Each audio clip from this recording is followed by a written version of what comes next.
Hello there, fools. Fuck my throat. Fuck. Hmm. Hello there, everyone. Today we are possibly finishing Dialtown. I don't know for sure.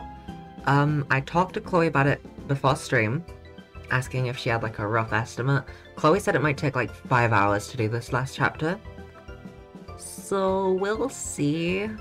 You know, it might be a lot less than 5 hours, it might be a lot more than 5 hours. We'll see, basically. Either this stream will go on for far too long, or I'll get tired halfway through and end it, and then realize when I stream it next time that there's only like an hour left. Basically, we'll see. We will see. But yeah, let's get started. I'm excited. Very excited. Let's new game. I don't think I'm forgetting anything. I always say that. I'm pretty sure, but I mean, this is it. Good luck. Let's, oh gee, oh golly Kazuma.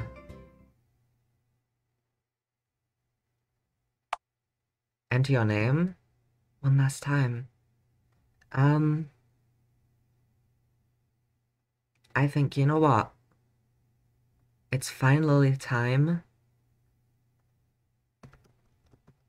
for me to be looking straight forward instead of to the side.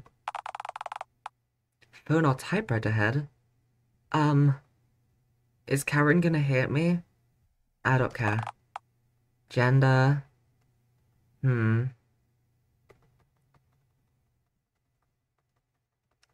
Let's go this one. I should have opened my eyes before I pressed enter. Oh no. We got a cutscene and it's lagging. What the heck? Mingus? Oh no! Thank you all for showing up for yet another essential meeting of The Mingling. As I am sure you're all aware, our humble council of concerned citizens is made up of Dialtown's most powerful and noteworthy residents. Presiding over this meeting is none other than yours truly, the shrewd and devilishly cunning Mayor of Dialtown, Ms. Mingus Crown. Is this really loud? Hi, hey boss, hey mom, good evening, man. Hey kitty. I heard that, I fucking heard that. Is this loud? No, I don't think. It's good, I think.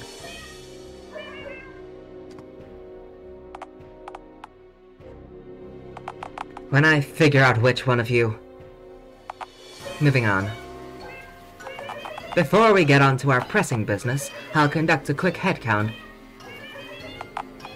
Little Billy, kicker of shins, biters of ankles, the bane of Dialtown's alleys, public schools and playgrounds. Yep. What the fuck was that? Roderick Christ, do you know how sensitive a cat's hearing is? Are you asking if this is the first time I've shrieked directly into a cat's ear? Bit of a stupid question, that. You see, this is why we have to invite you here. You're too dangerous to have in our opposition's hands. Yeah, and it's really swell. Being feared rocks, you know. You think that's news to me? Being feared's half of my whole job, you little brat. I am a Machiavellian little scamp. Who taught you that word? I know I cut education by 50% across the board last year, so it couldn't have been at school. No matter. Moving on. Theodore Rustlebelt, zoo master and allegedly famed explorer, the cager of beasts and jailer of zebras and whatnot. Hello, yes. Bully to the lot of you. Glad to be back. Oh, it's the goose that, or the swan that sounds like a villager. What might that be standing on the table in front of you? 'Tis none other than Singus Dialtownus, the noble Dialtown native swan. I can clearly see that it's a swan, Theodore. What I meant was... Why on earth would you drag a feral pond avian into our meeting? She seems docile enough. Well, is she toilet trained? Why isn't the whole world a toilet in a way? This town might be, maybe. Huh. Again, why the swan, Theodore? Oh, don't tell me it's... Why, for show and tell, of course. Every meeting. Every meeting. Okay, we have a lot to go over, so I'm just going to move on. Can The swan can stay if you cease talking right now. Right, yes, put it to that. Huh. Fantastic. Next up, Shooty and Stabby. Oh yo! Our sinister representatives from the oh-so-feared Dialtown mob. I did make both of them like a crossbreed between Scottish and British last time. I did notice that the guy on the left, the right was supposed to be the mobster, but I kept going. When you when you become demons, you become British / Scottish almost. So that explains that. Wait, people actually... Wait, I'm British still, fuck. Hey, I'm walking here. Wait, people are actually afraid of us now? That's news to me. Yeah, we did it, bro. We hit the big leagues. We're real criminals now. All of those fabricated headlines about us that the mayor bribed the press to publish must have finally paid off. Oh, hell yeah, bro. If only Pa could see me now. Yes, yes, most people that you two mug, swindle, and steal from tend to be positively terrified of you both. Well, specifically terrified of accidentally knocking either of you over, mid-mugging. You know, in case one of you bang your head on the pavement and they get convicted for manslaughter. Wait, people think we are an ominous force to be reckoned with? Outside of them being afraid of grievously harming one of my henchmen and eliciting my divine feline wrath. Not even remotely. Yeah, but we're in the mob, though. We got connections. Hey, I'm looking here. You have exactly one connection, which happens to be me, a figure who the citizens of Dialtown are actually afraid of, and for good reason. Oh, we can be scary. Scary? We can be a little scary.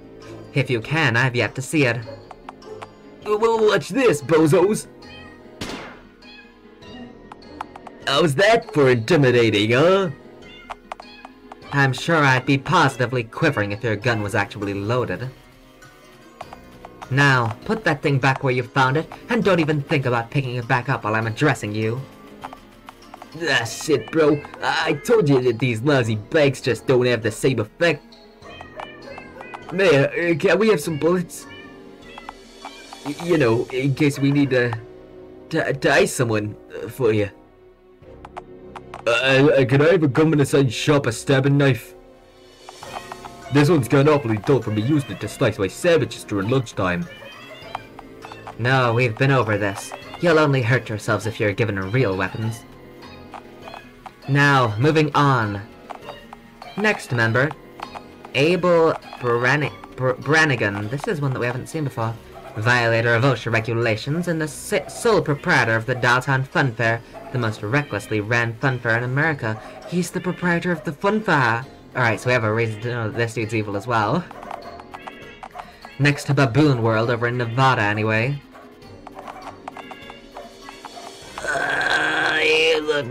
I feel like with the megaphone screaming, the swan, and the gunshot, I can't really live up to the standard that's been set so far. She said the word America, so I'm gonna turn very American.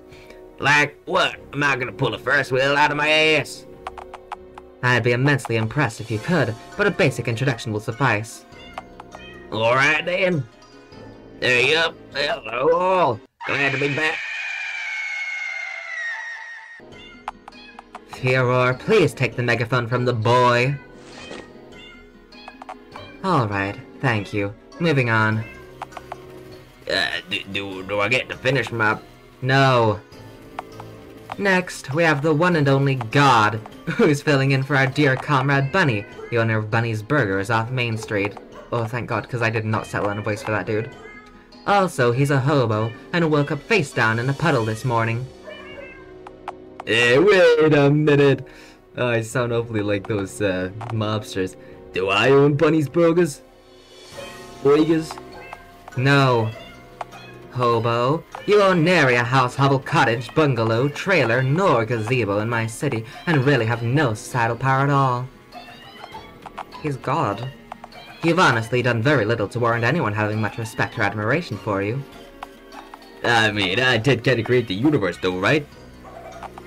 Yes, and we're all still tremendously upset with you for doing so. Ah, shucks. So, wait, what am I even doing here then? Because, as you'll recall, Bunny got flattened by a rogue fortune-telling amusement park cabinet, and we needed someone at short notice. Oh, I do remember that. And believe me, you cannot get more short notice than a man wandering around carrying a sign saying, "We'll do a cartwheel for dog food." Ah, coolio, coolio. Honestly, sitting in a heated room and talking about politicals and junk. Politics. Yeah, sure, whatever. It's a hell of a lot easier than doing a cartwheel, let me tell ya. Yes, I'm sure it... I can't do a cartwheel, actually. My sign was fraudulent. I just wanted the dog food and was hoping someone paid me before the men to see the cartwheel. Wait. You created the entire universe, and yet the ability to perform a simple cartwheel eludes you. Simple? Have you ever tried to do one, huh? They're really hard. Shut up. They are really hard, though. Right then, now that we're all present and accounted for, we can begin. What, you haven't... Oh, I guess you don't have an odd number since shooting Stabby. That's fair, actually. I hereby officially declare this meeting of the Mingling now in session. I hope you all had a relatively pleasant journey here, despite the dismal weather. You summoned a child to town hall on a school night and expected him to skateboard here in the middle of a thunderstorm. Am I playing as Mingus? What? I don't... We let little Billy butt in. Well, I'm Mayor Mingus, right? So I have to shut him up. Hush, stunted one! And with that juvenile outburst appropriately discarded, we can begin. Hi, Lily, because I'd anytime sounds right. Yeah. Welcome, and I hope you're having a good day. Now then, you all know why we're gathered here.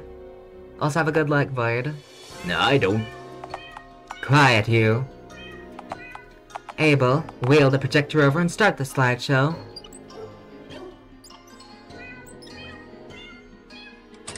Oh my god, it's Big Bertha. Yes, folks. We're here to discuss none other than the Green Menace. Uh-oh. I think she's talking about us. Yeah. Higgler, this car, I've heard this fella. Oh yes, the green one. Yes. I'm sure you're all well acquainted with this emerald entity. In the past 12 months, we have caught, laying eggs on private property. Harassing Dialtown's public. Oh shit, damn me. Exposing Dialtown's public to vulgar cinema. Yeah, I did do that. Convincing Dialtown's most reliable bank teller to skip town so she can paint pointless mountains. I did do that as well. Befriending the fugitive known as Bigfoot.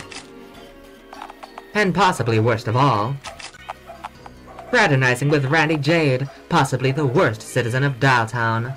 That's so rude. Wait, I was hanging out with Randy, the worst thing out of the stuff you just mentioned. No, not health. Take 10 for West, real tired, still vibing though, so we live. I like though. That sucks.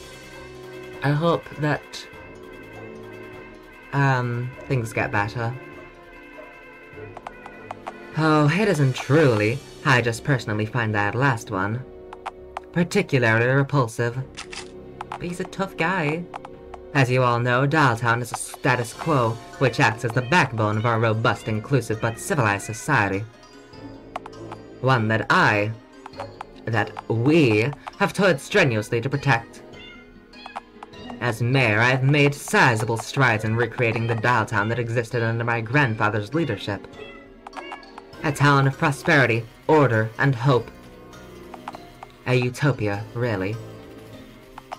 But As I'm sure you know, when one attempts to compare the Dialtown of my grandfather's time to the Dialtown of today, you inevitably run into a discrepancy. A green discrepancy. Simply put, isn't just a threat to our society, but a threat to normality itself. He is the final hurdle. Did I pick he, him? I might pick he, him, that makes sense. Is the final hurdle in recreating the Dialtown that existed in 1966. 1966 being the year of the dial-up, the year my grandfather changed the whole world for the better. Have I picked he, him every single time I've picked blindly? I swear that I have. Every single time that I just random press, I pick he, him accidentally, which is really funny. Simply put, must be promptly disposed of. I say, why don't we just lock him back up in the zoo? I think that's a bully idea, don't you? Except Theodore's pitch. Well, I don't want to get shut in the zoo. So, if I'm controlling it then... So what, letting him escape from your zoo once wasn't enough? I don't trust you to contain, Dismissed. Alright, let's take the idea of prolonged captivity entirely out of the equation then. I say we just bonk him over the head with a shovel. You know, bury him out in the woods. A quick wham bam thank you ma'am, and he's out of their hands for good. Right, until a wild boar unburies him and suddenly he's tamed a boar. If we can't contain a mountless, what hope do we have against one riding a boar? This is all too odd and pointless. Why don't we just eat a burger at the nearest dumpster and call it a night? I vote we do that. Inaction simply isn't an option. Look, you all have something to gain from, the exile. Billy, is it not, who is indirectly responsible for the conversion of the Dialtown cinema into an 18s-only spook house? Yeah, cutting me off from my favorite person to torture in the whole city. Fuck you, little Billy. I can't steal the fucker's faz if I can't get to him, can I? Theodore, with out of the picture, you'll be free to recapture and study the elusive Bigfoot, undisturbed. By Jove, think of what I can deduce from New First I was alone. Stabby, Shooty, by pulling this job off successfully, you'll have proven yourselves worthy of the rank of Enforcerer. Dialtown's populace will know that you two must be feared, and for good reason, as you'll be directly executing my will. We'll be qualified for... I mean, yeah, of course we're qualified to act as your enforcers. Leave it to us, Miss Crown. Abel. No more action at your funfair. They're fantastic. And God. You're being paid in dog food to warm your seat. Thanks, you too. As a committee of concerned citizens, the mingling... Wait, we're a committee? I figured we were... I don't know. An evil league of villainous fiends or some gibber to that effect.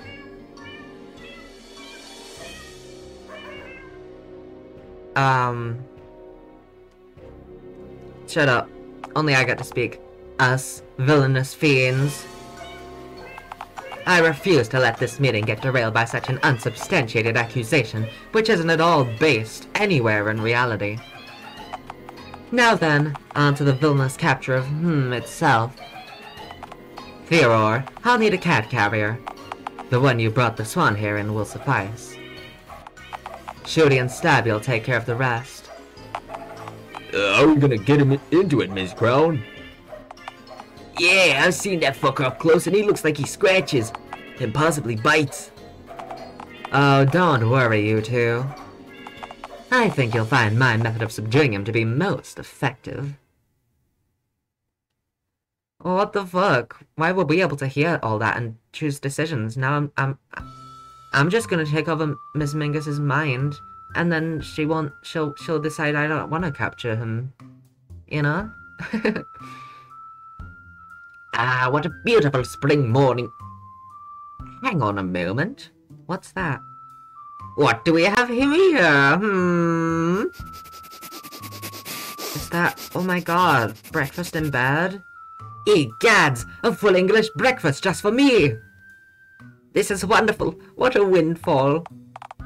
I wouldn't eat that. That's good. No, I really don't think it is. The food's green, man. I'm green. That's really good. Yeah, but I'm green, so I guess it checks out.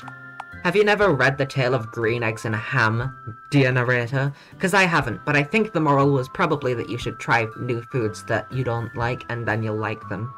How? There's audible malicious giggling coming from just outside the tent. This is obviously some kind of ruse. For crying out loud, that's clearly a human skull on the plate. I disagree. Yeah, but I'm a fawn, so... Please, For once in your life, exercise the slightest bit of self-control. That's my name. I've decided that I'm gonna devour the breakfast. Don't eat it, it tastes like canned tuna. Ugh, anything but that. You know, just in case. Just in case what? You had no reason to eat the plate. Es bueno. You sicken me. Oh no. God.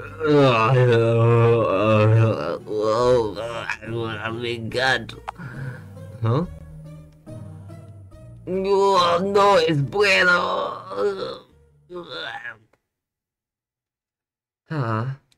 That was a bad idea.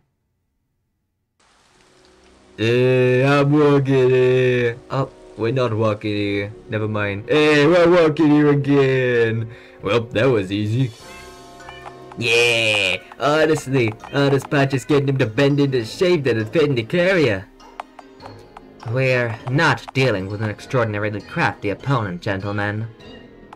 I would have been immensely concerned if you two had managed to somehow screw literally any part of that up. So, you two get to live for another day. The precious gift of life, bro. Hell yeah.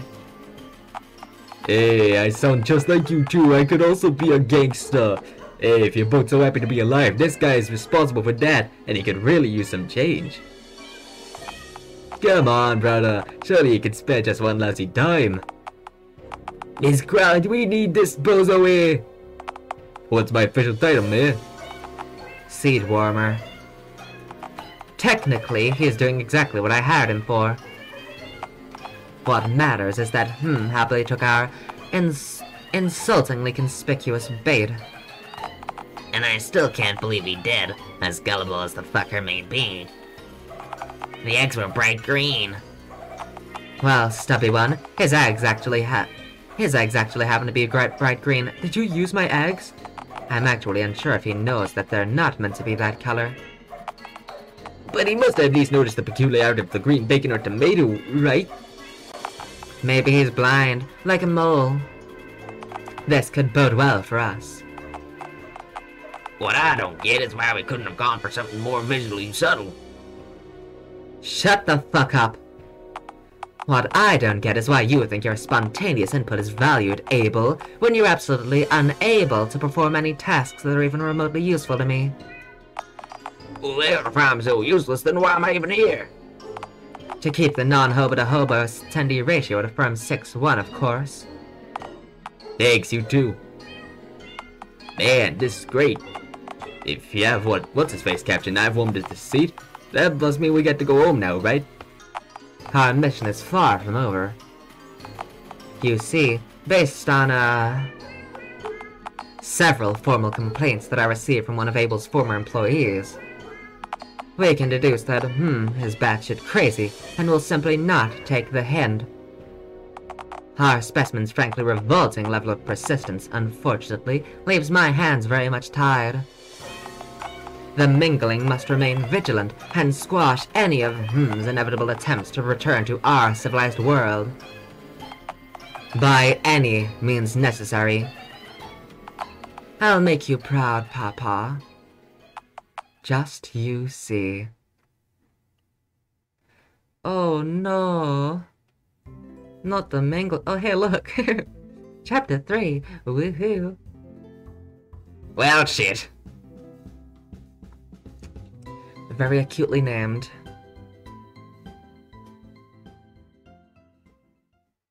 So that opening was like half an hour. Half an hour exactly. To be fair, there was the starting soon, but it hit exactly half an hour as soon as I was saying that. Oh, where am I? Am I dead? Is this heaven? No, too small, too cramped. Hell, perhaps. No, not really red enough. Limbo? Nah, this place doesn't look like a vast doctor's waiting room. Plus, no lukewarm coffee or elevator music. Purgatory. Final answer. Well, by my estimation, you've been stuffed into a cat carrier, which has in turn been abandoned in the middle of the woods. That is also likely, yes. I need to squirt. What the fuck? Not in a confined space. Not in a confined space!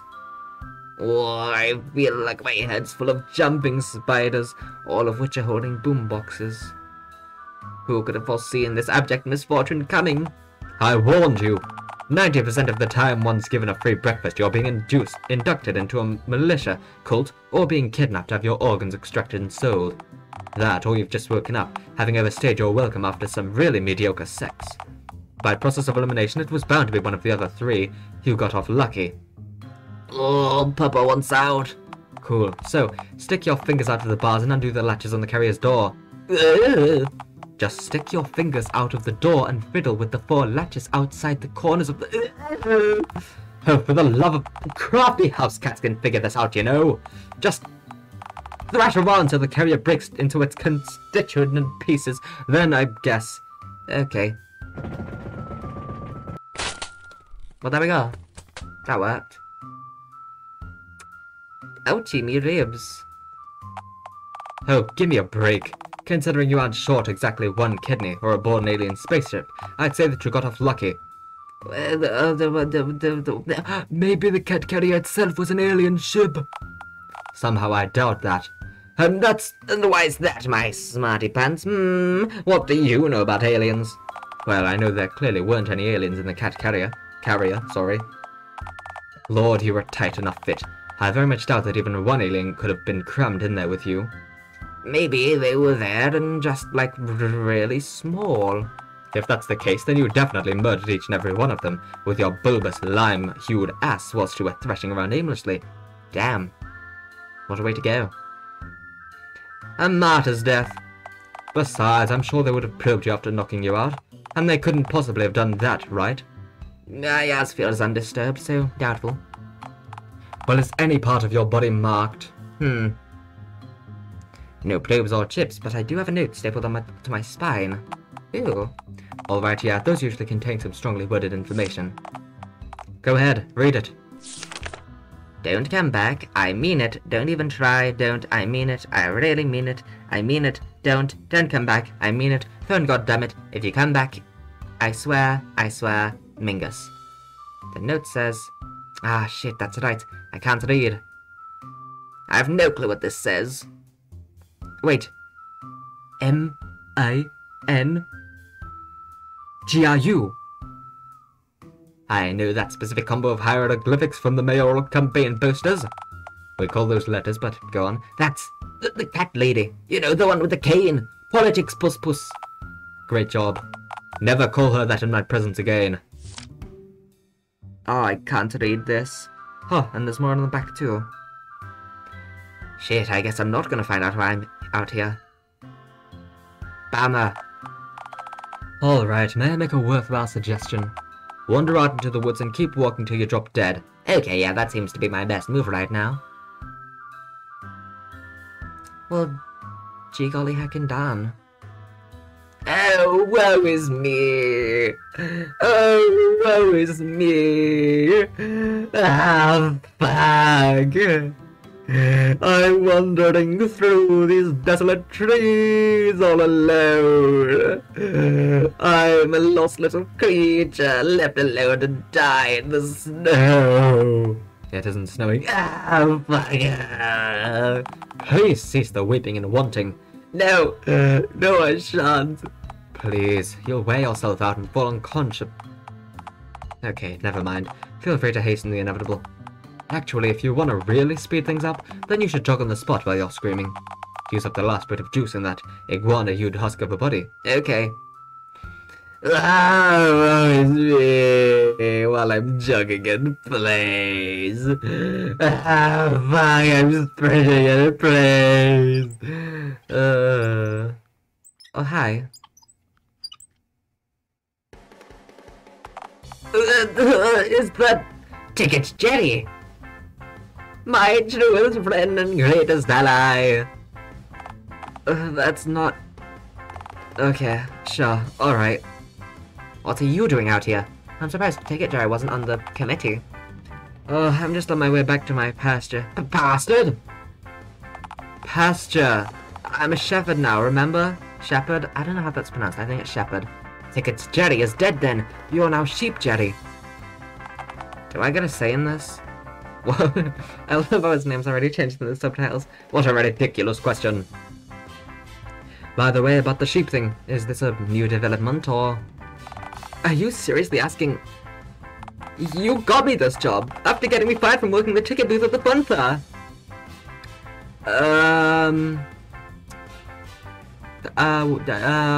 I don't remember.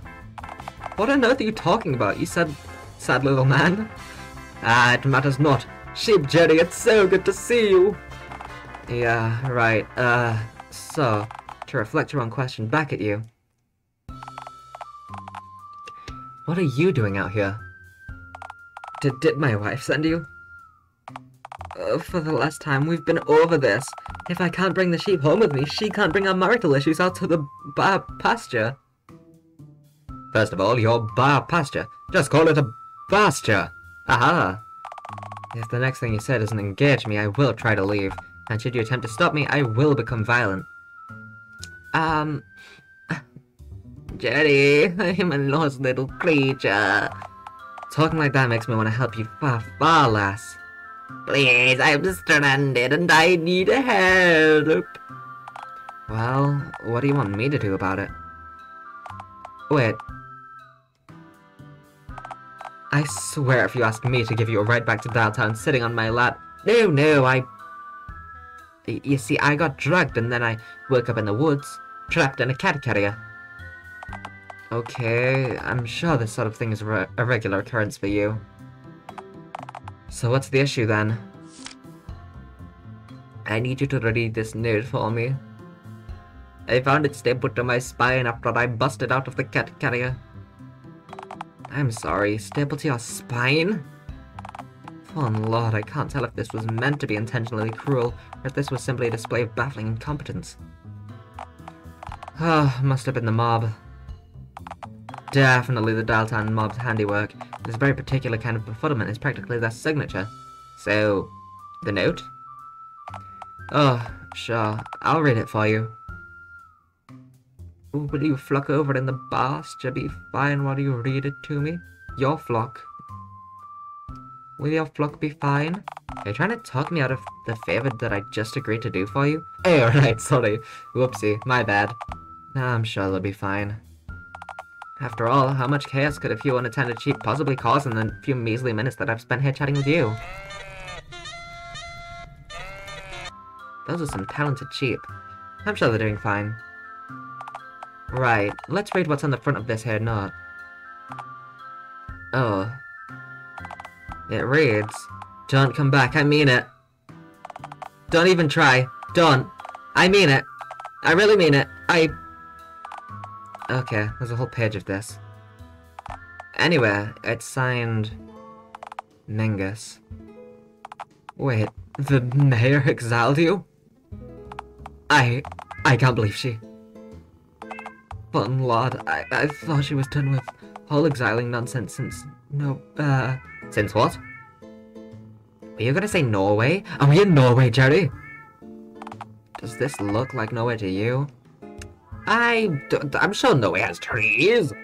They're, fjord creatures to live in. Look, do you want me to read what's on the other side of the note or not? Please. Let's see here. Seems this side of the note is intended to be read by the first illiterate person to find you post-exile, in case you manage to wander back to civilization. Read it!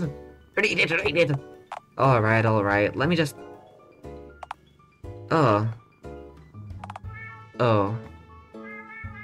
Ooh, does it say why Mingus kicked me out of town? Yeah, it does, but, I don't think I should. You might simply be happy I'm not hearing this. Jerry, what does it say? I need to know, Jerry. Alright, then. To whom it may concern. Alas, you've just encountered the heinous, a vile and wretched creature. Strong start. In all my years of mayor, I've never encountered a beast more repugnant than, it's not just a burden, a pox, a leech on society, but also an immense threat to civility and normality itself. A fundamentally selfish creature, uses others for his own, often self-centered schemes, as if they were mere tools. Frolics around in the open, breaking laws just as thoughtlessly as he has broken the collective hearts of our fair citizens. Freely engaging in public nudity, and routinely harassing innocent civilians whenever he so wishes. I have a tail? That's awesome. Oh. An obnoxious and abrasive degenerate, he periodically spews offensive, vulgar, and often hurtful utterances merely to see how his victim will react. Is incapable of listening to any advice or direction, no matter how detrimental the consequences of not doing so are to himself and others. Will repeatedly harass a target, relentlessly eroding their willpower, in order to get anything that he so desires. And of course, the gangrenous cryptid in question is reckless, and will mortally endanger both himself and innocent bystanders without a second thought. Must be shunned from all civilized society, as he has decided that he is too good to domesticate himself. Or as we who contribute to civilized society call it, treating others with basic courtesy and respect. If you are a Dialtown resident, and should find this wretched heathen skulking around the perimeter of our fair city, I am instructing you to immediately notify one of my enforcers. My name is Mingus, Mayor of Dialtown. Look on this wretch, ye mighty, and despair. A new day is dawning in Dialtown, and it's all the brighter without, Oh, look at her. Yours felinely, Mayor Mingus Crown.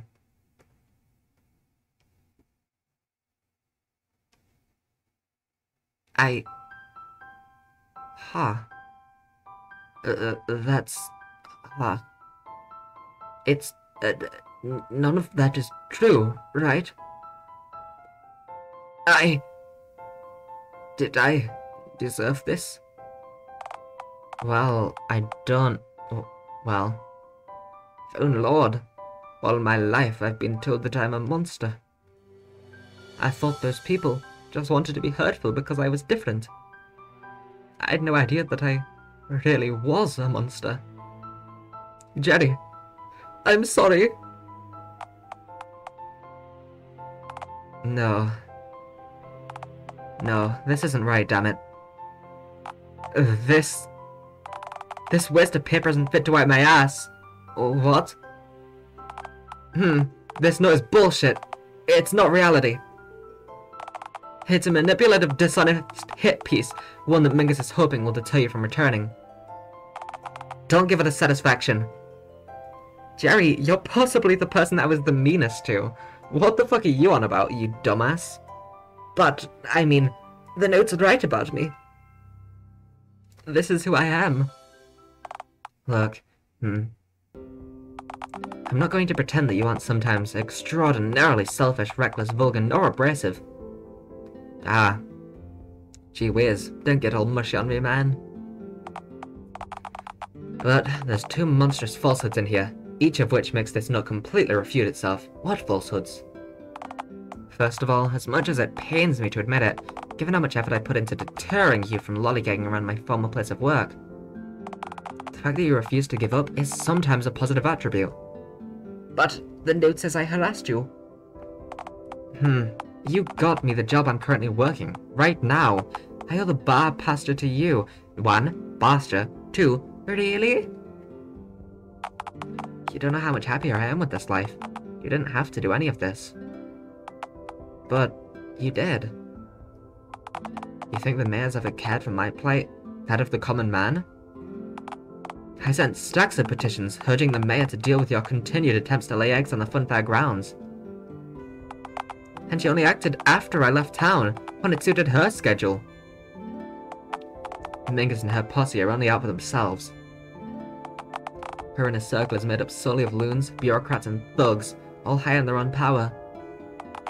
They want you to believe that you're alone, but you're not. Have I really made the world a better place? Well, you've certainly made mine better. My marriage is stronger, and the smuggler's heir is doing wonders for my Alsatian's eczema. Also, dealing with sheep is pretty chill compared to dealing with my old boss. Because of you, Randy Jade has a home, a better job, and ample time to recover from his swan-related injuries. Because of you, Karen Dunn is a state-renowned painter, on doing what she was born to do. Because of you, Oliver Swift gets to sleep soundly at night, knowing that Mr. Dickens' dream lives on through that horror attraction. Thank you for the follow, by the way. Because of you, Bigfoot is content with himself, and has felt human love. Or rather, the love of whatever you are. All 5 of us are so much better off for having met you. And we'll stand with you. You've cared for 5 misfits that you didn't even know more than a month ago to an extent that nobody else ever has. This is the end? Well, it's the beginning of the end. It's like the very, very start of the end. The start of the 3rd chapter, yeah. I'm surprised that Sheep Jerry. My apologies. I'm surprised that Sheep Jerry is so happy with us. So, I suppose I owe you thanks for that. Sheep Jerry, I don't know what to say. Thank you. Wait, what was the other thing? The other what? You said the note had 2 glaring issues. What's the other? Oh, right. You aren't the first person that Mingus has exiled from Dialtown, you know. Uh-huh? The thing that you were starting to say earlier and cut yourself off? There was another. No way! Someone else was exiled for their tomfoolery, like me. Alright, now I remember. Was it a clown? What? No. Clowns don't exist. That's true. A month ago, you were sure Bigfoot didn't exist. Don't do this to me, I just gave you an inspiring pep talk. Don't give me clown dreams again. Sorry. Look, that note says you're a danger to normality itself, but really, there's no such thing as true normality. No abnormality. Normality is just an illusion. A concept that changes to fit whatever, wherever, and perhaps whenever you happen to be. It's what people accept as the norm in a certain place, in a certain time. Because of that, what's considered normal changes. Hundreds of years ago, it was normal to burn suspected witches, normal to declare a world war over Serbian tomfoolery, and normal to, well, to not have a phone for a head. You mean before the dial-up? Before everyone got object heads? Everyone except one. No. Nowhere. I can't tell you exactly how it all happened. I don't know the guy. Never met him. But he's the last human left without an altered head, to my knowledge. Oh my god. His head is made of flesh, not metallic pieces within a plastic shell. My head is made of flesh, in fairness. That's different. No! Stitches! He's a normie. Gasp! Like I said, he's from another place, another time. Mingus exiled him from Dialtown for his abnormality. Said he conflicted with her vision of Dialtown, whatever the hell that means. Yes, Norm! Oh, Norm! Nowhere! That's what that was standing for. Norm! Normie! Oh my god! But where he came from, he was normal, and we would have been abnormal. Like you got a bum deal. Where is he right now? Oh, he lives in a shack 8 miles from here, give or take. His name is Norm. That makes sense. I don't know if I'd recommend seeking him out. He's just likely to shoot you on sight as he is to actually talk to you. I'll take those odds. Sorry, scratch that. He's far more likely to shoot you the moment he sees you than talk to you. I need to find him. I know that I'm not going to be able to talk you out of this. But you could live out here with me and the sheep. I've got a spare pile of hay in the dry corner of my barn. Jerry! Alright. Texas boy. Oh, is he a darn tootin' Texas boy? Just know that if you ever grow weary, hungry, or get hit by lightning or whatever, I'll always be out here, waiting for you. Jerry! Thank you. I'm going to seek this man out now. Okay, cut through the clearing and walk through the trees for 8 or so miles due north. You'll find the shack. And for what it's worth, good luck. I hope you'll find what you're looking for. You mean the shack? Thank you, Jetty. It's been my pleasure, truly. Please try not to walk straight into a bear trap. Wouldn't be the first time. Farewell, Sheep Jetty. Goodbye. You're welcome back anytime.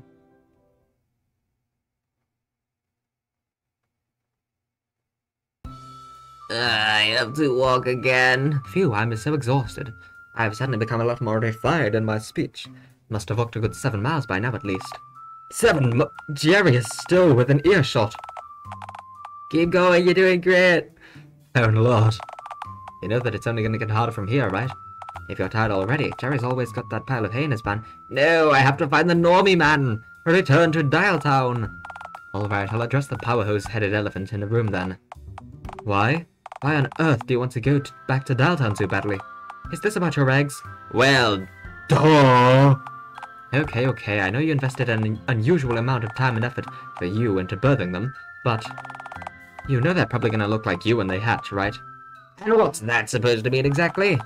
Just a factor to consider before you get yourself killed trying to get to him again. Nah. Alright, quick trip back to Dialtown. Grab the eggs that hitchhike as far away from Dialtown as you possibly can. What? I don't plan to abandon Dialtown either, actually. I'm sorry, abandon Dialtown? They exiled you, The town's mayor has it out for you. Most of the citizens there treat you like some kind of monster. Why not start over? Why not take your eggs somewhere and start a new life? Mostly Spike, I will admit, but also Oliver and, well, not Karen, she left, but like Randy and, you know, a little bit. You've suddenly got that in abundance, haven't you? My hatred keeps me warm. Let's just keep moving. I'll make sure you keep north. Is north up? Can you give me a boost? What if the real north was the friends I made along the way? I will guide you straight into lava, you know. Don't, please. Just go forward, before I decide to do just that. Okay. Oh, here. Shoot on sight. Stay away. Behold, a shack. You think this is the place? Don't drink the water. Many eyes always watching. Stop. Well, let's see. It's a shack. We've traveled roughly 8 miles north, and... Oh, right, a most important thing. Jerry mentioned that this dude is more likely to shoot you on sight than actually speak to you. This most certainly looks like the home of someone who would do just that. Sure, it's a bit of a fixer-upper, but... A fixer-upper? Really? What? Hello? The deranged graffiti? Hey, we all write things down so we don't forget them later on. Are you kidding me? Don't drink the water? Maybe the allure of the dude's toilet is just too much for the poor guy. I know I sometimes need to be reminded not to drink it. Even when I remind you not to, you still drink it. Added flavor. Many eyes always watching. Theory, owls. This guy's clearly unhinged and quite possibly feral. Let's bounce. Hey, what the fuck? I'm feral. You're stranded in the woods because you got exiled for not being housebroken. Oh yeah, right. Regardless, I'm now approaching the shack. Should I knock on the door? Could try opening it first. Check if it's locked. Door didn't open. That leads me to believe that this door is indeed locked. Actually, perhaps that's for the best.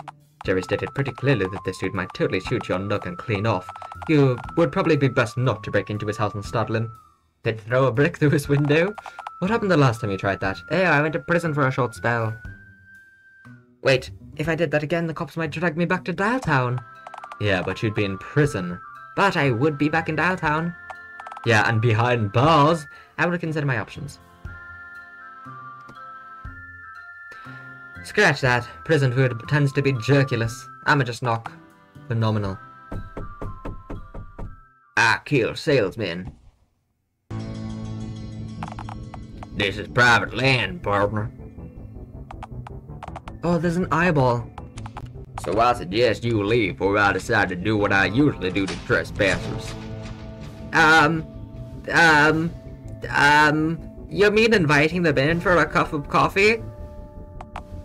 If by a cup of coffee you mean a lead slug fired straight into your head, then sure. I'm still unsure if... Am I being offered a cup of coffee? To be clear, I'm threatening to shoot you. With a shot of cappuccino? With a shot of a shotgun. I'm threatening to shoot you in the head with a shotgun, partner.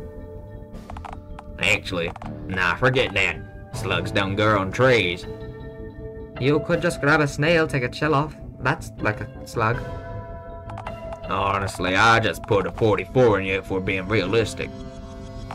More economical that way. Is that a... It's not coffee. It's a bullet. I'm not offering you coffee. You're a pretty lousy host then. Gee. Lord, give me strength. Look, partner, I'm not normally the kind, merciful type, but I can tell you ain't all there, and most importantly, you definitely ain't a threat to me or my homestead. Just go. But we need to talk. Mayor Mingus exiled me too, from Dialtown. I'm a freak just like you. Just like... We ain't the same, partner. You don't have an inkling of what I've been through. I don't want you here, you understand?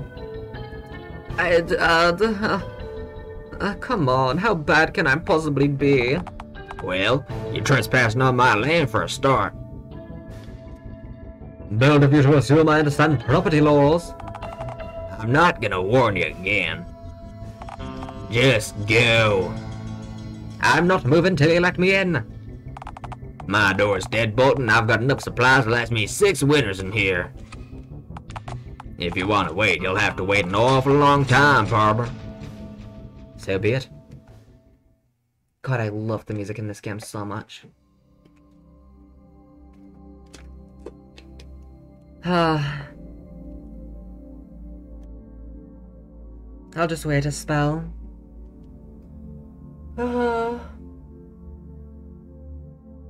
Okay, I waited long enough. Oh.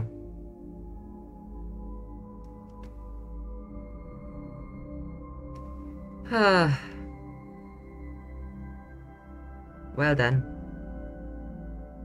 I do have a tail, what the fuck?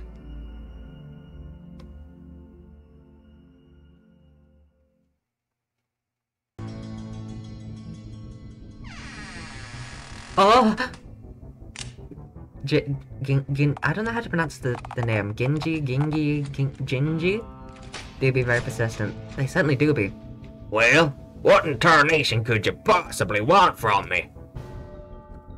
Boo, don't do this. Well, now I kind of want to.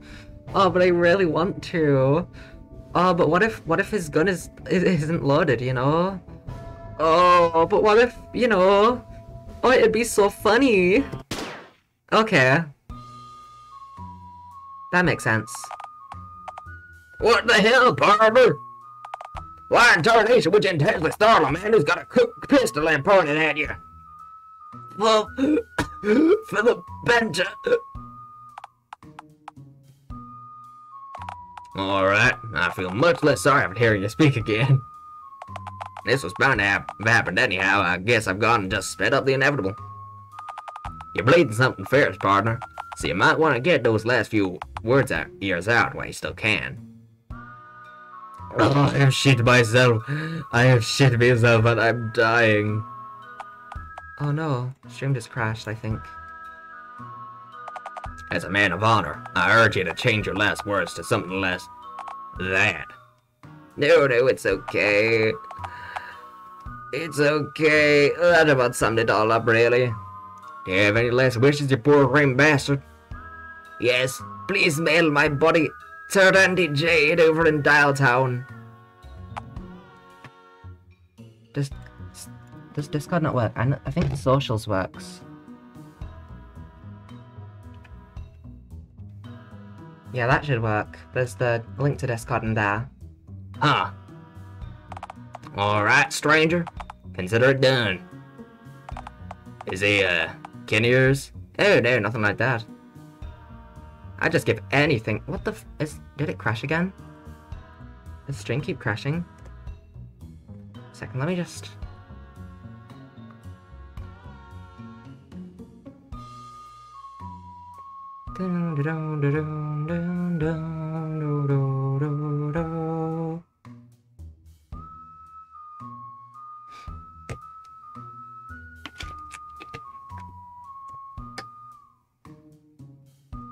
Nah, everything seems to be all good. Huh.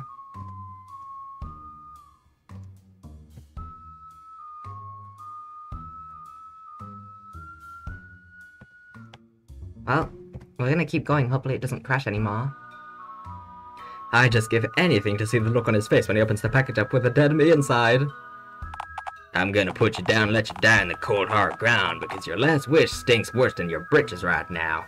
That's fair, yes. Did it crash again? Oh, hello, phone Satan.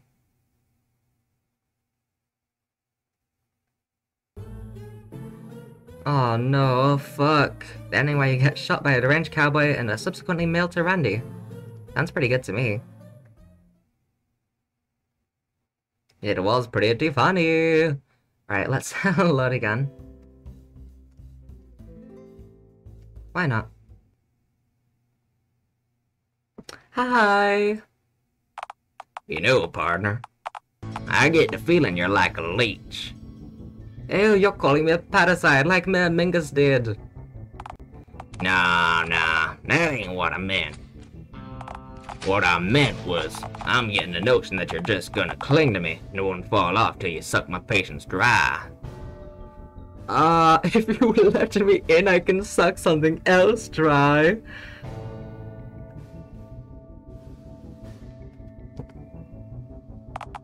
You ain't deaf, right? You surely must have heard my pistol cocked behind this here door. Sir, gonna have to choose a different set of words. I'm sure it wasn't the only cop. I will shoot you dead, partner. Then why haven't you yet?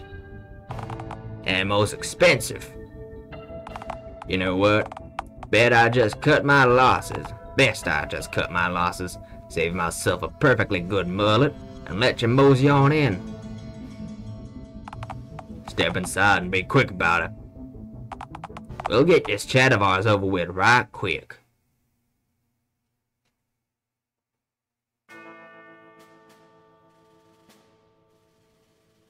He's got a bag on.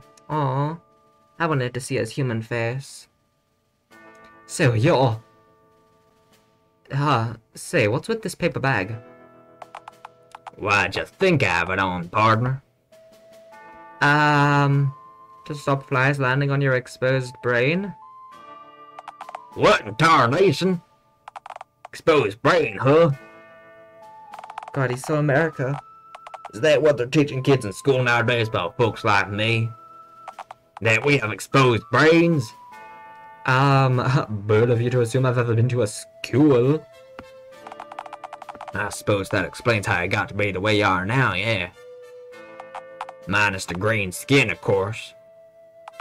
Speaking of which, why does your flesh have the hue of a watermelon anyhow?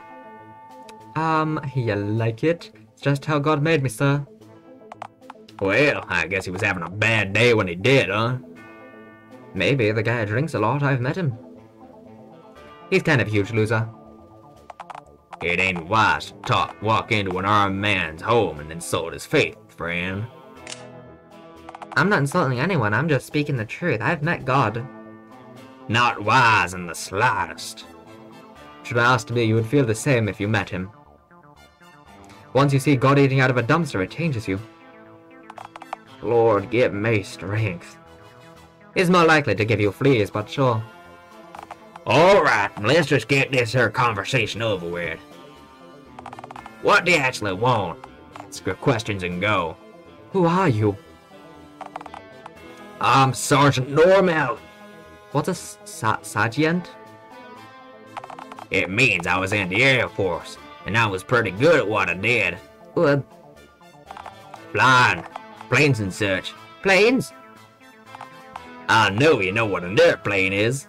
I do. Big metal bird roars when you throw lunch meat at its engines.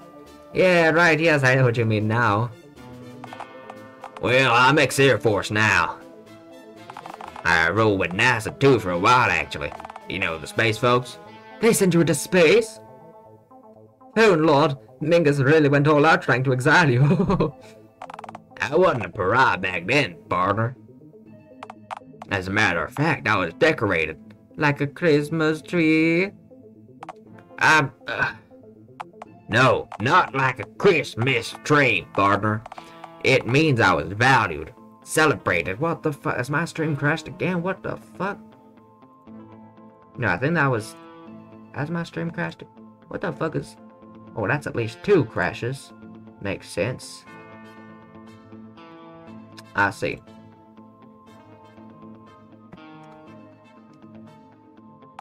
For your information, the president himself selected me for a mission. Ooh, which one? President Ronald Reagan? Phone Bill Clinton? Nah, the man who picked me was the greatest visionary in American history. President Callum Crown. Hey, I know that name. Wasn't he, did he invent the cotton candy machine or something? Did he? He was the fellow who invented the first phone head. The man who initiated the dial. You know, the day the whole world became chock full of phone folks. Right, about that. That's very good segue, in fact.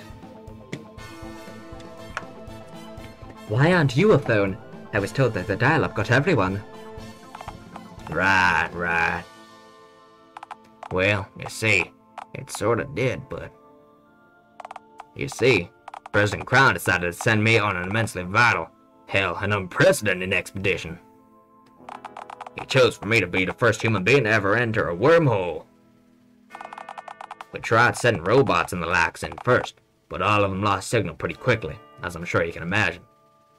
I've never seen a robot, and if I did, I would likely hit on it and or shit myself. Sorry, go on. Yeah. We weren't sure if they were getting crushed inside the wormhole or if they was just traveling too far away from us. Anywho, as a patriot, I was beyond honored to have been handpicked by President Crown for the mission. They sent me up in one of our state-of-the-art crafts. I piloted her through and, well, I just came right back out the same way I came in, seemingly. Nothing that weird, I suppose. Except, I could see every single one of the robots that were previously sent through floating around the outside the hole now. Kinda spooked me, you know, since I didn't see a single one of them outside the hole before I went in. Either way, undeterred, I made my way back to Earth.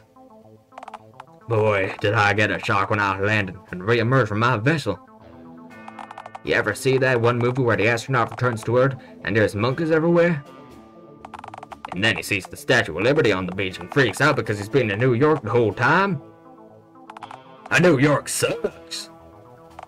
All them yuppies and city slickers. I'm pretty sure that isn't why that dude was upset. But fuck, I don't know enough about monkeys to contradict you.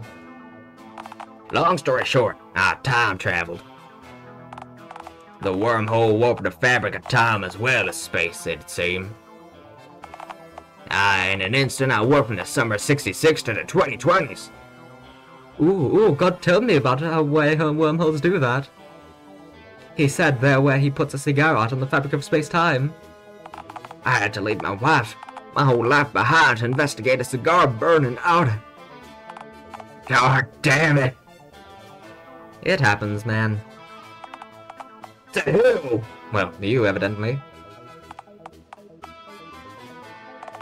Anyhow, by the time traveling past the day the dial-up occurred, well, I ended up being the one guy on Earth that got left behind. The one normie left. Well, Sep, I heard something happened with the clowns. Right, they marched on DC and all got gunned down by the new gun-headed riot police. Tragic and hilarious. By God, you could hear the comical hunks for miles. Uh-huh. I remember when clowns were everywhere, you know? I'm so sorry. Yeah, well, I guess this is the one advantage of living in this time and place, if there are any upsides at all. So, I guess it's just me left now. The last normie. It's why I got exiled from Dialtown in the first place, you know? Didn't wanna conform and get my head replaced against my will, all for the sake of fitting in. Ooh, that's why I got kicked out of town. For threatening normality itself. Oh, give me a break. They used that same asinine line on you, too? By the way, I joined Discord. Welcome in. I hope you're having a good time in there. I don't know. The roll thing doesn't work. Does it not?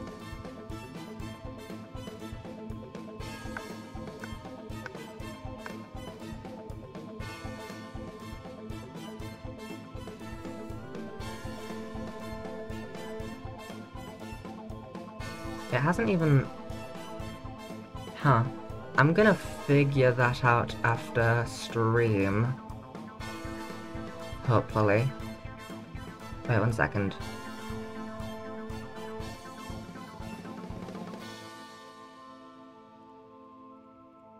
Wait. It doesn't even show... That's odd. I'll deal with that after stream, I think. Huh. Let me tell you something. There ain't nothing normal about Dialtown.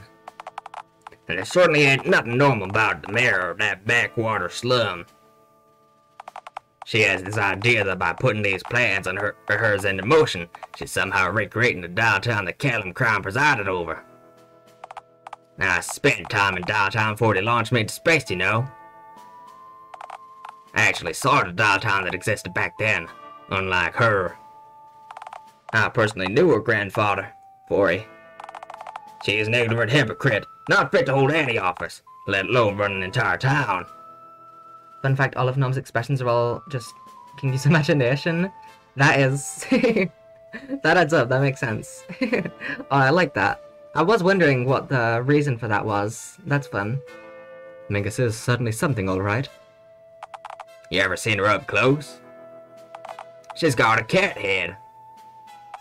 A fleshy cat head, pre-dial-up era. The kind from my time. You know why she got that engineered, right? Because her grandpappy, President Callum Crown, had a cat just like how she looks now. It's the effect of the cough nectar. That... Yeah, that does make sense. That would probably do something to you, having had all that cough nectar. That's terrifying. But why? Oh, sorry. She's trying to morph into his old cat. That's terrifying. But why? Sure as hell beats me. I don't know why anyone would want to look like she does.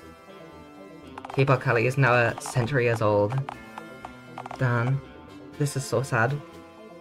And somehow she gets elected in public office time and time again, looking like that. They're happy to kick me to the curb, yet their leader's the very definition of abnormality. She's a hypocrite. They all are in that damn dump. Dialtown's a town of bigoted hicks. Everyone in that godforsaken town is guilty by association. Oh, not everyone in Dialtown is that bad. Excuse me? They threw you out to the curb too, didn't they? The mayor's a prudish puss, fine. But I have friends back in Dialtown too. I guarantee you, anyone in that town would sell you down the river without a second thought. And if you can't see that, then you're just as blind as they all are. Now, as far as I'm concerned, I've answered all of your questions. I think you've imposed on me and taken advantage of my hospitality for long enough. You should leave. But I don't want to. I don't want to. By the way, we'd play Dialtown again when the Roger DLC comes out. There's a DLC coming out. I probably will. I think I've decided that I don't want to play. Like, I don't want to 100% it on stream. Like, there's plenty of stuff that I haven't done yet that I'm gonna do in my own time, but I'm probably not gonna do it on stream. Partially to encourage people to buy the game for themselves. Because it's a good game. But if there's a DLC coming out, I'll probably play that on stream as well. Also, did you play DSAF before? It's a FNAF fan game made by Doggo, the good dude who made this game. I have not played it. I don't think, at least. DSAF. But I will check that out after stream. Day Shift at Friday's Trilogy. I've not played that, but I might, check that out after stream. My land, my rules, partner. Love DSAF references can be found in this game. Oh, that's cool. I've let you ask your questions. Now move on, I've got things to do. Whoopsie, my headphones fell out. Yeah, well, what would I do? You're a free American, so that's your own business, not mine. As far as I'm concerned, being cast out of that bigoted town is a blessing in disguise for the both of us. I don't want to be alone. And I don't want company, so I suppose we're at an impasse. Oh wait, except we ain't, 'cause I've got a gun. He does have a gun. So, get out. Move on. Find a better cesspit to squat in. And get yourself the hell out of mine. I don't know where to go. Follow the perimeter of the town till you find the freeway and hitchhike in literally any direction. Oh my god, you did an amazing Nom impression. Thank you. You know, I'm just a good old-blooded American. Further you get away from Dialtown, the better. Don't make the mistake of setting them too close to town like I did, or you'll have to put up with visitors like you showing up every now and again. Wait, have others come by here? No one nearly as annoyingly persistent as you. There's a shepherd who lives 8 or so miles down the road. Sheep Jerry. But he knows to keep his distance on account of the signs. Sure didn't stop you, though. Right, signs can't stop me because I can't read. Knew I should have gone all out and stuck a head in a pike out front. Alright, I'll cut you a deal, partner. Ticket Jerry. Oh, I love Ticket Jerry. I'm willing to let you stay on my land if you want. But only from the chin up, and at the end of a wooden stick. Would I be alright? You'd be dead. Yeah, but would I be okay? You'd be... Please be patient with me. God isn't finished with me yet. That's the first thing you've said so far that I happen to agree with, you know. Actually, you know, now that I think of it, I've seen a woman skulking around these parts for the last week or so through my binoculars. Of course, she's never gotten too close to the shack. Seems she's the artsy type. Karen! On account of her usually having a nasal under her arm. Looks between 4'10" to 5'4", I'd say. Unarmed, of course. Had some kind of printer, round with a small white decal that I wasn't able to make out from this distance. Wait! Karen! You found Karen! You know this woman? Yeah, we... That's a truly revolting number of ellipses. This is fantastic news. She's smart. She'll figure out a way to smuggle me back into Dialtown for sure. Goody for you. Now, get out. You want to go back to that cesspit so bad? Then go. Get. Betcha she's over by the lake. That's where I'd go if I wanted to paint something from around these parts that wasn't trees, dirt, or sheep. Alright, The sad music has kicked in again. I guess I'll go look for her then. Yeah. Guess I'll just skedaddle now. You've already said that. I feel weird just leaving you here. Don't. I want you to. But I feel like we've really hit it off. We have. They took an enormous amount of restraint not to shoot you at least 18 times in the last 3 minutes. But you didn't. You held back. Maybe. You really... Get out. Why don't you want to come with me? 'Cause why in tarnation would I want to go back to Dialtown? I told you, that town's chock full of low-down snakes. Worst of all, that mayor. Oh, I know. Wouldn't it be really funny to see the mayor's face when I return? She's gonna be so pissed when she finds out I'm back. Might get mauled by police dogs again. We'll just have to see. My God, that's the stupidest. Wait.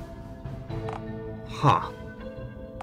You really think that if you find your way back into Dialtown, that you'll be able to get to the mayor herself? You bet. No kidding. Alright, partner. I suppose you've convinced me. Hey, we got Norm on the team. It's a deal then. Whoa, epic. Wowzers, very swag. You know, the deal is that I'm willing to accompany you back to Dialtown, not listen to your asinine idioms. I'll travel with you back to Dialtown, just to get to the mayor and see her get her just desserts. Please bring the gun. He's gonna bring the gun. Please bring the gun in case we encounter a pack of roaming feral hogs. Like hell I'd be leaving my single action behind. If we're doing this, we're going all out. Let's head out. I want to get to the lake before we hit hog hour. Uh-oh. Not hog hour. That's definitely not gonna come up later. 10 minutes of the worst chit-chat imaginable later. So, are turnips like fruit or what? For the last time, partner. I told you I'm willing to accompany you, but needless chit-chat does not come under the terms of our agreement. I'll walk with you, shoot at anything that tries to shoot at us first, but I ain't up for banner of any kind. This'll be the last turnip-related question, I promise. You've said that 3 times already, partner.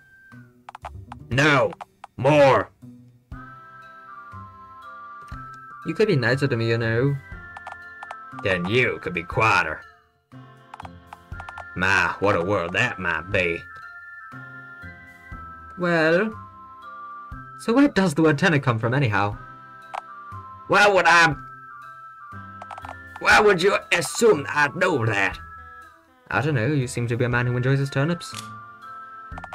I'm this close to using up 2 of these here bullets, you know. 2? 2 bullets? You want to shoot me twice? 1 for me, 1 for you, actually. Oh, fair enough. Between the 2 of us, I think I'd shoot myself first and then you after, so I wouldn't have to hear you gurgling on the ground. I gurgle on my feet too, in fairness, and gargle off too I do. What sort of dialogue? Hey Norm, I have one last question. If you ask me another question about turnips or radishes, I swear you're gonna taste lead for the rest of your short life. No, I want to ask, is Mingus right about Dialtown? What are you talking about now? Are you starting to piece together why I'm out of waiting to get rid of you? Nah, not the exiling part. Her wanting to make Dialtown just like it was when Callum was in charge. I guess what I mean is... Do you think Dialtown was better off before Callum died? Before he what now? You think he's... Oh, he's not dead. You don't know a damn thing about what President Crown achieved, do you? I know he had a funny head, wore a flag tie and made lots of telephones. That's the gist of him, right? The gist of... He was the greatest leader this here country's ever had. A visionary. And a tragic waste of potential in the end. I found out what happened to him after I jumped forward in time, of course. So wait, he's not dead, but he's gone. Callum now's amnesia, I see. That's the long and short of it, yeah. To my knowledge, he's alive and kicking, but still completely gone. I'm even more confused now. You make a brain hurt, Magic Hat Man. Alright. Maybe you'll understand if I start at the very beginning. Context and all. Are we getting another story? Yeah, him. Callum Crown was born here in Dialtown in 1923. Growing up in the 30s, in an era of depression and change, Callum found himself transfixed with the technology that was becoming slowly commonplace at the time, namely the telephone. Callum was born with a severe deformity, having only one complete limb, his left arm. While extraordinarily bright, he lived a solitary life, watching other kids outside perform feats he could only dream of. When the early 40s rolled around, Callum signed up to fight in World War II, but wasn't accepted on account of his disability. He had to stay home and bitterly follow the war alongside the rest of those unfit to fight via hazy radio transmissions. If only I could walk, Callum thought to himself. If I could walk, I could serve. It was at that time that Callum put his garage workshop to good use. Made use of scraps of just about any metal he could get his hands on, forged himself a pair of prosthetic legs, which, while crudely assembled, were virtually unheard of at the time. He sent the Army Registration Office a note, vouching for his new metallic appendages, vowing to join their cause, whatever the cost. He never got a reply. So he simply sent another letter, then another, and another. What started as one letter quickly became dozens. Always a motivated guy, Callum decided to use his head, try something new. Callum bought his first telephone. After getting through to Dialtown's head enlister, Callum found out that to his shock, every single one of his letters had hit their mark, but was simply thrown out en masse. "I'm here to recruit the best of the best this country has to offer," the recruiter stated over the phone. "Not some freak with metallic legs who'd slow the rest of my boys down." With a single disconnecting click, Callum's dreams were obliterated yet again. Callum, now full of spite and determination, decided to better himself further. He built himself a right hand out of just about any metal he could find left over from the construction of his legs, connected the copper wires to his own nerves, and forged the very first fully working prosthetic hand. With the war winding down, Callum decided to go out to patent his designs. People at the patent office looked at him as though he were a freak, with his rusted iron clanking hand and his bulky metallic legs. Callum bitterly listened to the end of the war, now disillusioned, via hazy radio transmission whilst tweaking his mechanical limbs to be more functional. Come 1948, Callum decided to try his hand at selling his mechanical limbs to war veterans, many of which had returned in the coming months after the war. Initially, they sold like hotcakes, allowing Crown to move from his garage to a small manufacturing plant. Sadly, this did not turn out to be a sustainable business model, as once each soldier bought a prosthetic leg or two, they didn't need to buy another. Come 1950, Callum struggled to move even one limb. This led him back to the drawing board. His inventions had dramatically improved his own quality of life. He wondered if he could offer his fellow man an upgrade. Advanced metallic limbs had tools built in, had increased strength or flexibility. Limbs that could even change humanity, even the world as he knew it, just as he changed his own life. Callum took him to the public, parading his new and improved models around in the street shows, using himself as a test subject. Was laughed off as a monster with metallic limbs, trying to sell his own misery to others. Callum was looked on as a self-mutilated idiot, someone who made himself a freak for show, and not as a talented and determined visionary who paved the path that he needed underneath him to walk. "I'll prove them wrong. I'll prove the whole world wrong if I must." Callum gradually became more cynical. He began reading more into the market with the vain hopes of copying success, and sure enough, he figured it out. Sadly, America turned into a luxury market. Washing machines, televisions, refrigerators, all were selling faster than the nearby factories could churn them out. Callum's idea to integrate organics and inorganics wasn't taken to right away. With a lack of sales revenue, Callum had to all but shut down Crown Mechanics Incorporated and let each and every one of his workers go. Hi, Chloe. We're being quiet for the movie. Became something of a town oddity, not Welcome unlike in. myself. A door-to-door salesman made of clunking rusted metal, a vendor of that which was unwanted. Callum somehow felt lonelier than ever before, even more so than when he was back in his garage, watching the rest of the world move outside his window. He reflected on his loneliness, once again being bound to his workshop, next to his phone, desperate not to miss a single opportunity for his dream to take off. His phone. It connected him to the world outside of the workshop, to the rest of Dialtown. Perhaps it could again. That's when he realized. I've got it now. Calum spent a full year working on his new design. A telephone that's built into your head, could be swapped and traded for other such devices, and has a 5-year warranty. No repurchases required. Surprisingly, despite their clunkiness and novelty, the practicality of having complete and portable phone access anywhere in the world through airwave frequencies wasn't lost on people. And interestingly, the phones caught on quickly. A typewriter alternative even became common, allowing text to be printed from one's own head, as if the user was having a conversation with the very paper itself. Unpredictably, these phone heads caused a massive boom to employment, with young men and women getting hired left, right, and center as both manufacturers, but also operators in switchboard exchanges. This economic boom made Calum extraordinarily popular, which he used to run for mayor, the Senate, and finally the presidency. All 3 roles he walked into, seen as a visionary, a man who could change the face of America for the 2nd time. Becoming leader of the United Nations, Calum proposed to the world his vision for the future. His idea of a functional, inclusive, and wondrous mechanical world where all problems from famine to animal extinction, societal conflict to resource shortages, all could be solved, preventing future wars and creating worldwide harmony. However, This is long. paranoia, he refused to write the plan down in its entirety or tell anyone what it is prior to the proposal's agreement. Needless to say, the vote in favor for the plan won by a landslide. In the coming years, the whole world was converted to have inorganic heads. Women, children, animals too. Calum stood on the tallest podium given to a human being today, and failed the hardest for it.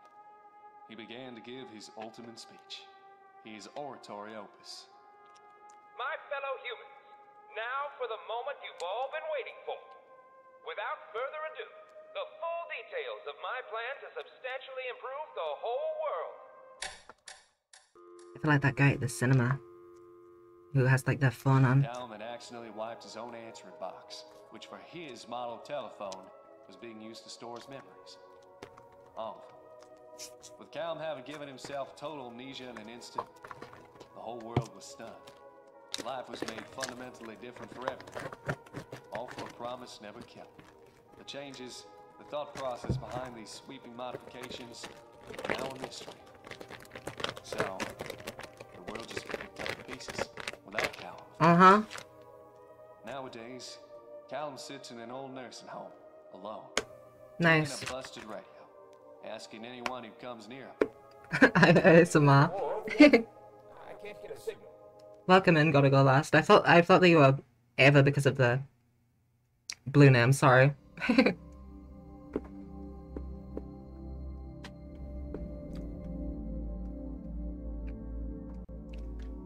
I'll admit, I did open up a packet of chocolate and start eating it for the bit to be the loud person at the movies. Because I was getting bored of just sitting silently and waiting. Plus there were subtitles. If there weren't subtitles, I probably would have just like muted up and turned up the volume.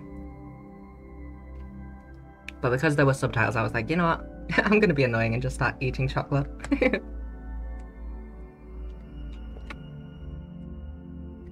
Anyway, we now have Law. Anyway, welcome in, Chloe. Hi, Lucidity Void. I'm leaving my stream on for cats to watch. I hope the rest of the stream goes well. Thank you. Welcome in, gotta go last. Fun Law, I know, right? Oh, that was long. Oh, what a loser. I can't say that. That's awful. He lived an extraordinary life. Yeah, but The story wasn't finished. Can never stand it when a story gets cut short before it's meant to end. That's just the way the world works, you know? I love how direct Doggo writes stories, yeah. No system values its pawns. Life ain't about what you deserve. It's about what you get. I might turn up the volume for that cutscene up a little bit in editing for YouTube. If I don't know how loud I was compared to it, but I might, you know, might a little bit. Oh, that's eerie. My friend Karen said that to me once. The rank there is also amazing. It was amazing, but also I'm just like, I'm sitting still for too long. I gotta do something. So I decided to be hilarious and open up a packet of chocolate. Now I just have a fucking bar of chocolate here, sitting on its wrappers. And woohoo. You know, I did it because I thought it would be funny, but now I just have a bar of chocolate here, so I guess I'll eat that after stream. You know, the woman you're about to meet? Meet?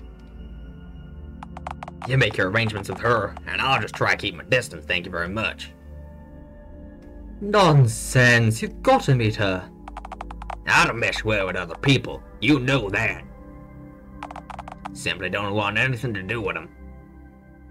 I swore that I'd accompany you till we reach the mayor, but I said nothing about chatting to your strange friends. But she's lovely though! She's no nonsense, just like her yourself. Don't try to butter me up. She and I are nothing alike, I guarantee you that. You really hate other people, huh? You know what, I think I'm gonna try to change your mind about that. Not everyone's bad, you know. There's still some good in the world. Sometimes people toss me meat. I hope that you'll get to see that. For the record, accompanying you does not include the learning of life lessons. If I wanted to learn a crushing life lesson, I'd get married again or rub a kitty's exposed fluffy belly. I don't even know how long it's been because stream crashed like 4 times earlier. It seems to be good right now, but 1 hour 36. Nah, partner. I'm just dandy as I am, thank you very much. Now then, let's keep moving. Sun's sitting, and believe it or not, I don't want to see you break your ankle stepping in a gopher hole and for me to have to put you out of your misery like a broken horse. I wouldn't take it personally if you had to.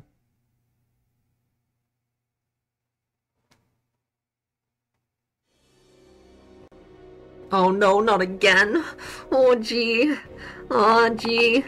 I appreciate you all meeting with me here yet again. Do I get to play as Mingus again? As I'm sure you all know, approximately 1 year has passed since, his exile. Oh, it has been a while, hasn't it? Whoopsie. Caddy cat. Mungus. Yeah, Mingus. Among Us. Mayor Among Us. Which is coincidentally the first time we've all been able to meet now that Billy's out of juvie on probation. Hey, don't flap the blame onto me, Mingles. You could have overturned my conviction and gotten me out instantly. Shut the fuck up. No, wait. The audacity of this bitch. Fuck you. First of all, call me Mingles again, and it's the death penalty for you, bucko. Holy shit, it's Among Us cat. It is. This is the new Among Us skin. Secondly, you get 1 free pardon per year, and this was your 17th. 17 convictions in a year is way lower than my annual average, to be fair. It's only mid-February. Look, my point still stands. The initiation of Phase 2 of Mayor Mingus's Perfect Society reforms is vastly overdue. Abel, drop by the funfair and retrieve the green one's shelled spawn for Theodore. Well this sucks because Abel I couldn't think of a voice for him, so I gave him the same voice that Norm now has because he is, you know, American. Yeah, my voice changed a lot in a year. Are you kidding me? I'm still Southern for some freaking reason. Abel, that motherfucker. I can't do another New Yorker. Why do I have I don't fucking know. I'll keep my voice, you know, we'll fucking, we got the same voice, why not? Why do I have to collect the eggs? They'll probably be moist. Very possibly, but alas, every other member is already preoccupied with a mission of their own. What about the mustachio dude? He hasn't done much yet. Hero is coordinating the tranquilization, retrieval, and containment of Bigfoot, as per our mutually beneficial agreement. Abel originates from DSAF. Oh, cool. And I couldn't be more thrilled. Fully to that then. Why, with competent and well-trained officers, this should be a cinch. Well, alas, Theodore, those 2 idiots are all you've got to work with, so plan accordingly. You mean us, ma'am?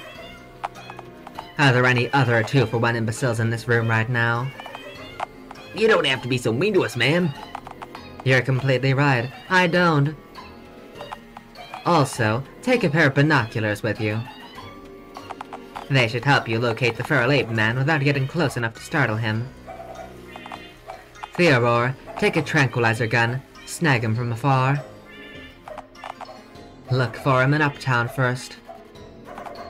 I'm certain I heard on the grapevine that the bank has a vault chock full of bananas just for him. I'm sure he lingers around their premises constantly. Miss Crown, couldn't we maybe have 2 pairs of binoculars? 2 pairs of binoculars? Who am I, Winston Churchill? Yeah, what if we scribbled over who gets to use the set you just gave us next time they let Bigfoot get away? Oh, well, that's easy. I'd have you both killed. You can have him, bro. Bro. Marvelous. Billy, go get some fresh batteries for your megaphone from upstairs. So you're saying...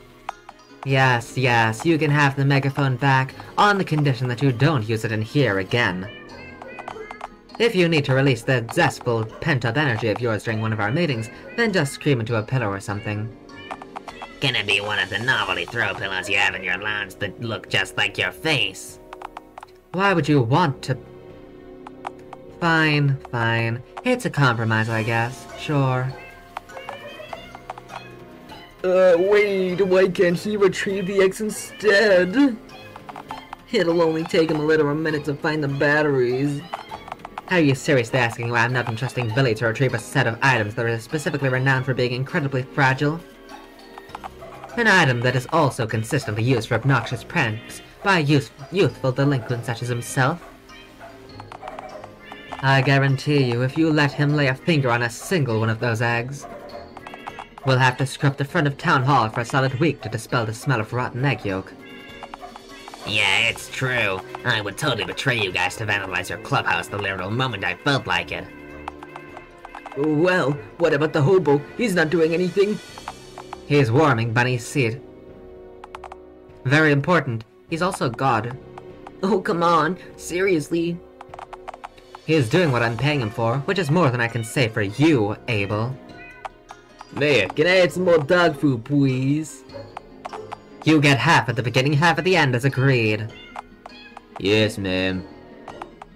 Also, Abel, you're the only one of us here with the keys to the fun fair. You'd have to page your ticket booth employee and let him know someone else was coming on your behalf, if we sent anyone else. Bad chance of that working. The guy's a moron. He'd somehow screw up opening the gate for us, if we trusted him with the responsibility. Probably he'd set the whole booth on fire or something. Whatever I'm paying him, it's far too much.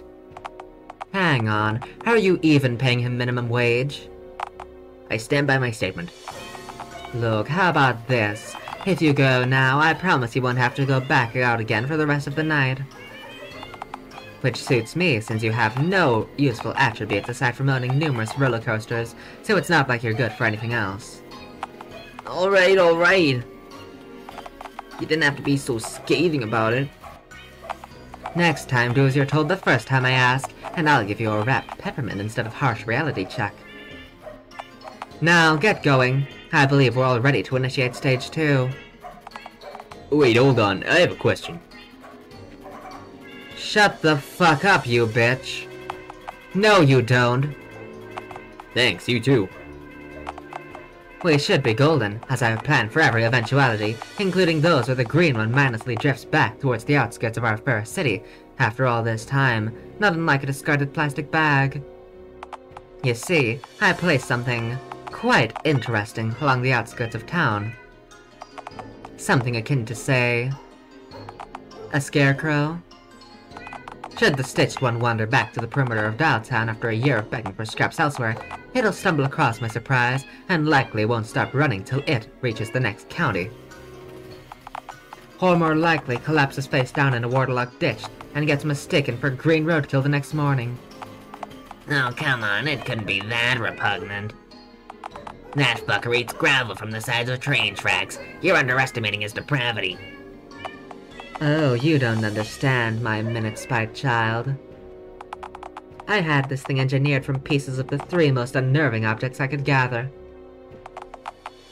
All 3 entities shared a dark, potent energy, and as one being. We possess a truly wretched force to be reckoned with. Granted, it's quite unlikely that he'll actually find it after not being seen for a whole year. Oh no! Oh God, what is that? What in God's green earth have we just encountered? Oh no. Hat from Big Bertha. Knickknacks from Madame Mediocre. Entire essence of Greg. Big Gregma. No, no. No! Seeing this is the worst thing to happen to anyone in history. Fuck off. Oh! You missed. I don't miss. Oh, thank God we have Norm with us. You were saying? Norm, How? When you live in the middle of bumfuck nowhere, there's really only 3 things that you have to occupy yourself with. Shooting tin cans, hunting for your supper, and swatting flies. All 3 of which majorly help you hone with your aim. Especially that 3rd one. Good lord, the amount of critters that you get wandering and flying into your house. The largest of which was me. And the most annoyingly persistent. At least flies move away from you for a moment when you swatted them. I'm a lovable creature. And you slaughtered Big Gregma, saving my life. Well, not quite, since you weren't in any actual danger, partner. You essentially just shat yourself over a weird-looking scarecrow. But had you not shot it, oh lord, I'd have run till I hit the next county. Or, you know, collapsed in a ditch 2 miles up the road. You cared enough to shoot at it, for my sake. You do have a kind heart, Norm. I shot it because you were screaming right in my ear. I do have an ear on each side of my head, you know. Oh, well, at least Big Gregma is fucking dead forever. Did I ask how in tarnation you knew what this appalling abomination's name was? Oh, I met its 3 constituent parts as distinct entities and 3 of the other 4 roots. What? Never mind. Hi, Senja. Oh my goodness, welcome in. Hope you're having a good day. Yeah, that's the command. Welcome in, Senja. Anyway, I'm 80% sure the mayor slapped it together with shit she found around town. Of course. Only a creature as vile and depraved as Mayor Mingus could conceive of an entity this obscene. Yeah, I think Mayor Mingus might be Kitty Satan. Oh, look at the little baby.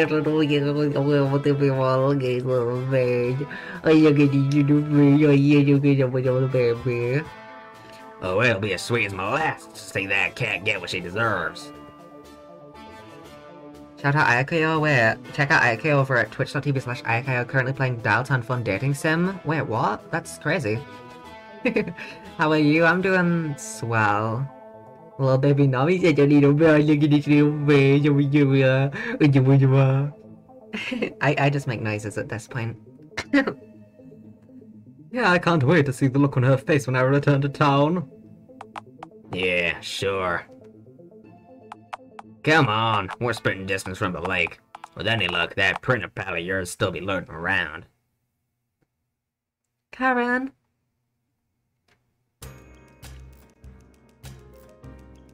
Karen! It's me! It's... It's been so long, What are you doing out here? Did your cat homing instincts follow me out here? Did you pick up my scent? If you did, then that's extraordinarily impressive, given that I haven't seen you in at least a year. Karen, I'm not a typewriter. I hope that you are fine with this. Who are we spooning? Currently... Norm? Question mark? I don't know. I don't know if dating it right now is the focus. I think it's killing Mingus. Now, I ain't surprised in the slightest to learn that he's got the nose of a bloodhound. Actually, no. You see, all the cough nectar I have drank has really dulled my palate. Norm is a dead? Well, is he? Well, fair enough. Swooning, not spooning. Did I say spooning? If I said spooning, I meant swooning. I don't know if I accidentally said spooning. I definitely meant swooning, but I don't know if I said spooning accidentally. I don't have quite the nose for Bloodhound, more of an elderly pug perhaps? It's Norm but in a besties kind of way instead of a romantic kind of way. That's epic, I'm so happy. I'm gonna be besties with Norm and he's gonna warm up and he's gonna do the little kitty cat face again. He's gonna be so cute. Say, Karen, what are you doing out here anyway? It's like dusk and junk. You ever tried to paint the moon during the day? I'm sure I could if I... Norm, have you been to the moon? I passed it, but I'd never stepped foot on it. Didn't want to have to brawl with the feral folks still up there. To be honest, I'm not even sure. I wouldn't be surprised if I did accidentally say spooning. Sometimes I say words just wrong for some reason accidentally.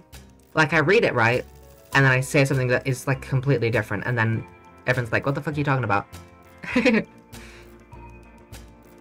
Wait, there are aliens? That makes sense. So... she says my name wrong. She says, she says my name upside down. She says it more like, So, are you gonna introduce me to the eccentric dude to my left who visually clashes with himself, or...? Hey now, don't you dare cast your narrow-minded judgment about how I look.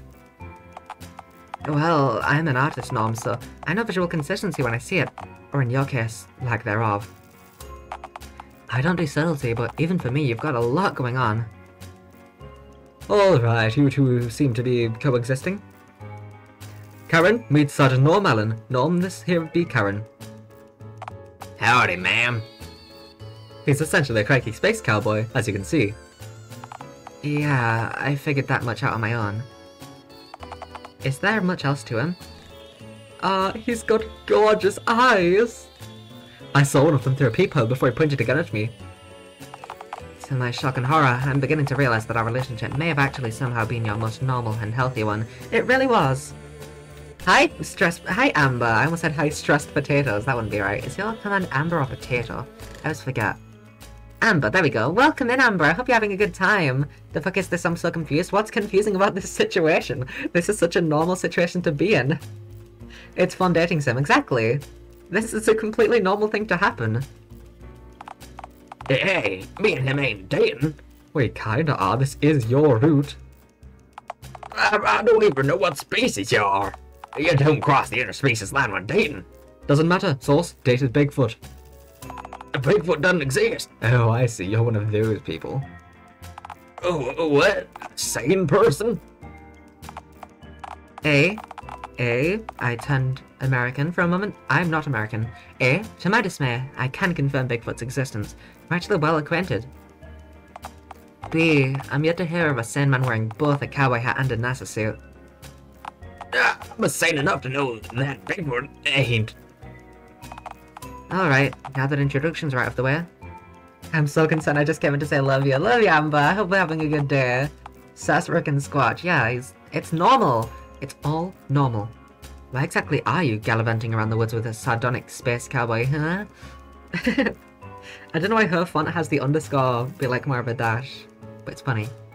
Oh, so funny story about that. It all started when I pissed off the wrong cat. Oh, for crying out loud. I'll just fill her in. It'll be much quicker and much less confusing for everyone involved. Several minutes of actually can hear an explanation later. And trust me, it was several minutes. I had to get my chocolate out in the... I was about to take a bite for the joke. Not worth it.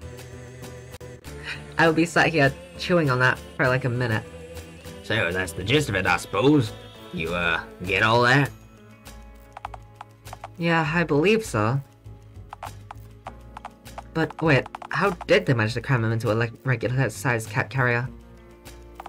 With great difficulty, I'd imagine. Alright, thanks for clarifying. That was the only question I had. No, wait. Actually, I have one other. Didn't you have a typewriter head when I saw you last? Yeah, no, maybe. Cool. So, what are you two looking for from me? Taxi fare? An alibi? Well, a way to get smuggled back into Dialtown would be just dandy, ma'am. If you were to know such a way, that is. Well, there may be security wandering around the perimeter of town watching for my inevitable return. So we'll need to get smuggled into town inside something inconspicuous. I could take you back in a handbag. Granted, I don't normally carry one of those around with me, so it might look a tad suspicious. Also, the handbag would have to be large enough to fit the both of you inside, which would almost certainly look suspicious. I love Norm's face so much. He has a great face. I almost don't want him to take the bag off, because, like, look at him. He's such a little guy. Oh, Lord.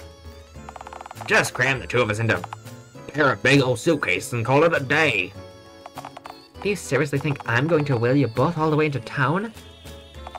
Asking me to lug just one of you back to town would be a ridiculous request, let alone the both of you. Oopsie, my ba-ba-ba-ba-ba.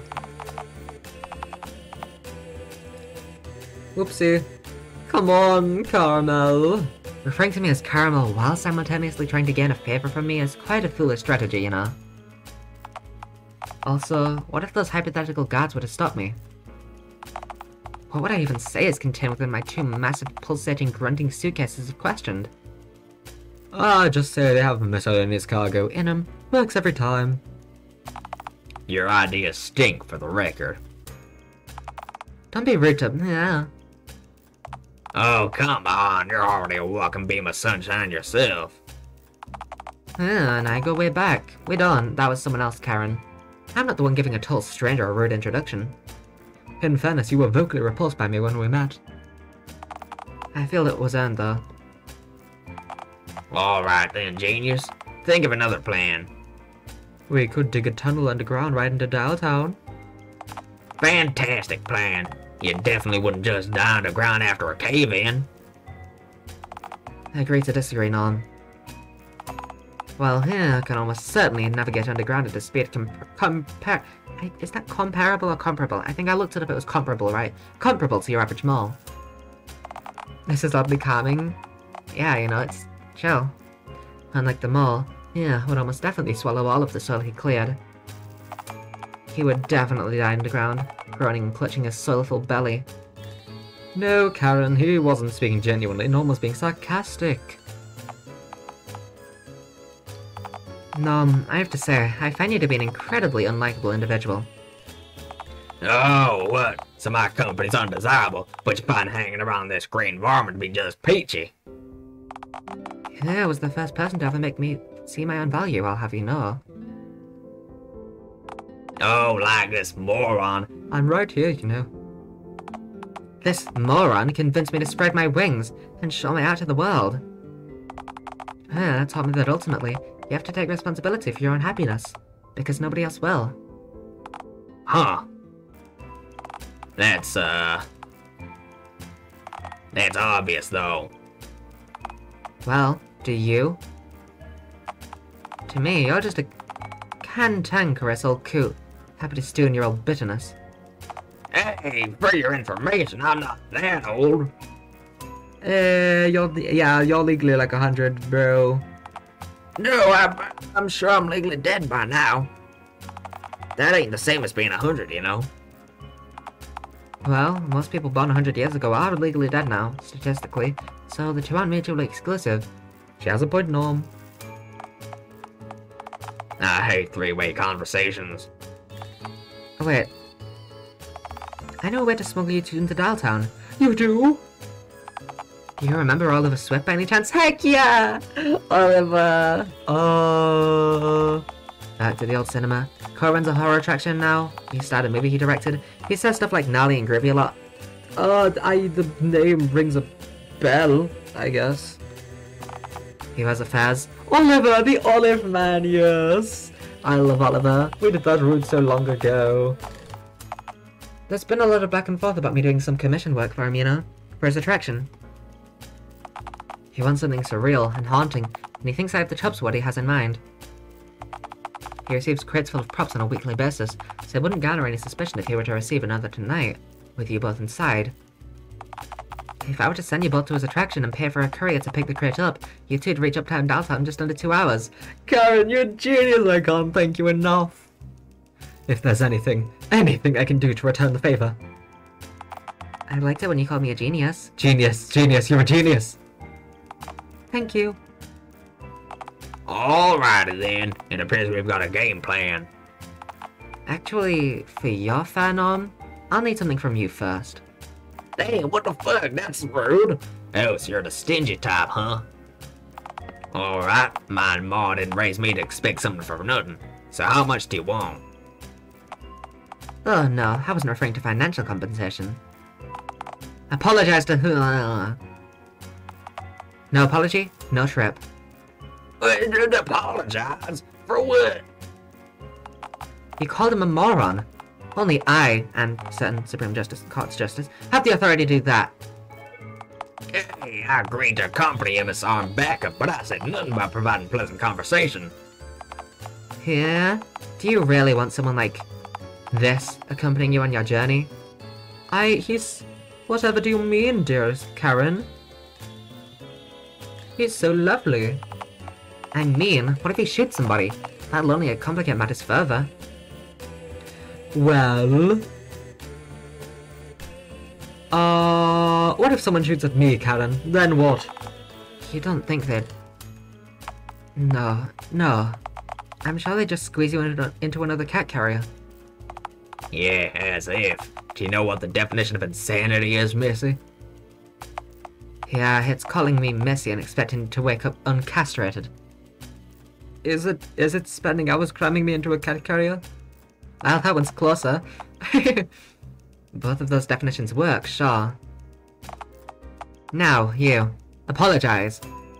No! Say you're sorry. You really think that's wise? Trying to issue commands to an armed man? I could destroy you when you know it. Yeah, sorry. Karen feels I've hurt your feelings. You! Alright. I'm sorry that I called you a moron, huh? I shouldn't have said it out loud, just in my head. Thank you! Currently drawing Callum right now, that's fair. Callum's awesome. I'm very sorry that I interrupted his movie by trying to eat chocolate, but it was really funny. And hilarious.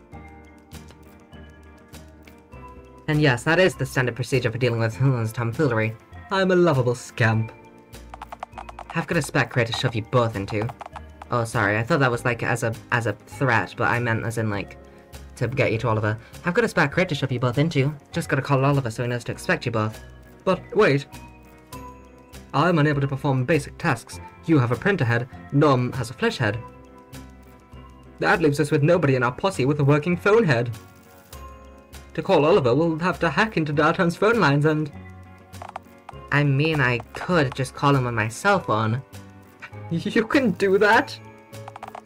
You know every single person in civilized society has one of these, right? Well, I don't. She said civilized society. Nom, you live in a shack and eat possum meat. I don't eat. Ugh, fuck. Oopsie, I skipped my text. In fairness, possum is succulent and gammy. Truly a working man's delicacy. I've seen you eat possums with tire marks on them. See? Alright, let's just get you two loaded into a crate before I change my mind. Karen, my ink-churning maiden, how can I ever make it up to you? Never again referring to me as an ink-churning maiden would be a wondrous start. Olive man. Uh-oh. You seeing this, bro? Yeah, bro. Imagine wearing both a cowboy hat and a NASA suit at once. Talk about a wardrobe malfunction, am I right? Yeah, and he's with her. Oh yeah, that too. We should probably let the mayor know about this. Do we have to? What if she yells at us?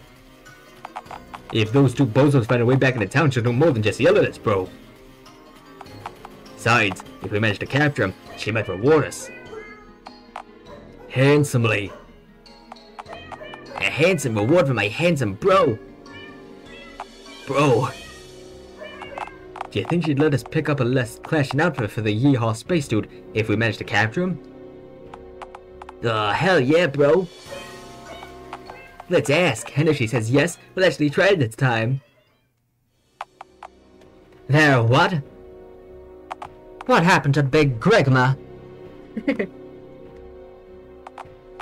How on earth did they make it past my stationary and inanimate obstacle? Well, from what we can deduce. Yeehaw, movement filled it with bullet holes and then it kinda exploded. Yeah, that'll happen alright. You know, as a seat warmer, you don't have to speak. Cool. I won't speak unless I have something funny or epic to say then. Okay, allow me to be more specific. As a seat warmer, you mustn't speak. Alright now, who could be smuggling our green friend back into town after a year of not being sighted?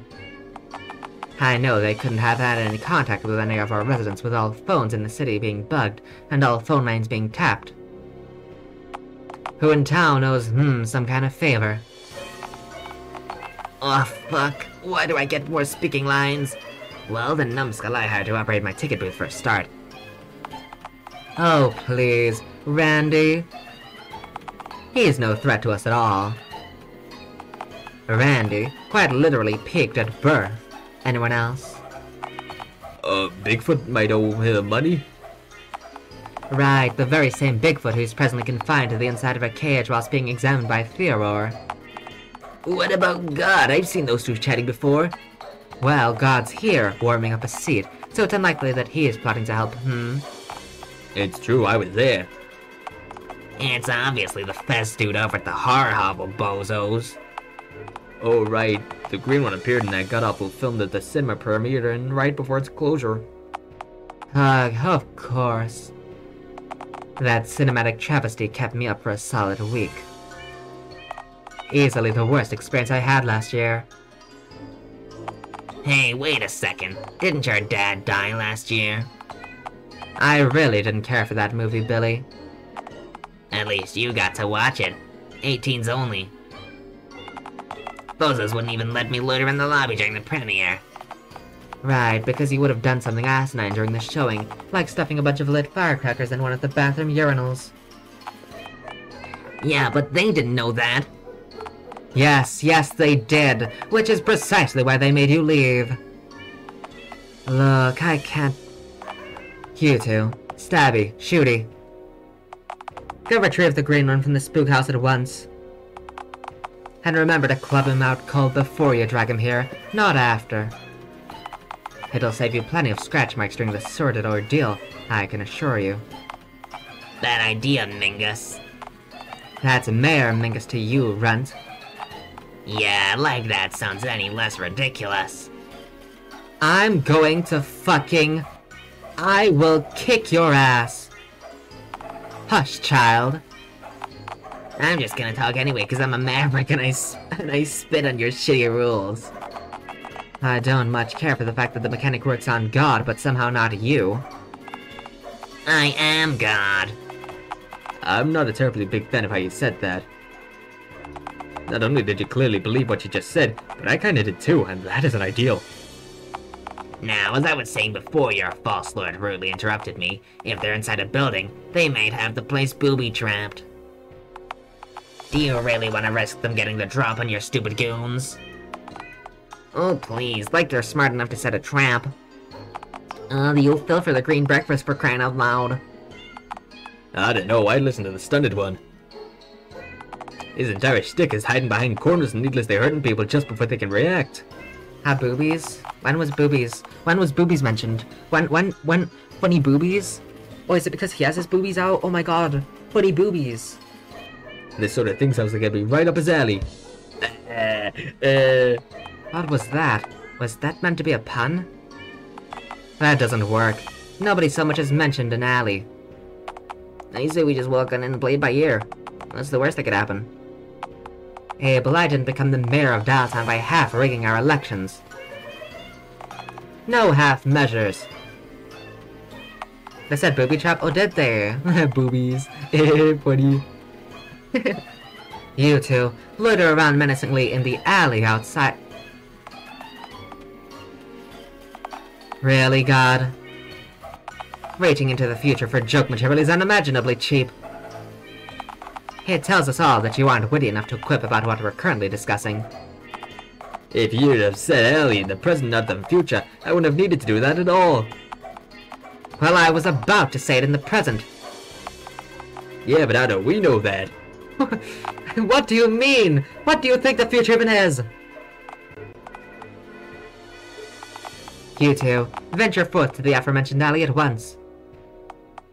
Lest I take my feline rage out on you two decidedly less divine beings.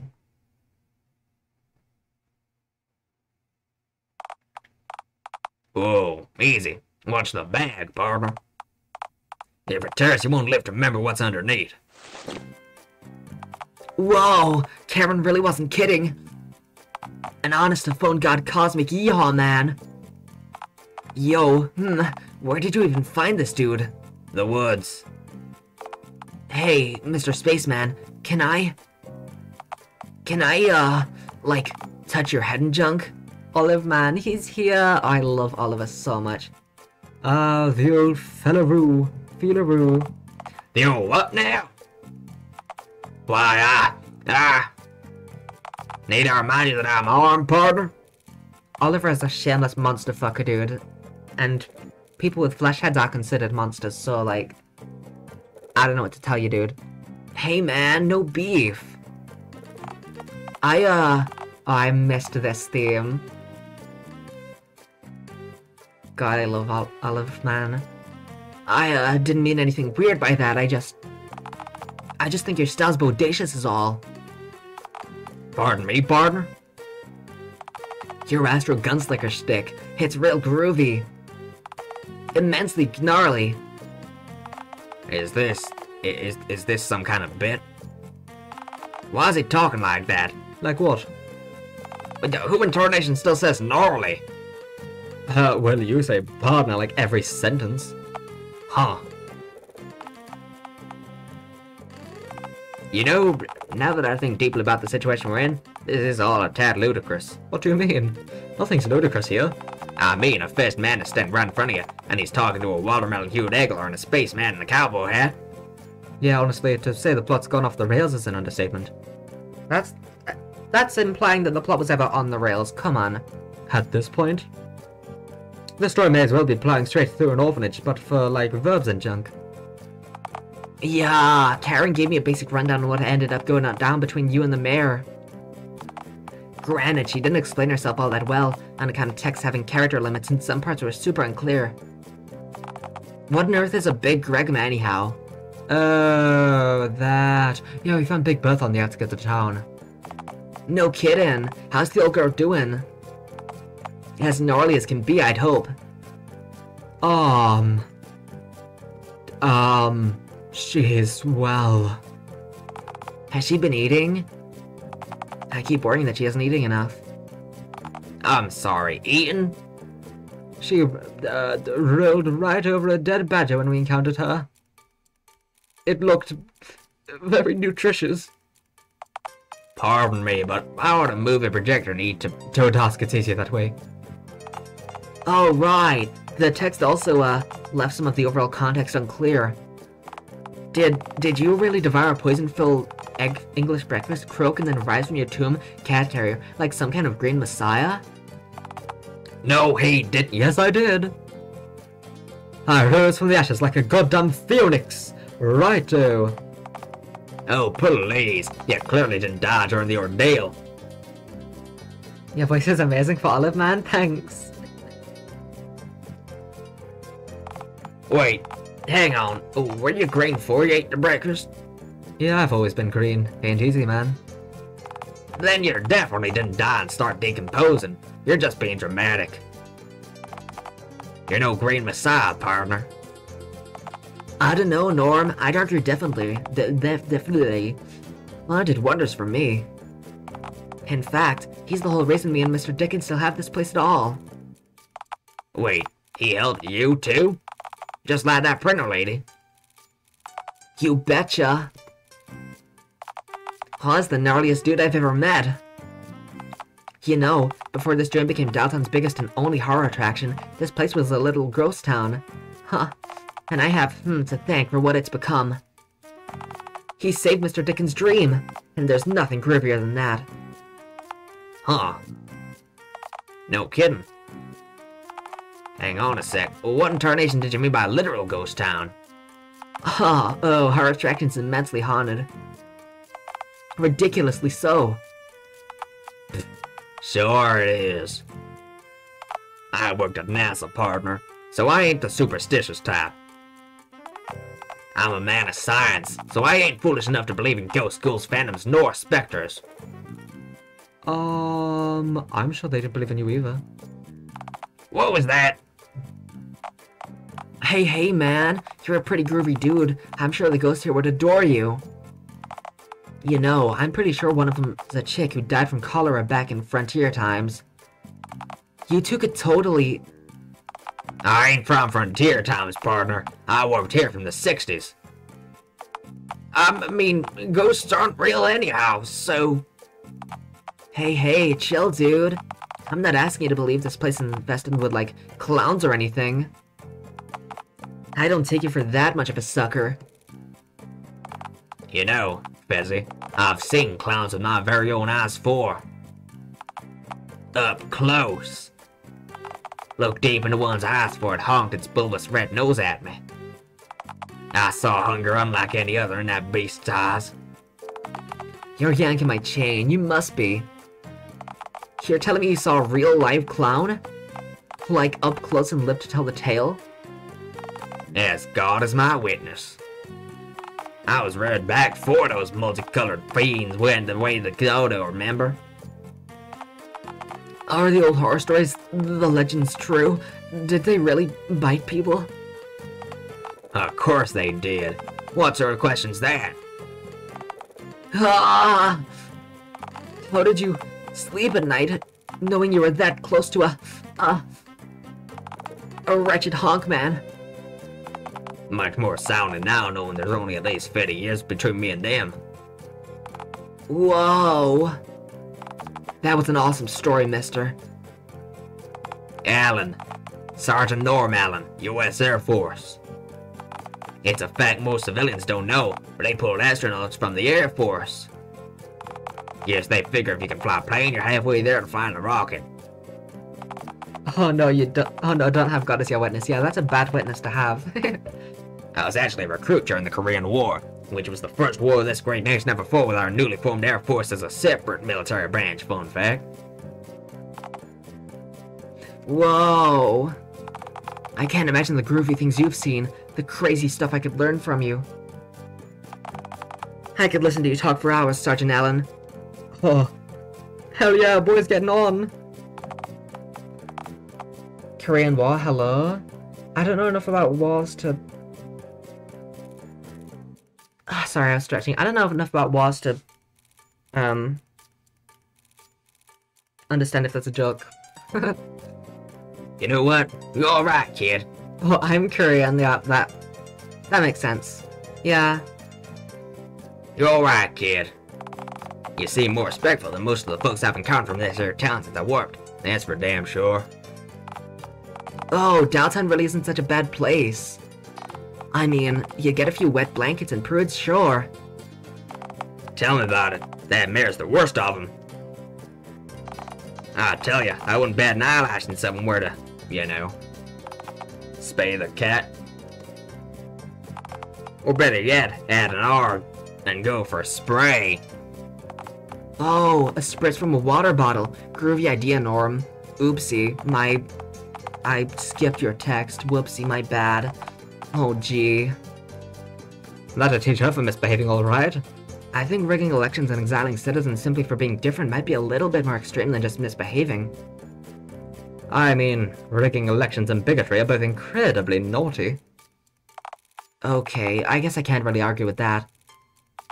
Your pal's right. Her crimes are unforgivable. A simple slap in the wrist won't do, no siree. By spray, I meant her brains. All over a wall. Thanks to our good friend Mr. Bullet. Ah! Yeah, okay, she deserves it. I probably shouldn't be saying stuff like this, actually. He's gonna fucking kill someone, and it's all gonna go terribly wrong. But it doesn't say rate the voting choice, so I'm gonna say it. Wised up, eh? I'm glad. It's good to know you'll be watching my back later on when I'm finished this for good. Norm, are you saying... You're not. You couldn't be. Mayor Mingus dies tonight. Ooh, I'm a widow cat boy. I'm a widow cat boy. And she's gonna fucking die by my hands tonight. Norm actually only has one face drawn on the sticky note, which is the one you see when you first enter the check as it zooms in on his sprite, although the other faces are hallucinated from from the cough nectar. That makes sense. By dawn, our kitty friend will have been neutered and neutralized. But you said you were coming with me to see the look on her face when I returned. I'm afraid I deceived you, so you'd agree to my offer. No, I think he was pretty upfront with it. He was saying like, Oh yeah. That would be pretty nice. I never would have gotten to her on my own, Unlike you, I ain't got friends in this here town. Nobody to help smuggle me in. And likewise, without me, you'd get yourself captured, maimed, or perhaps even more likely stuck in a giant mousetrap before you reach the mayor. This is a win-win for the both of us, you hear? I'll let you take care of your business, and then I'll take care of mine, and wrap this whole thing up all nice and clean. Sound good?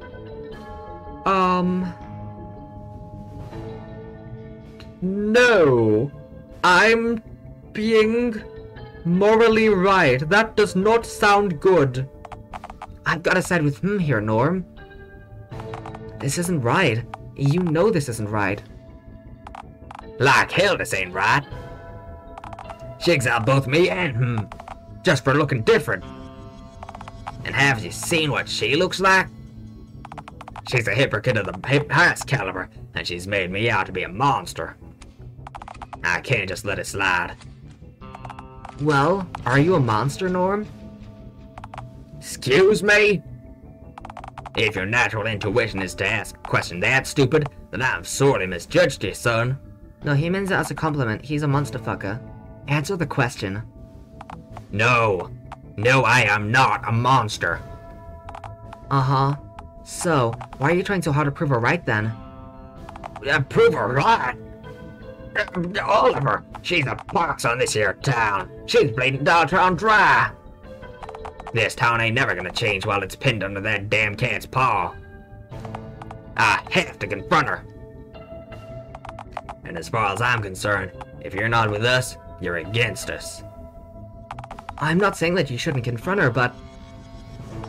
I don't know. I say you should do it out in the open. Be the rational one out of the two of you. Mayor Mingus may not be such a groovy person, sure, but she's wicked at churning out xenophobic propaganda. The odds are stacked against you both, even without you committing any heinous misdeeds in the name of frontier justice. She wants you to prove her right, Norm. I know you can prove her wrong.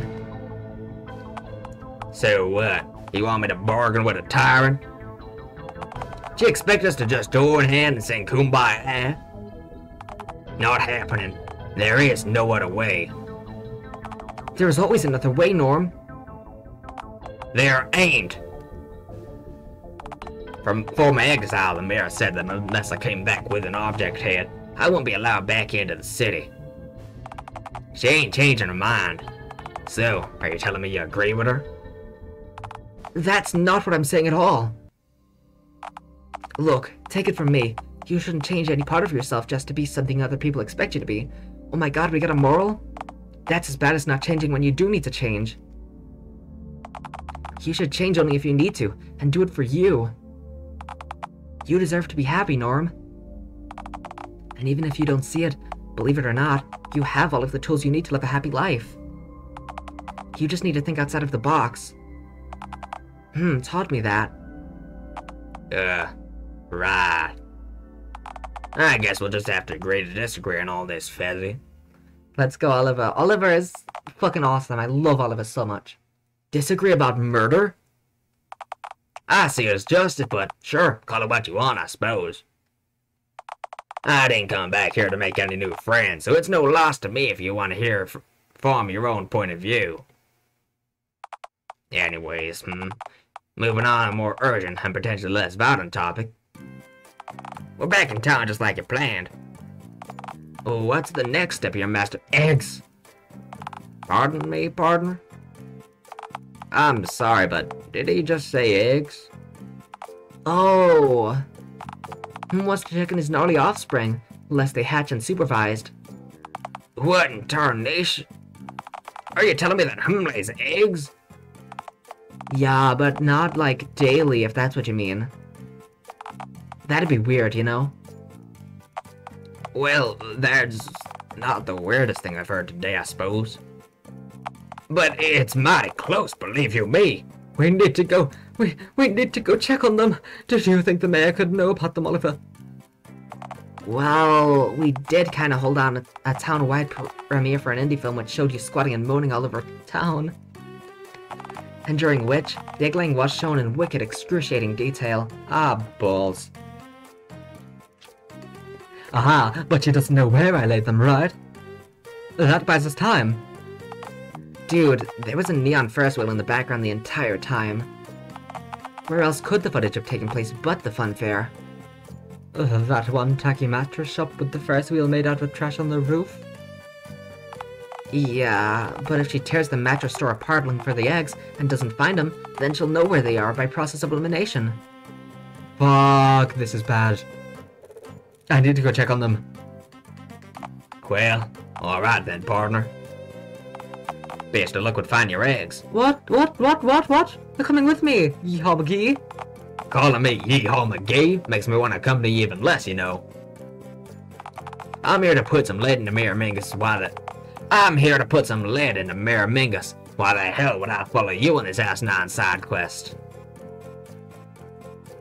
Out of the goodness of your heart? I have no heart. Why did I assume that'd work? I'll need to say something more compelling to convince me to follow me. You're talking aloud, you know. Note to self, he can... Still talking aloud. Plan B. Plan C? Why would you even assume that'd work? Silence, Fezman! Radio, Stitchhead. Wait a moment, Yeehaw McGee. If I'm going, that means you have to as well. What in tarnation are you jabbering on about now? Just because you're in Dialtown doesn't mean you can get to Mayor Mingus. How well do you know the layout of the town? I'd figure it out right quick, I'm sure. I'm a born navigator. If I can navigate 14,000 feet in the air and through space, I can find Town Hall, I'm sure. Uh-huh. Through what? Aimless wandering? Hard to sneak undetected to a destination you don't know the location of, isn't it? Face it, you need me more than I need you. He's got you there, Norm. Ah, damn it all to hell, you're... Fine. Quick detour, then we're going straight to the mayor. You hear? I'll get my justice tonight, mark my words. Right, before we head out, I'm going outside to scout for undesirables. Stay here for the time being. I'll call you out when I know the coast is clear. Happy trails, Fezzy. Yeah, right. Bye. Lord, I thought he'd never leave. Look, I wasn't gonna say this to you, but since we have a moment alone, I think you should ditch the cowboy. What? Wait, you mean Norm? No, one of the 17 other gnarly space cowboys that happen to be following me around. Oh, with that kind of backup, my mission will be a lot easier. No, come on! I'm trying to get you to tell your sinister cowboy traveling companion to put an egg in his shoe and beat it, not to accumulate more of them, damn it. Egg? Look, Norm just told us he's gonna murder someone in cold blood. I know you know that this is wrong. I don't want you to be an is it accessory or accessory? I think it's accessory to this man. So what, you're suggesting I just abandon him? Like I said, he won't make it out of here on his own. He'll get captured. Oh, and what a shame that would be. Hell, I say you could even put a tip in for him. Maybe the mayor'd even pardon you. He'd prevent a murder and get your old life back. Oliver, this is so rude. You'd have it made, It's a win-win scenario. What? No. You're suggesting I betray a friend, only to turn him over to my nemesis? I'm your friend, And I want you to do what's best for you. I want you to be able to spend the rest of your life without having to hide from her. Mayor Mingus uses people like tools. If she finds a use for you, she'll keep you around and, hell, maybe even on her payroll. She banished him, Oliver, and she banished me too, I might add. And she was wrong to banish you. We both know that. Having you around is good for Dialtown. Well, I don't know if I'd say that. Maybe you can show her that. There's no reason not to turn him in. He'd save a life and possibly gain yours back. Look, it's your call at the end of the day. I just don't want you to reap the consequences of his actions. You don't get it. He's a nice guy deep down. I've seen that today. Maybe I can change his mind. Turn him around. Hell, he seemed surprised how much I helped you. Maybe I can make him hope again. We'll go show him Randy. Show him Randy. That's optimistic, I guess. But do you really think he's capable of change? We were. To be fair, Oliver didn't really change much, but, you know. Okay. I trust you, Just be careful, alright? I still insist. The way I see it, it's only a matter of time before he flips his lid and... Come on out, Coast clear, I reckon. I guess we're Splitsville again then, eh? Just think about what I said, though, alright? Okay, will do. See you later, dude. Mwah. Please think further about murder and not being very epic, please and thank you. Sure, okay, maybe, perhaps not now. Okay, wow, bye!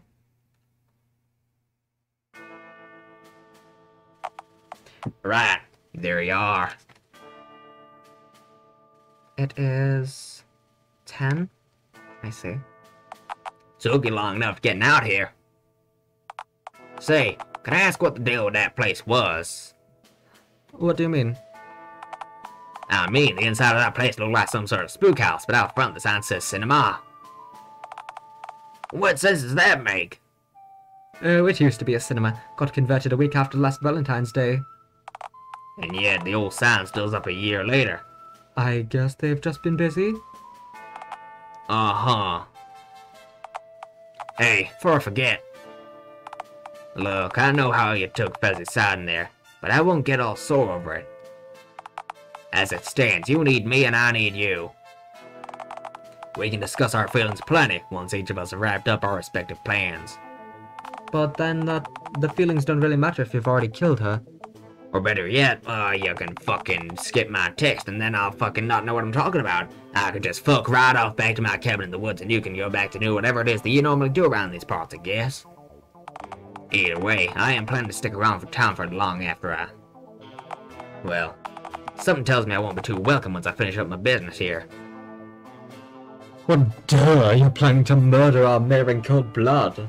But what if you could stay? Are you kidding me? Am I? Like I'd ever want to settle down in a time like this, where people show no sympathy for the downtrodden. Even if I could. Yeah, I don't know, Norm. I think Oliver feels plenty of sympathy for you, man. He agrees with you about Mingus's nature, you know, just not what you want to do. What I'm gonna do, you mean? You still have time to change your mind. Can I please get the rules for Discord, because I really want to post the art? Because... Let me look again. I can't see you in the Discord. It doesn't say that you're in here for me, which is why I said that I'd deal with it after stream.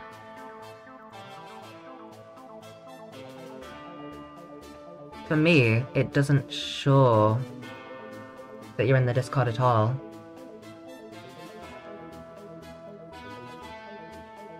I don't know why.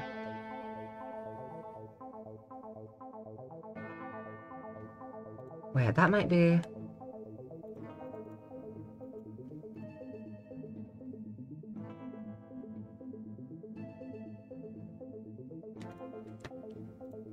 Alright, let me quickly Tray.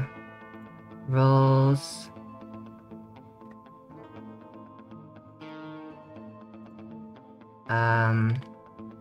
Manage members. Add members. Oh, there you are. Is that... Yeah. Alright, I think it should all be good now. I'll deal with... Oh, it's not... Because I got rid of Me 6. That does make sense. I'll have to deal with that after stream. There we go. Everything should be good now. I did get rid of Me 6. I completely forgot about that.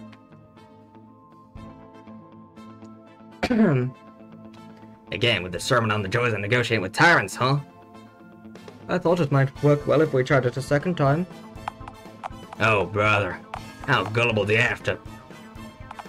So, what, do you think I'm gonna turn my back on years of mistreatment and scorn just because one person in town was nice to me? Well, I was hoping so, yeah. Not happening, partner. Now then. I think we better get moving before anything or anyone undesirable shows up. Relax. I know how this game works pretty well by now. Game? You're standing in the middle of where I'm looking right now. Right, because you're looking straight at me. I ain't following where you're going with this. It means there's no space for a three-way dialogue scene. You know, because you'd have to stand closer to the left or right side of the screen. To make space for the other character talking to us, that is. Huh? As long as you don't move relative to where I'm looking, we're safe. That has to be the daftest, most backwards... It'll work, just watch.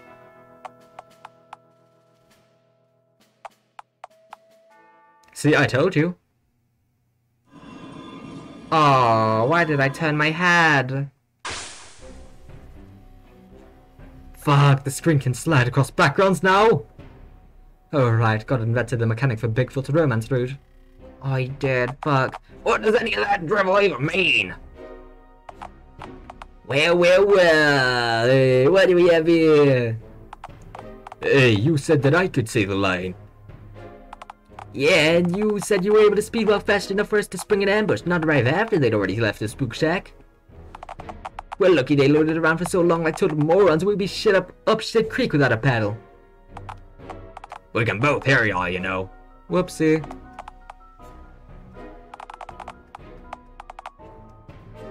Here, what now? I mean, you have fallen into our trap just as we planned. By allowing us to show yourself first, we expertly... He's got a gun, you know.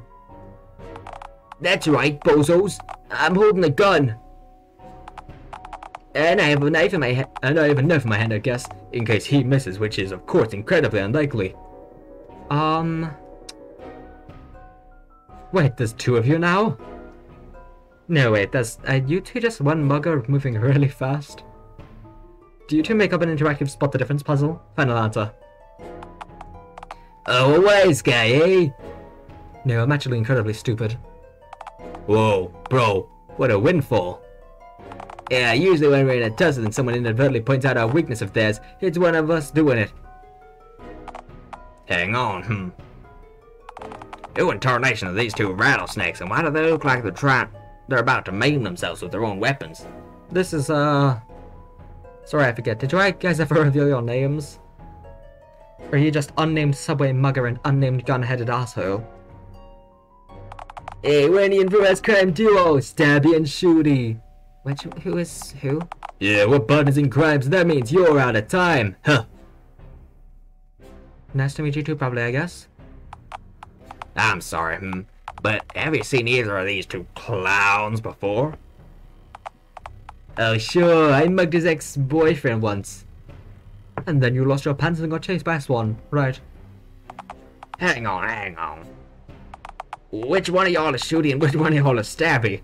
That's what I'm asking. That's obvious, bozo. Yeah, any old schmuck could figure it out. Right, except one of y'all is holding a gun but has a knife head, and the other one of y'all has a gun head but is also holding a knife. So the naming convention could honestly go either way. Shitties. Do either of y'all actually know? Of course we know our own stinking names. Then which one of y'all is which? I'm Stabby. Yeah, I'm certain of that. So you're certain that if I pull your ID out of your pocket and check the name on it, it'll 100% say Stabby and not Shooty? It's 50-50, bro. Pull out your ID. You think I've got an ID? Little Billy buys booze for me. He's got real fake ID. It's true, I've seen it. It's very convincing. Shit, they can hear us. You're talking aloud, right as I pointed out already. Shit, I say we just run. No, bro. We need the money. Think of Barbados, bro.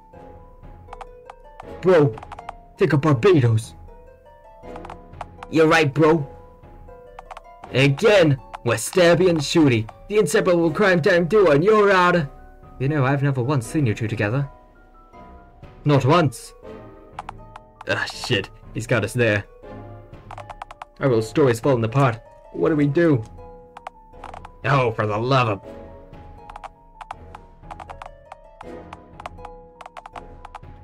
Alright, partners. Let's cut the horse cruddy. Why are you hassling us like a couple of starving ticks?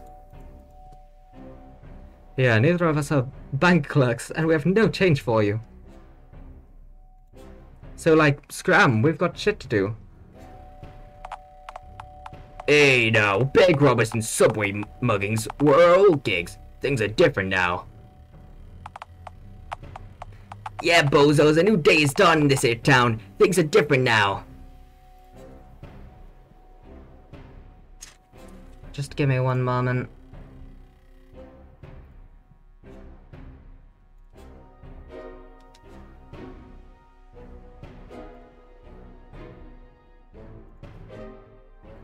Oh gee, Kazuma. Oh golly gee. That should work.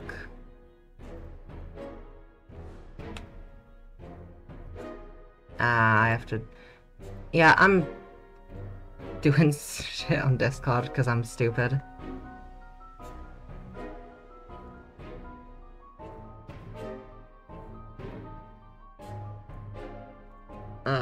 One second, I'm very sorry, G golly oh golly Cosmo G.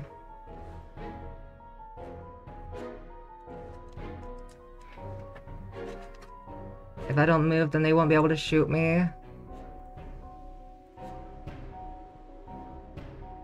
Alright, there we go. Hopefully that'll work. Yeah, bozos, a new day's dawn in this here town. Things are different now. When did the knife and gun guy get make out? I don't know, I'm hoping it's soon. Say, what's with the accent? Are they actually from Brooklyn, or is there just something wrong with them? One, the other, or both. Probably both. Just posted at night. 1 second. The only thing blah blah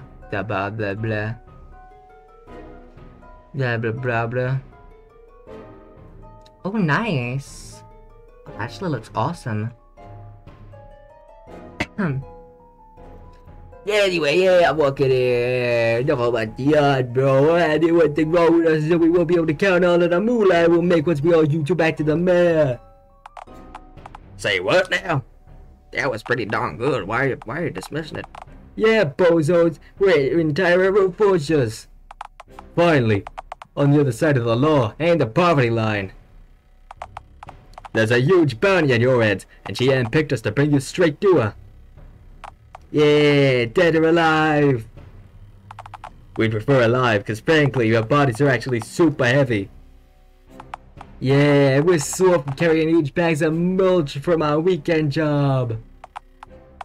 Man, crime just doesn't pay enough to cover the bills anymore.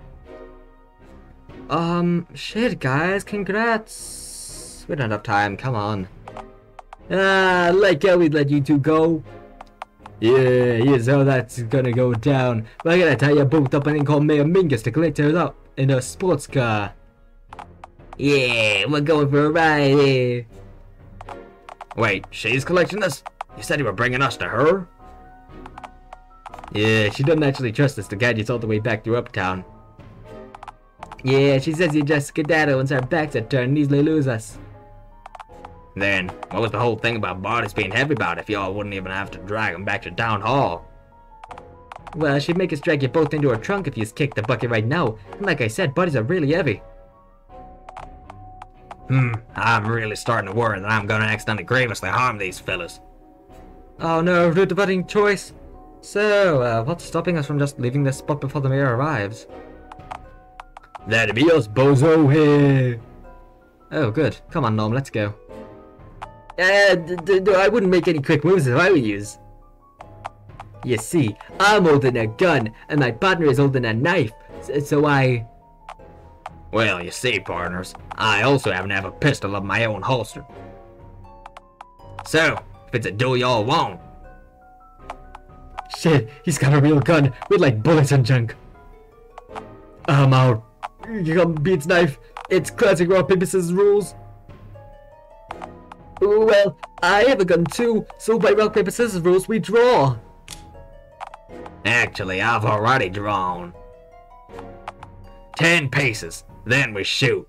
Norm, I wouldn't bother. His gun totally isn't loaded. Hey, shut up, you. You sure,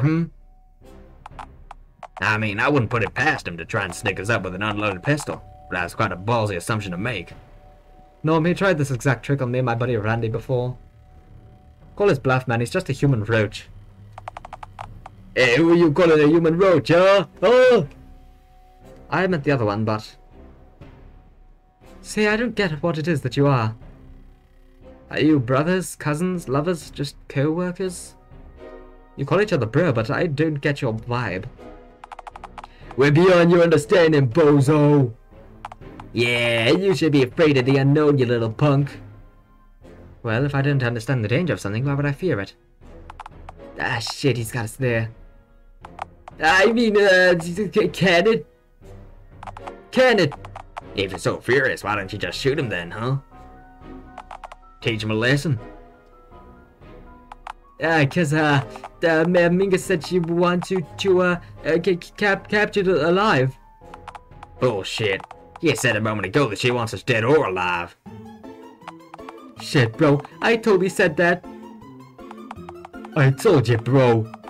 The dead or alive shtick only works if they assume you actually have a way to ice them. Ah, shit. We've really screwed the pooch on this one. This blows. I'm really starting to worry that I'm gonna kill at least one of these two varmints. The human roaches, we can leave them be. Let them scuttle under Mingus's metaphorical fridge as the equally metaphorical bulb lights up. Let's just go on our merry way. We've seen plenty of time on these two clowns.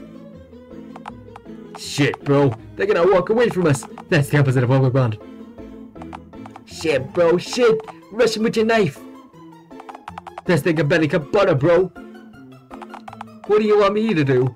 Poke at his paper bag and hope I jab an eye on the other side? He'd shoot me for that.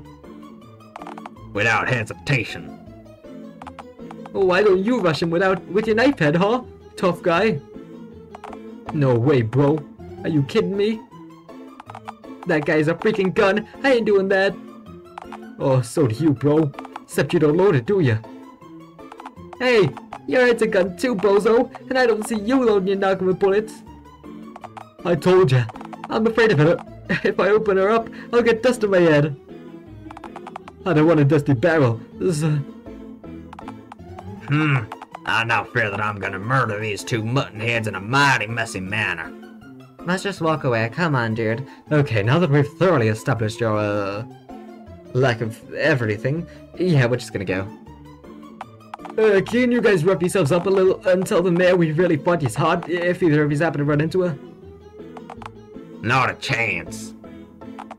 Come on, if you don't, she'll wrap us up. And boy, do I envy her that pleasure. Come on, Those eggs of yours ain't gonna take a gander at themselves.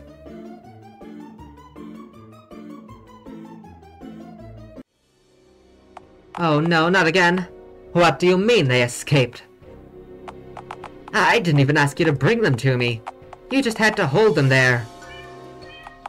The idea of doing the alley ambush was so that you could stand with your backs to the alley entrance so they couldn't do the old different dash. There was nothing we could have done, Mayor. That cowboy fell out a gun. You have a gun. You both have guns. Yeah, and when we asked you for bullets. Me making the shrewd decision not to give you two idiots bullets is the sole reason you both managed to make it back alive at all. Ah, see? This is why you should have sent your truly what the fuck? This is why you should have sent yours truly, my ostentatious-hearted ally. For you see, I've got my trusty lever action. Far more reliable than the piece you draw, equally as hatted as I, friend, is carrying in his holster there, I say. Why is it always hats with him? Right, except I wanted this to be a discreet operation, the Aurora. Blowing a cryptid-sized hole in the spookhouse wall with a barrage of rifle pot shots is hardly inconspicuous. Should have sent me instead. I am God. I'd have stumped him with a mind-boggling riddle till you arrived. Seat warmers don't speak. To tell you the truth, Miss Crown, I don't know if we're exactly cut out for this enforcement stuff. You're right. You absolutely aren't. You're both fired. Get out! Ah, shit, bro. There go my paychecks. Well, if you need us. I won't. Well, we'll be, lying in the gutter and adding to the town's filth with our own. Good. Do not let me catch either of you two near her again. Jeez. It's always exile with you, isn't it? Incompetent goons be damned. My plans will just have to adapt. Theodore, am I correct in my belief that Bigfoot is being securely placed behind bars? No, we gotta rescue him. We gotta rescue Bigfoot. Correct, madame. He is safe and sound in captivity, ready to be studied extensively. Yes, and who's monitoring his enclosure at the zoo at this current moment? Did you perchance wish for me to ask my gift shop cashier to observe the... Oh, for the love of God! Go watch the ape-man, Theodore, and stay there. The last thing we need is a containment breach within a containment breach. SCP reference. Aha, but think of the research possibilities, Your Highness. Why, if I were to gain the opportunity to observe Bigfoot in an uncontrolled environment... Yes, and then think about my chances of re-election. May I remind you that I actually need to receive votes to get re-elected? So what if you lose the love of the great unwashed? Don't you always rigor elections anyway? What do you mean? Why would I ever admit to doing such a heinous thing? You don't mean why would I ever do such a heinous thing? Everyone knows why I'd rig our town's elections, hypothetically, you little scrode. It's owning up to it that'd be a catastrophically foolish move. Cat, 'cause I'm a cat. Ah, you said catastrophic. I have killed before, you know. Just go, Theodore, and make haste. Oh, and take those ghastly eggs with you, lest their mucus binds them to the table, and they become a permanent fixture in the room. Superb! Alright, and up to the woods then. Farewell, my friends. More art, really? More? Oh, nice.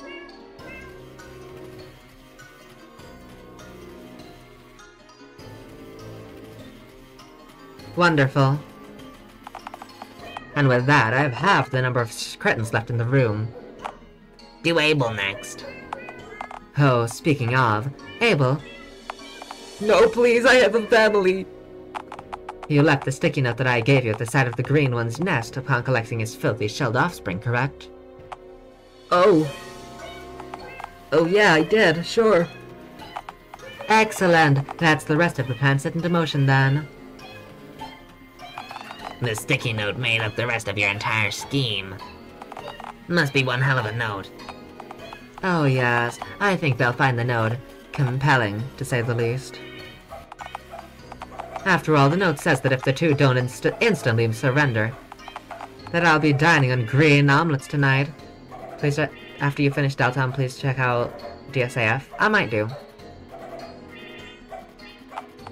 Wait, hold on. I'll definitely look into it. That's one of them, reality things again. A plot hole, nasty fellas. Shut up! I'm sorry, a plot hole? Puh, as if. How could you identify a plot hole when you aren't even able to follow what's happening right now? Oh, nice. I was worried there for a moment. Her idea isn't to tear in the plot, Mudman. It just fucking sucks. Excuse me. LeMayo, you forgot to plan for if the cowboy decides not to bother accompanying that green bozo into the fun for itself. Why would that be an issue? They'd simply reunite once the green one finds the note, and the plan would continue as normal from that point. Uh-huh. And which one of the two were you banking on reading the note? The green bozo's illiterate. Aw, fuck. I gotta go bye. Have a good time. It was nice seeing you. I hope you have a lovely time. See ya!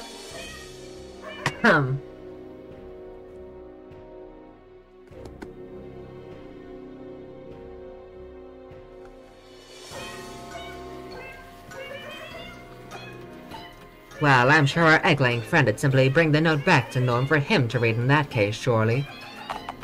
$10 says the green schmuck will just mistake the sticky note for a slice of cheese and devour it instantly. No, even he wouldn't. What color's the paper? Oh, for the love of... It's truly ceaseless, isn't it? Abel, you... Nope, you swore that I wouldn't have to go back out. Are you kidding? Fine. Back to plan A then. Billy, just track them down, tie them up, and drag them back to me. Okay then, just leave it to me, puss. Do not. You're actually in luck, cause tying people up happens to be a talent of mine, you know. Yes, I've seen your school report card. You're a scary, scary child. I'd honestly delete you from time, by cockblocking your parents before they could conceive you, if I weren't afraid that you'd simply pop up somewhere else later in the timeline and jump scare me when I least expect it. You should be afraid of me, mutt. I've got powerful friends, you know. Yeah, I very much already am. Be less demonic, please and thank you. Alright, go now, you impertinent scamp. Wreak literal havoc. But, remember this. If you fail, there will be consequences. Cool beans. Hey! You stop that! I was being intentional and menacing. That means I get the last word in. Have I made myself clear, Van? Okay, sure, whatever. Good. Now, get going. And if you disappoint me, I'll make sure you won't soon forget it. So help me God. Did you just take God's name in vain while sitting in the same room as the dude? What did I just... Nah, it's fine, kid. I used the mayor's name as a word for bitch, so it's only fair I extend the same courtesy. Excuse me. I've eaten birds and live mice, you know. So don't assume that I don't have the emotional capacity to devour you whole as well. Are you claiming that you're powerful enough to eat God? Are you claiming that you're powerful enough to stop me? No, nah. I was just asking, Oh, for the love of... We don't have time for this. Our scene shall now end, and shan't fade back in. Then stop feeding the screen back, and every time I quip, you neurotic kitty killjoy. Where did we even find you?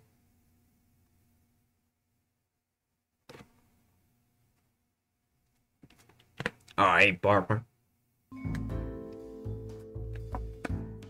So, about the mayor's cat head.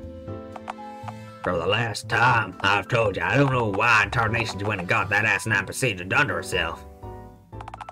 Other than her grandpappy happened to have a cat that looked the exact same she does now. Connection's lost on me. It just doesn't make sense, you know? What possible normality plan could allow her to be in Dialtown but not us? She's a bigoted, bushy-tailed bandit, partner. She's a nut job, plain and simple. Trying to understand someone like her will just leave you with a sore noggin. What are we doing rambling around here anyhow? If we want to avoid getting detected, surely we'd want to avoid passing through places where we might get spotted by paying pedestrians, right? Oh, relax. Do you think we'll ever find anyone down here at this time of night? I mean, rotary Christ, this place tends to be deserted enough before rat hour hits. Do not explain to me what rat hour is. But you didn't even ask. 'Cause I don't wanna know. Alright, you baby. You know, I'm surprised this cesspit trains even run this late at night. Oh, they run 24/7. Honestly, I don't think this place has even a single human worker left at this point. That can't be right. Who's operating the trains then? Robots, or ghosts maybe. That's ridiculous. Excuse me.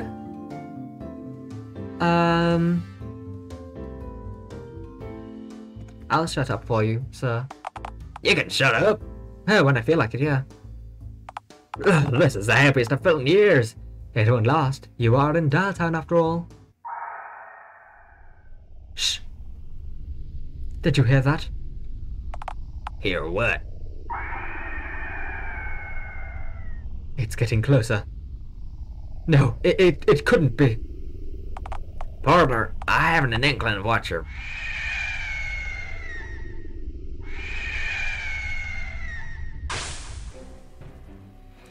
Oh god, oh fuck. Billy's back, bozos. Who in tarnation? Little Billy, my arch nemesis. Hang on, I thought I was Fezzi's arch nemesis. Oh yeah, actually that sounds correct. Well, in that case, just think you're a fucking dick then. Huh? Do you really have to use such vulgar language around kids? So, you think that's vulgar, huh? What the fuck? Okay, never mind. That was a whole lot of slurs. At least, the words I happen to recognize were all slurs. Did you teach those words to the children of Dialtown? What? You think I didn't invent half of those words, huh? Think again, you bagged bozo. Why, you... Wait, hang on just a minute. What in tarnation is a Krungus, anyhow? It's my pride and joy, bucko. The Emperor slur. The word that will be uttered by the one and only Colossal Billy to mark the end of the days. What is this? First the two weapon-headed goons, and now you? Don't tell me the mayor started some kind of villainous league to conspire against me and Yeah, that's exactly what happened. She named it the Mingling. That's the best y'all could come up with. Hey, I didn't name the stupid thing. I'm just here for the perks, man. Okay, can we hurry this along, I guess, then? Yeah, this is only the second encounter we've had to deal with thus far, and it's already getting old. In fairness, the first one was a 2-for-1 offer. Honestly, no exaggeration here. Those two fools aged me prematurely. I am aged, Norm.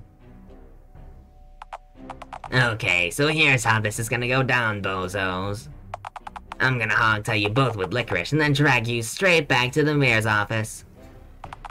Knowing me, I'll likely make a game of it and try to drag you over as much as the broken glass on the pavement as I can. You're one frightening child, ain't you? Funny, the mayor trusts the little child to drug us here, but not the other two. Well, duh. Unlike those two bozos, I'm cut out for actual crime. You could kill him, but that's probably gonna be pretty bad. I'm shocked someone like you would get on so well with someone like Mingus. Hey, we agree on what matters. Namely, the fact that you have to grip life by the balls and squeeze till they bleed, and you get your pocket money. Have you just been running amok the whole time that I spent stewing in my shack? I can't believe you, Billy. How low you've sunk. In working for law and order. Working for the man. Or more accurately, for an intolerable tabby. Working for law and order? Pal, the mayor's the biggest crook in this whole cesspit of a town. I will be perfectly honest, I feel a little bit sick. So, I might actually end stream halfway through and not finish it today, but we'll see. It just depends on if I keep on feeling sick. If I keep on feeling sick, I might end it. But we'll see. Because, like, part of me is like, I really kind of have to just throw up. Wait, are we meant to be in conflict about something? I agree with literally every word the devil child just said. Well, of course you see, Kenneth, too. You have eyes, don't you? If he's sick, then end stream, please. Yeah, but I might get better, though. I just have to take off my jacket, because it's warming me up. Just the two God Almighty gave me. You got your eyes from God. Yikes, sucks to be you then. If I were you, I'd get a pair of those cheap bootleg eyes shambled together on a sweatshop by someone my age. Far better quality control. I still don't get why you're doing all this. What on earth do you want political leverage for? You have no agenda, you only want to see the world burn. Oh, but that's exactly what I have my figurative eye on, my green friend. Complete and total immunity. I can skateboard wherever I want, burn whatever I want, maim whoever I so desire. What's a whom? Oh, you won't stand a chance once I have that cat in my pocket. Same goes for the green internal organs of yours, bozo. Honestly, I've been shot at by folks who are much less alarming than you, right? Hey now, flattery won't get you out of this jam, Sheriff Suck-Up. Hang on, Norm, I have an idea. And what might that be? Shoot him now. Are you kidding me? Oh, I'm sorry, did I offend you, huh, Norm? He's a kid, He's no child, he's a pint-sized demon. I've seen him down seagulls with his slingshot from 20 yards. He's absolutely wretched, Norm. Shoot him, now! But back at the cinema, you took Fez's side when I said I was gonna snag the mayor. Right, the mayor is a person. She's a cat-person hybrid and a monster. There's still some person in there. For the sake of argument, she's a person. And this kid ain't? Right, he isn't. He's inhuman. You know I can't. Oh, so you'll snag the mayor, but spare little Billy? This little run's only a half-pint. He doesn't know any better. He knows exactly how much harm he does, Norm. He's despicable. You're talking like a madman, partner. Nah, bro, he's right in fairness. I am pretty deplorable. Alright, kid. I'ma state this as concise as I possibly can. If you don't leave us the hell alone, you're gonna find yourself with a belly full of lead. Are we clear? Oh, as if I'd lose a mark like Froggy McGee and you pistol-packing pops. Do you have any idea how high your bounties are, huh? For the first time ever, you two are wanted, Sticky. Wait, am I sticky because, you know, or is Sticky Norm because of his sticky note face? Sure. Besides, why would I give you two up? I know you don't have the balls to drop me, cowboy. You said so yourself. Perhaps not. Perhaps not. Though I could just hand my pistol to my buddy over here, you know? He'd shoot you dead in a heartbeat. It's true. My index finger's already clenching in anticipation. Well, shit. You know what? Fuck this. Unlike the mayor, I know not to bother with shit that's more trouble than it's worth. Yeah, I'll just go watch intensely gory videos to get my anger out. Nice. That's something non-serial killers in the making do. Yeah, fine. Just go. Can I still pew-pew? He is leaving peacefully. Let him go. As if you'd have the balls to shoot me anyway, Greenie. I don't have balls, bitch. Norm, I beg of thee, the pistol. I require it. Nah, let him return to his shitty leader and tell her of his failure. Failure? Hey, this is only the beginning for me, bozo. Once I scrap the whole mercenary shtick, I'll just lie with the government to get my way like a fast food giant, or an oil company that drowns pelicans in crude oil. Way easier for me. Peace out, bozos. Man. There it is. One scary chop. Go! Get it! Huh. You know, I thought you were a better shot than that. I never miss. I was just deterring the lad, like when I take pot shots at rogue raccoons that wander on over my garbage can or unwanted taxmen. Billy is dead? Unfortunately not. Oh, I wouldn't have missed. Yeah, which is precisely why I didn't hand you the gun. Man, hasn't anyone ever taught that kid about hell? Does Dialtown not have any churches these days? Most churches in town are only registered as such for tax reasons. Like our local It Ain't a Sin If You Put Your Crumbs in the Bin donut store. This place makes me stick to I'm gonna redo that line because I thoroughly fucked it up. This place makes me sick to my stomach. We do have one real church that I know of, but... well, word on the playground is that Billy has an eternal ban there. Eternal? You mean a lifetime ban, surely? No, it's eternal. Applies to his corpse, too. The priest terrified that Billy'd arrange to get his casket booby-trapped if and when he dies. And, like, sneak a cannon that shoots raw meat at the congregation.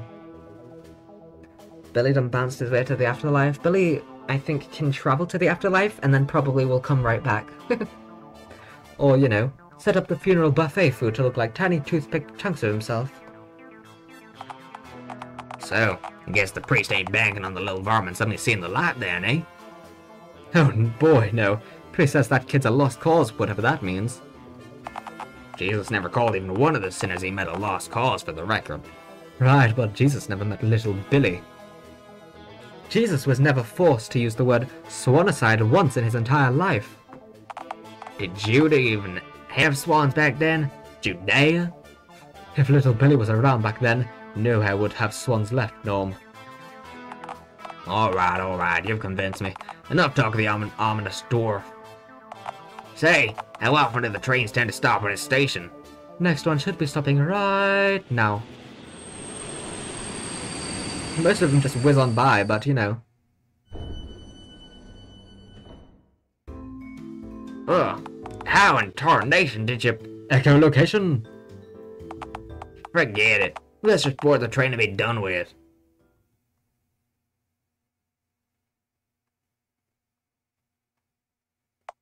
You what up, bitches? I think if I should end at any time, it should be here. Alright, I think I'm gonna end because I am actually very sick. I don't know when I'll next be streaming this, but we'll try end it then. I am going to end just purely because I am quite sick. But yeah. I've enjoyed that, and I'm enjoying this game. We'll get this chapter fully done next time, and I would keep going. It's only been 3 hours, so I would keep going, I just feel really fucking sick.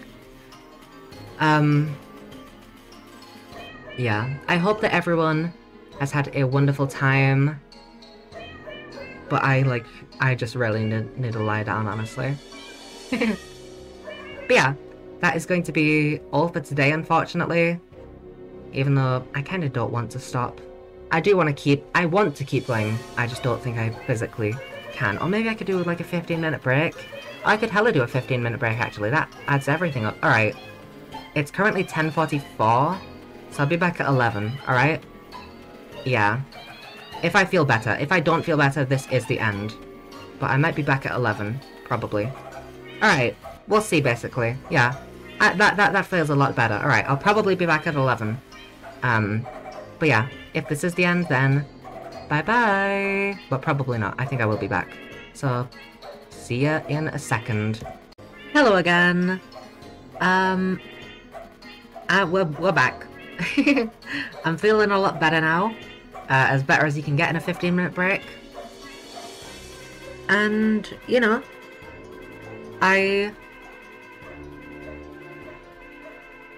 We're ready. Put my phone to one side now. Alright. We are back.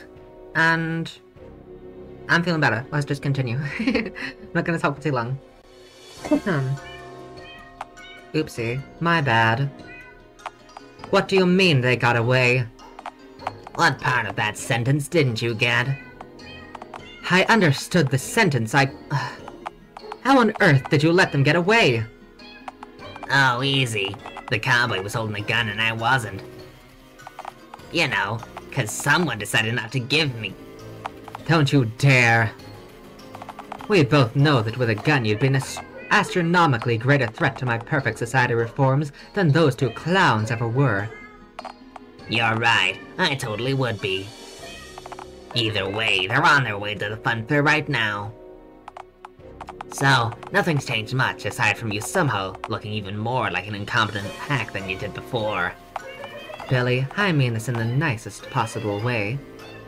I'm going to club you to death with a fucking hammer now. Right, except you can't do that. I can, and in fact I'm currently probing the immediate vicinity for the nearest hammer.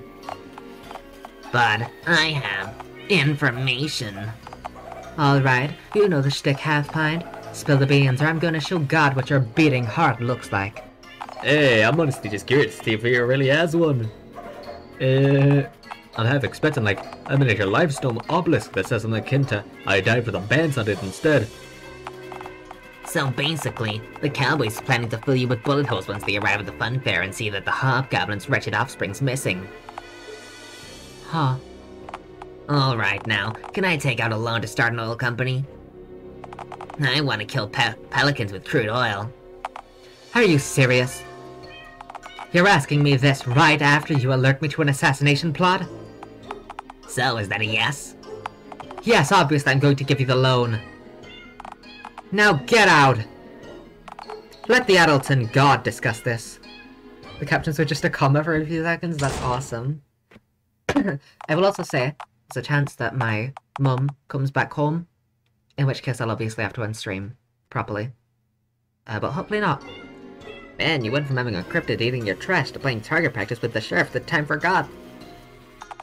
You should have just taken a leaf from God's book and done nothing today. Always a winning strategy. You don't understand. I had to get rid of them to recreate the post. This is fine. We know they're coming here, so I can set an ambush. No. A trap. Put a bucket over the door filled with scorpions, perhaps. Uh-huh, and what if they break in through a window? There goes your scorpion bucket over the door plan. Then I'll just scorpion bucket trap every possible entry point then. Ma'am, with all due respect, I've seen the contents of your scorpion drawer. You've got enough scorpions to fill like 3 buckets tops. Oh, for the love of... shit. Fuck. God, what do I fucking do? I'm too scared to berate him. God, do you perchance have any suggestions of your own? Sure do. Send me. Well, that's enough from God for tonight. Really, I'm being serious and whatnot. Send me. I'll deal with those 2 scallywags. How on earth would you succeed when the small demonic one had no chance? Well, I'm God for a start. All I have to do is turn the bullets in the Yeehaw Man's gun into gravy, and then what do you know? They're diffused. You can do that? No clue. Maybe. I'm a little rusty, but I created the universe, didn't I? I put some more pics in the Discord. Awesome. That's sick. I also didn't read the captions from earlier, so let me do that too. Police sees the weeping and wanting. There are clear direction and some careers. Your way also found form should. Long cobbled salvage crew of souls, stick your fingers other bother to the lectures on the carrier's door, then just stick your finger. Nearby I'm doing so and so went to the among the lore of the owned by all Aussie ace and led allied below been diagnosed some to the as a to another batsman. And then for the ones that just happened, back pain and inflammation or other, and you know the state have played splendidly intended an issue gap, which are being hard looks. That's awesome.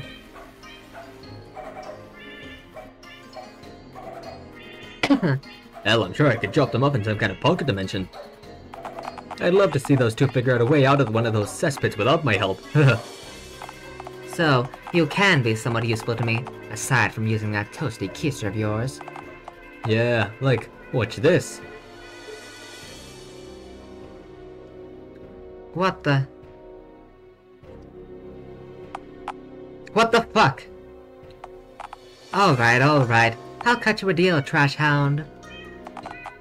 Imprison the fugitives and I'll pay you what I would have paid Stabby, Shooty, and the Scary Half-Pint had they succeeded.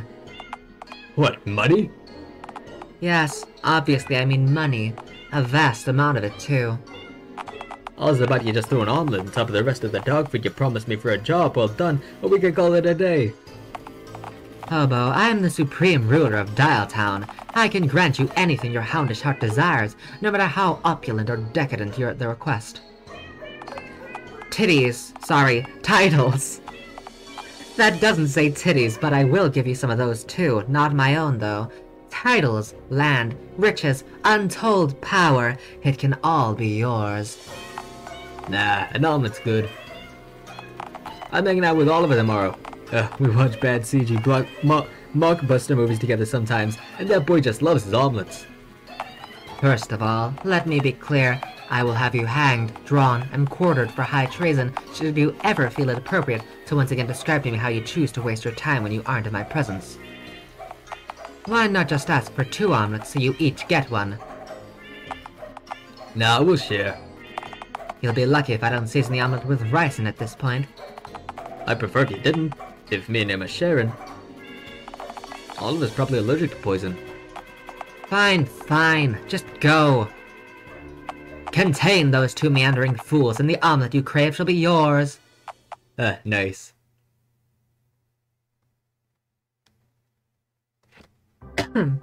Hey, yo, what up? Right, here we are, the outskirts of town. Kinda peaceful out here. Reminds me a little of my homestead. Minus the glowing neon amusements in the background, I suppose.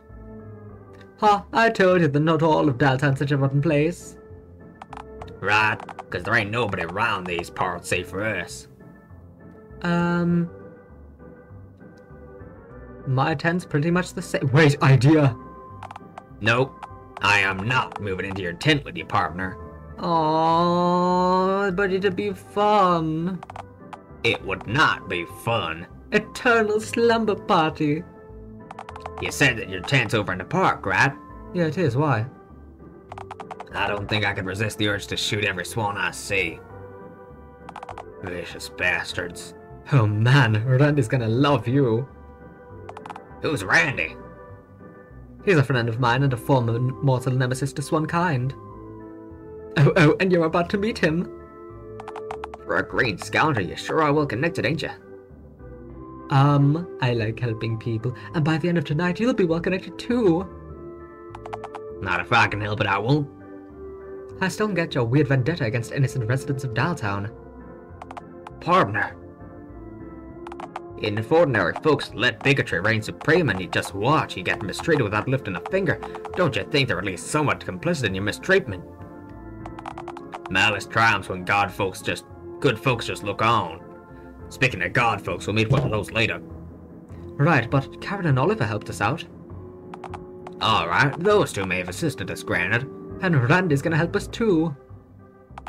You really think so? I know so.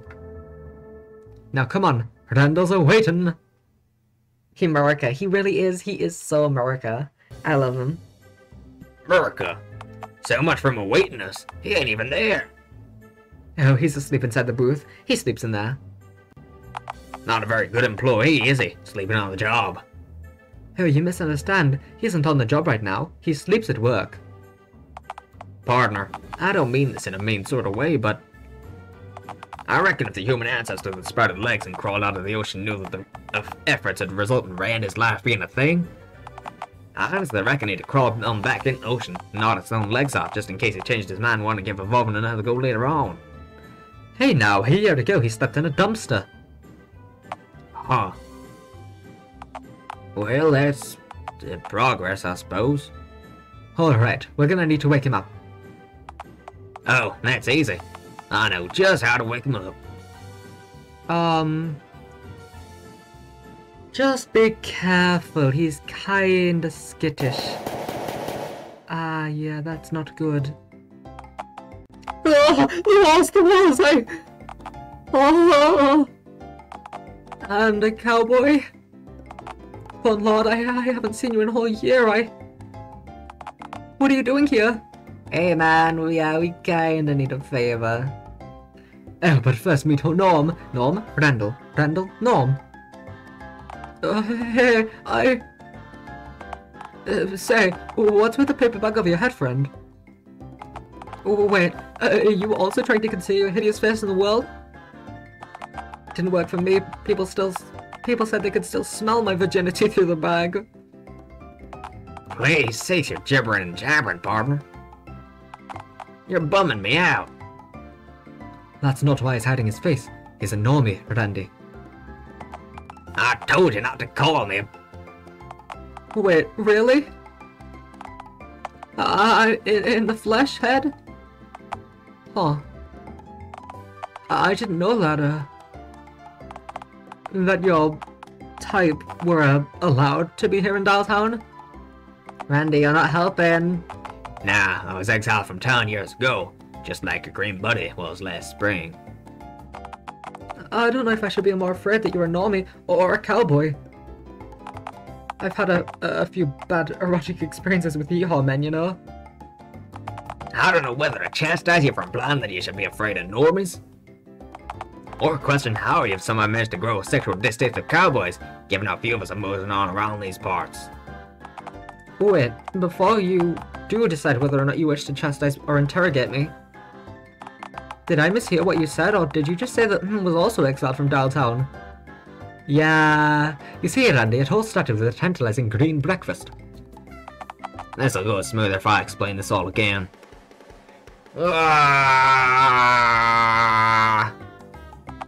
Huh. Frankly, I also would have eaten the green breakfast a year ago, before I managed to land a job that allowed me to actually buy my own food. Probably would have picked the syringes out of it first, though. Poppycock! Fuck you! Yeah, and that flavor's plastic. So, on a more relevant note, what is it that you two need from me? We need to enter the fun fair. Got to check if my eggs are alright. Oh, that's no problem. You two can go right in. Let me know when you need me to open the gate. You know we don't have any money, right? Well, doesn't. The bills in my wallet have phoneless residence on them, which I doubt your boss would accept. Hey, it's all good. Never has money. He eats gravel and lives in a tent mere yards from a swan-infested pond, so that's kind of a given, you know? He eats whoop. But I owe him my life, Norm. He got me this job. Saved me from living in a literal dumpster. If he hadn't pushed me to go for this job, oh well. I never would have realized that I deserved better. I'd probably be incredibly dead by now, in all honesty. Lying face down in the pond, being pecked at by ravenous waterfowl. All while a hotline customer is still on the line, asking me if I'm feeling randy tonight. Alright, I only got some of that, but it all sounded immensely hellish. You have my sympathy, partner. Thanks, but I don't need that anymore. Thanks to I've had time to heal. Heal? Wait, Randy. Your bandages! They're gone! Since I don't have to wrangle hostile feathered shredded dinos every day, my hands have time to heal too, I guess. I did think about that, but I didn't actually see. I thought, like, Are his bandages gonna be gone because, he's no longer wrangling swans? And they are. you don't know how much of a difference you've made in my life, I never would have stopped feeling sorry for myself, or realized that my happiness is in my own hands without you. Jeez, is there anyone in Dialtown that you haven't helped, partner? This is starting to get borderline ridiculous. Hey, it's no coincidence, Norm. He even gave me a new head for my bandage. Normally I'd presume that you'd said those two words the wrong way around, but I've seen weirder things today. Oh, yeah, no, I was always messing up my greeting at the, Here's a fun fact. The first thing that I ever said to was an immediate fuck-up. Set the bar at an appropriately low level the moment I began talking. And still, gifted me my new bandage. Made me feel like one tough cookie. Every day, I try to live life decisively, to live up to the bandage's expectations. They say you gotta fake it till you make it after all. What I'm saying is, doesn't give up on people. I'm beginning to understand that now. Yeah. He's right about himself, you know. It's safe to hope again, Norm. I promise. Alright. Enough of the mushy stuff. I suppose you've given me a lot to think about. Come on, let's just go tend to those eggs of yours, alright? You seem sort of dazed. Baby. I'm not a baby. I just can't believe how many lives you've affected for the better is all. Go right on inside, fellas. Gates open when you're ready to go. Will do. It was a pleasure to meet you, Randy. Thank you kindly for the wisdom, friend. Happy trails. Hey, it's no problem. I hope you two find what you're looking for. Oh, fuck. Where are the eggs? They're exactly what I'm looking for. Sight's been disturbed. Hang on just a moment. Is that a sticky note? Let me see here. Aww. What in tar...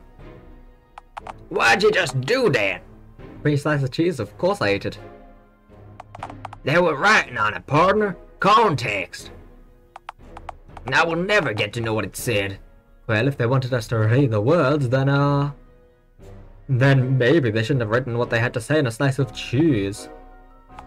You're a goddamn ingrate, you... wait. Hold it for a jiffy. What did you assume I have my face scrolled onto? Well, it could be cheese in fairness.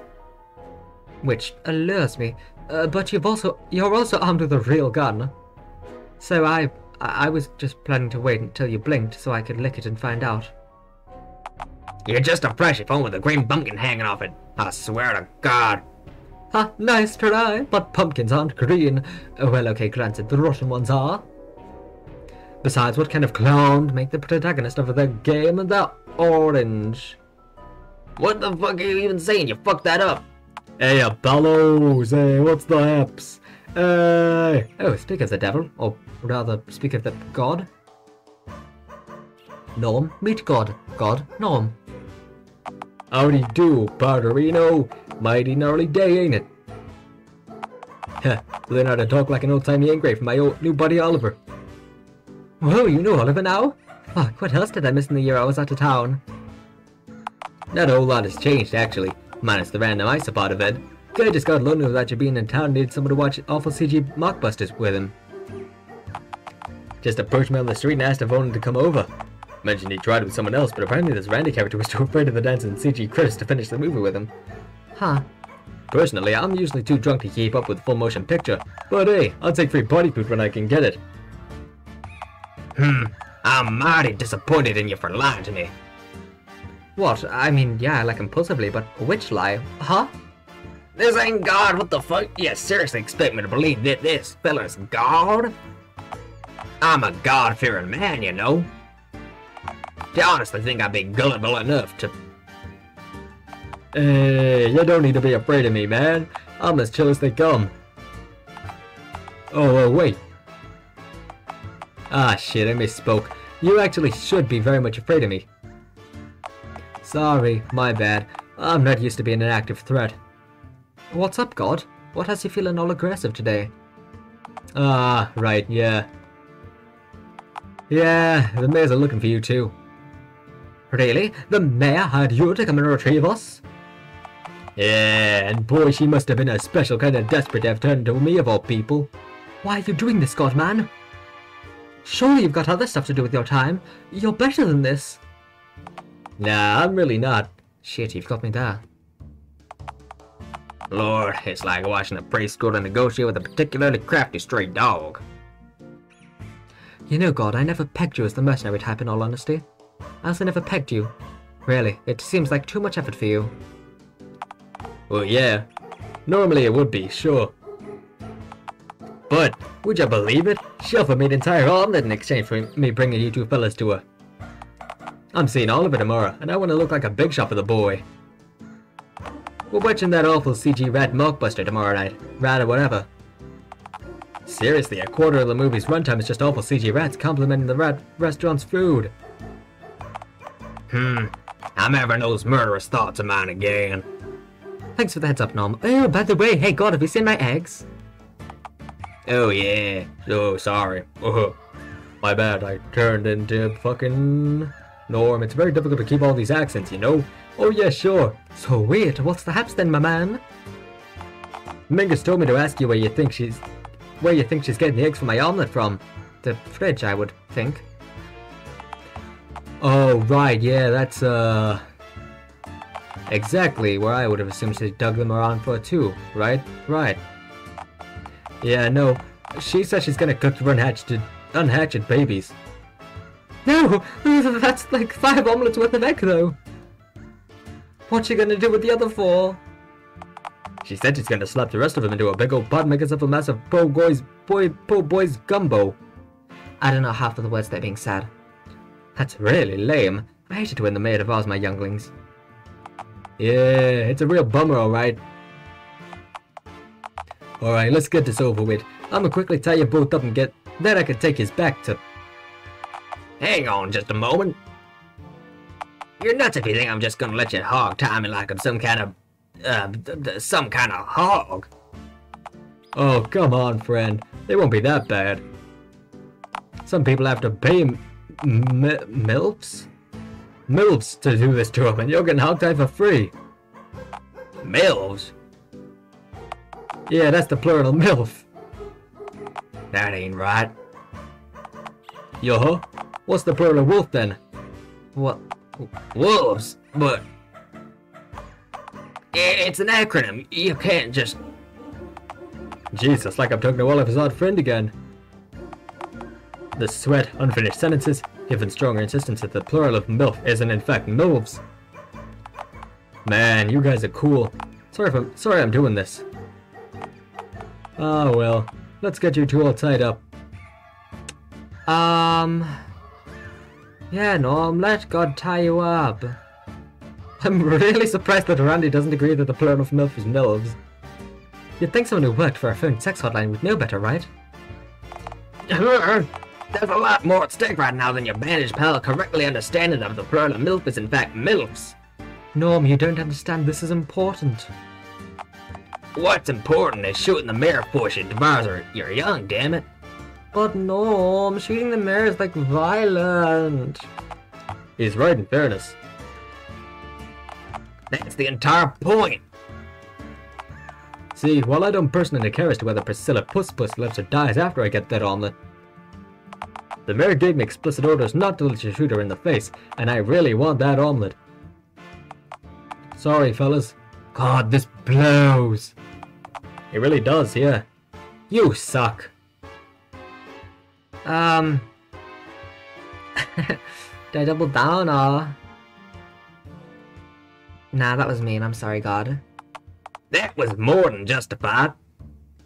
Hey, we're the good guys. We don't have to be rude. I'll be as rude as I like to folks that are trying to kidnap us. Okay, kidnapping is also pretty rude, granted. I'm just saying we're better than this. Ah, come on, bros. Can't you just be happy for me? I'm getting a free omelette. Yeah, one made from one of unhatched kin. Okay, when you phrase it like that, I do sound like a bit of a dick. Give me one reason why I shouldn't just shoot you here and now. Look at he's God. Well, if you shoot me right now, you'll never get to know what I was gonna ask you. Alrighty then. Ask your question then. Form a last shred of patience tears away like wet tissue paper. Hey, bro. Can you spare a dime? I I'm sorry, I just gotta. He's trying to set us down the river for an omelet, partner. He doesn't know any better, Norm. Yeah, I'm just a wittable creature. I know not what I do, and all that humbug. A second ago, you were telling me that you were God. The God. I am also God, yeah. Now, again, come on, man. Can't you spare a dime if you love me so much? For your information, I don't give to panhandlers. Not the charitable type, I take it. He has his redeeming qualities. Allegedly. I'm trying to help you out, you know. Your pal's got quite a temper, I'd rather have a temper than be a wordless grifter, partner. The real God would never beg from his children. Don't they literally do that at churches? You ever gone to a church, Paul? Of course. I went every Sunday before I got exiled, as a matter of fact. The church hands out a donation basket every week, Paul. Good to see it, the big G himself. Not a sinner, which actually ends up in my greasy balls, by the way. So yet again, I insist. Surely you can spare but a single dime, my lord. Well, if you're all powerful, that means you can conjure matter from thin air. So why not just create some change of your own, huh?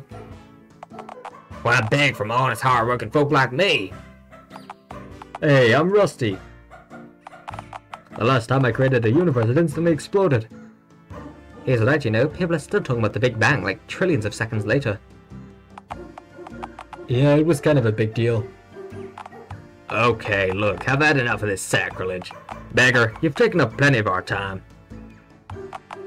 We're just gonna mosey on over to the mirror and blow brains out before she manages to eat at any of my friend's wretched green offspring, alright? Dude! Did you just refer to me as your friend? I also just refer to your kids as wretched, so don't get too big for your boots, partner. I want boots. Please stop talking. Okay, see, the fact that you've accepted that you're going to the mayor's office now is a real boon for me. But your adamant not letting me tie his up chick is starting to irritate me. How's about I just hand you guys the rope, you tie yourselves up, nice and easy, and we avoid having an unpleasant encounter, eh? I like that idea. Let's do that. How's about you stop hassling us before I give you a gut full of lead? Pal, if you're carrying around human intestines filled with lead, then you're more fucked up than I know how to deal with. He is pretty fucked up, yes. I meant, Phil, you're a gut with lead. Bullets, goddammit! Well, see, if you're gonna use my name in vain, the least you could do is buy me a lunch first. For the last time, partner, you ain't God, and you stink. Enough! Ah, that sucks. I am God, here. What in tarnation? This is bigger than you know, you green simpleton. We fucked up. This isn't about exiles, eggs, or even society itself. This is about me wanting my fucking omelet. I want that omelet so fucking much, I will tear you apart, molecule by molecule, if you dare stand in my way, you tiny goddamn fool. If I can create all of this useful as fucking garbage around us, then I can watch it burn without feeling anything. Mother of God. That's right, fuckers. I'm going Old Testament style again. It's omelet time. So, this is who I've been sending my prayers to for my whole life. Oh, your prayers were dog shit anyway. Tuned out eons ago. And I tuned out eons ago. Oh, why doesn't Dialtown think I'm a good bloke? Oh, why can't I get it up? I'm wearing my erotica hat. I should be hard as a... Hey, those are meant to be private. I really hope the hat you're wearing right now isn't your erotica hat. The only prayers I still listen to are from that Johnny Lincoln kid from Dayton, Ohio. He prays whenever he sees a cool dog to tell me about it. The rest of y'all just use me as an all-powerful agony on, And my cosmic mailbox is full to the brim already, thanks. Such rage, God. This isn't you. You've sold out, man. Bullshit, I haven't sold out, dude. You're a giant floating many-faced Samoyed, God. That's not ideal. Come on, man, don't... Sorry, I turned into you. Come on, man, don't do this to me. I created the universe, bro. I shouldn't have to beg for omelets. I shouldn't be at the bottom of the food chain. You're happier at the bottom of the food chain, dude. You get up every day and eat trash. It's your true nature. I mean, ask yourself this. Are you actually having fun right now? Shit, this fucking sucks. God, for Pete's sake, if you're that sore for an omelet, I'll make you one. You can cook. I've lived alone for years, partner. You're goddamn right, I can fry up an omelet. Good lord, I mean, there's only like 3 steps involved. It's frankly astounding that you can't, given how long you say you've been alive and kicking. Alright then. So, if I'm understanding this right, the mayor's willing to give me an omelet for capturing you two and bringing you to her, and you'll give me an omelet for doing literally nothing. Nothing wins. Yay, inactivity!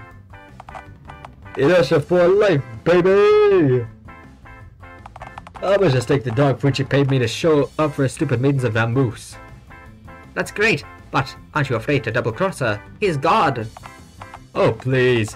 What's she gonna do? Take away your dog food and send you to jail? Who cares if she sends me to jail? They serve me the same chow there anyway. Alright then, Looks like we've got ourselves some eggs to go and wrangle, huh? Oh, right, above that. Before I go, might as well let the cat out of the bag, so to speak. Get it? Your eggs are fine, my dude. Theororasm. Ugh, of all the people who could have him, it has to be that guy. Oh, so you're familiar with the egg clutching varmint then? I guess you could say that we have a history, yes. Huh. So, if what's-his-face has him, then why in tarnation did you tell us that the mayor was gonna eat him then, huh? I don't know, man. She told me to. She figured you'd cooperate better if you thought she had you slightly the balls, I guess. No, see, our first instinct was to kill her with an even greater amount of haste when you told us that. Yeah, no, she's floundering, my dude. Her plans in literal shambles. I mean, why'd you think she hired me of all people to come get yous? Like, you guys don't even have to speedwalk at this point. There's no urgency. Take a stroll, lick some of the broken glass on the pavement. I know you do have tongues under there. Go nuts. You know? Thanks, Bart. Thanks, partner. Suppose I'll see you around? Especially since you're apparently everywhere. You think I'm everywhere? Bruh, I'm barely here right now. Don't worry, you little fleshy noggin about tracking me down. I'll come find you next time. I won't forget about that omelet. Ciao. You know, some days I often find myself wondering why a loving God would leave my prayers unanswered, but now... Well, now I reckon that may have actually been a blessing in disguise. Yeah, Sheriff Softy. Tee, erectile dysfunction deputy. I was saying softly as in, like, penis. That makes sense. I didn't want to insult his penis. You have a wonderful penis. You done? Butch castrated Cassidy. You're done! I swear, you're praying to God about a one-time problem. So, about that Theodore fella the bum mentioned. You mean God? It's much easier for me to if I just pretend he ain't God. Fair, continue. You mentioned that you and this Theodore fella have some kind of history. And from the tone of your voice, I gathered y'all didn't exactly frolic and pick daisies together. Oh, right, yeah. Theodore's the zookeeper over at the Dialtown Zoo. I used to live there, you know, inside one of the enclosures. You lived in the zoo of all places? I mean, I do live in a tent now. If there were a handy-dandy rank list of places for cryptid folks to reside in, the zoo definitely be at least a notch or two below your tent if you ask me. At least your average tent is specifically intended to house human life inside it, you know? Who said I was a human? Living in a zoo enclosure is just degrading. Oh, you're telling me I spent quite a while in there. Boy, I can only imagine. How'd they even get you to willingly stay there for so long? Well, I didn't have much of a choice, did I? Oh, come on, partner. Surely you could have found somewhere else to live. Hell, a dumpster would have been less belittling. Your friend. What's his name? I want to say, Randolph? Honestly, don't care to think about the freaky little man. It's close enough. Even if it shares no letters, it's close enough. That's rude. Sure, he seemed to make living in a dumpster work, somewhat. That's not what I meant by not having a choice, Norm. You don't mean... You were allowed to leave when you wanted to, right, partner?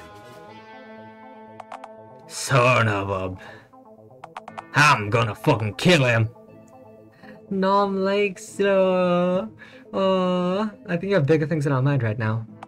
Right now, this is the only thing on my mind. I didn't serve in the Air Force watching my friends get shot down, fight for freedom, just so folks like him in America strip it away from folks like us whenever they feel like it. It just brings my blood to a boil, seeing folks getting their freedom, their humanity stripped away.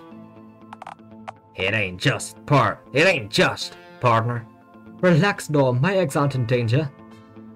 Theodore's... yeah, he's a bit much, but... Well, to put it bluntly, the creep's completely obsessed with me. Those eggs aren't in any danger. Quite the opposite. I know for a fact that he's gonna try to hatch them.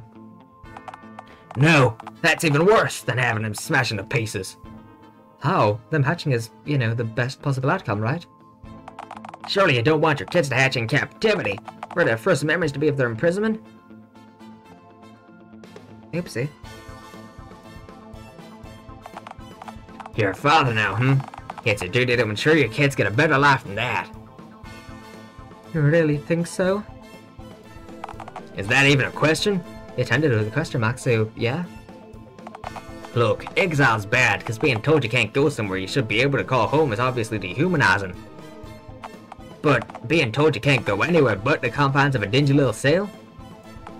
Screw dehumanizing, most critters don't deserve that sort of treatment. Even most of the garbage ones, such as pelicans and the like. Agree to disagree on the pelicans thing, specifically fuck pelicans. You're right, thanks. Anytime, partner. I wonder where Bigfoot is. It's strange the slice of cheese on your face didn't draw him out. First of all, again, not a slice of cheese. One man's cheese, Norman. And secondly, I'm sure Bigfoot ain't anywhere around here, seeing as he doesn't even exist. Bigfoot is real, and we dated. He's wonderful.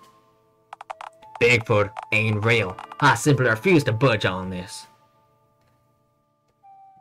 I mean, most of the world probably thinks you aren't real, you know. Yeah, 'cause the mayor tried to have my existence so covered up. Yeah, same as Bigfoot. I mean, you could have just hitchhiked somewhere else, right? Dialtown is right next to a highway. I don't think she really cared about you being seen in the slightest. Fine then, I guess by all accounts I shouldn't exist. But I ain't as much a freak as I am a product of freak happenstance, you know? Normality is relative. What's mundane to you is... Well, you have a flesh head, and you've personally met clowns. Hey, just because clowns existed back in my time doesn't mean they were considered mundane nor normal. We had to invent a whole word for people who were afraid of clowns, and then almost never used it because that happened to sum up pretty up all of humanity anyhow. Alright. Look, I know the clowns died valiantly standing up for our country's freedom and whatnot, but they will not be missed by Sergeant O'Malley, no siree. So, clown talk aside, Bigfoot is delightful and indeed does exist. Bigfoot ain't real! And I'd be a rotten friend traveling companion if I let you continue thinking that he was. Did you just say that we're friends? A second time? Nah, you must have been hearing things, partner.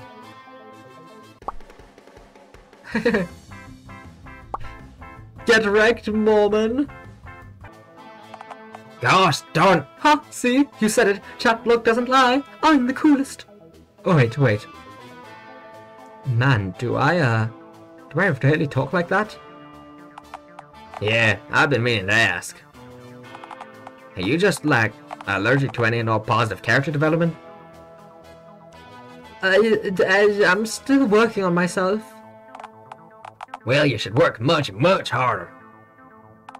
I think it'd be best if we just made for the zoo before another one of them damn cats goons shows up to kick us in the shins or something that's not to that effect. Come on, We've got us some eggs to wrangle. Theodore Roosevelt. Oh no. Alright, what's our game plan? I say we walk in and grab the eggs. That's the plan? Well, if we didn't grab the eggs, how are we supposed to get them out of here? I mean, we're hardly accounting for us facing any resistance, are we? What about security? The baboon inclusion's got a padlock now. We're safe. I'm afraid I don't understand. 605-2006. Never forget it. What the fuck are you talking? What's this I see? Two rapscallions. Here's a bill for my mayorally assigned bounty, no doubt. What in tarnation is he saying? Why does he have a mustache on a phone head?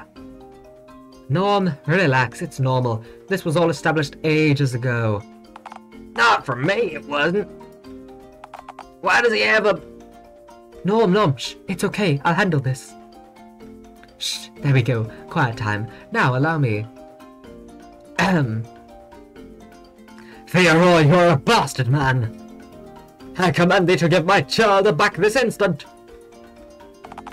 Relinquish your shield, Sprawnlings? I think not. Fuck, that was all I had. Alright, now looky here, partner. Egads! So, the mayor wasn't just exhaling copious amounts of hot air, as I had previously assumed. And know me. In the flesh. Who in tarnation are you calling a... Now, the normie doth protest too much, methinks. What the fuck is a doth? Call me that again and I'll make you eat that mustache of yours, zebra boy. Perhaps I was too foolish to expect Frontier Bumpkin, a brute, to be familiar with the most gifted playwright, Willine Ringspear. Willine Ringspear? Yeah, for crying out loud, Theodore. His name was William Shakespeare, and his play's agonizing to sit through. Gonna have to side with Norm on this one, Theo. Personally, in my opinion, I can't fucking read. So, yeah, don't quote asinine old literature to me, partner. I would dare when granted a small amount of it was written. My, you aren't just a marvel of biology, but also of history. What we as a species, what I could learn from you. Norm, I have a plan. I'll try words first, guns second. Fair enough, we'll return to my idea later then. Look, I'm gonna start talking here, as that happens to be the only way I speak. You're a monster, partner. Taking away the autonomy of sentient beings. Good folk like my pal here. Good pal? It ain't right. It ain't American. Yeah! Oh. Sorry, I was getting a little too excited there. The music stopped.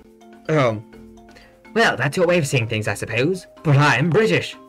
Say, is that a NASA suit you happen to be donning? And donning superbly, may I say. Tell me, cowboy. Was it quite so American for NASA to discreetly hire Nazi scientists en masse following the Second World War? Also, we could send a metallic phallic vanity project to an orb-shaped mass of cheese in outer space. That doesn't excuse... It wasn't about vanity, friend. He was our country's pride. Also, we were racing this Stalin man to the moon. Oh, we were showing that freedom could reach the deepest depths of those wherever the universe, even outer space itself if need be. Does pretending that our holders care about freedom and ignoring the atrocities committed by this very nation help you sleep at night, Normie? Oh, you're one to talk about dirty consciences, Whiskers. Look, if you want to slap iron bars around a sleepy half-Sinian tapper, then be my guest, partner. That's your right as an American citizen. But locking up folks like my pal here, just 'cause they don't look the same as you, that makes me go from seeing red, white, and blue to just red. The eggs, Mustachio. Hand them over, before I shoot those whiskers right off your face. Ha! You call that a pea shooter a firearm? Now this is a gun you could say bully to. Fuck, he's got a big gun. That one's big gun, Norm. It's a lever action. Looks to be an 1873. Big gun. Yes, big gun. Well then, monsieur, it would seem that I am the only party here with the adequate firepower needed to make demands. So, to resolve this conflict, I'll extend an olive branch and offer up a most equitable bargain. If you wish to remain with your younglings, Why, I think I could arrange that. Arrange what now? A luxury enclosure, one with ample room for you and your younglings to romp and prance and frolic around in. I would give most anything to study your parental instincts up close.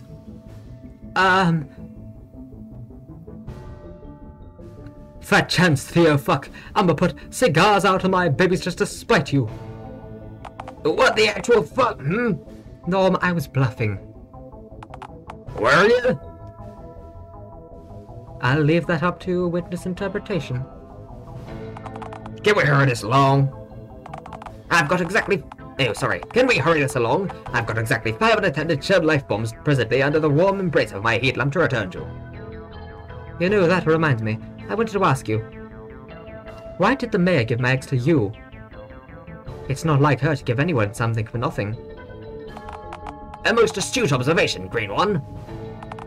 You see, the mayor inducted me into the Mingling, her League of Concerned Citizens, to... You mean a elitist secret society? No, you have it all wrong, friend. You see, the Mingling is actually a... Yeah, no. Spirits the spiel. They've pine-ratted you all out. That rapscallion! Whatever the case, I made myself quite useful to the mayor, you see. The eggs were the payment I received for doing a little favor for her. Decisively removing a different rogue element from Dialtown. Rogue element? Why, yes. The return of my skipped mystery exhibit, of course. You don't mean... Who else? Why, the elusive Sasquatch, of course. Back in captivity where he belongs. You fiend! Release him at once. Firstly, Bigfoot does not exist. He does, I've met him, Norm. And I am to own him. And you're a right bastard for it. And secondly, why did you get more upset to learn this fella supposedly captured Bigfoot compared to, say, your children? I can be upset about both. You should never be more concerned about Bigfoot than your kids, That's your opinion, but I respect it even if I don't agree with it. Ooh. Unbelievable. All is fair in love and zoo, Norman. Lord, give me strength. What kind of zoo would even house a supposed Sasquatch alongside you, of all things? Isn't this sort of place only meant for animals? Aha! I see what it is that you're covertly getting at. Mon ami, please don't assume I wish to cast you out just because you aren't in... the family way. A chance to study a normie up close. Why? I find myself shuddering with anticipation as I consider the very notion of getting to do so. Like there's a goddamn chance I'd willing to hand out our freedom to the likes of you. I've got my piece locked and loaded, partner, and I've killed more flies than any other poor bastard I've ever known. If you can find a faster shot than me anywhere in the country, I'll eat my hat. But wait, your hat has the US flag on it. Wouldn't devouring the flag be treasonous? Quiet, you. I must say, I'd advise against that, my bagged friend. I think you'd find my reflexes to be quite impeccable. Why, I periodically shoot this rifle whilst I slumber. He is telling the truth, unfortunately. He shot like 14 tappers through the wall. That I have, yes. Well, this whole place is it's a goddamn madhouse.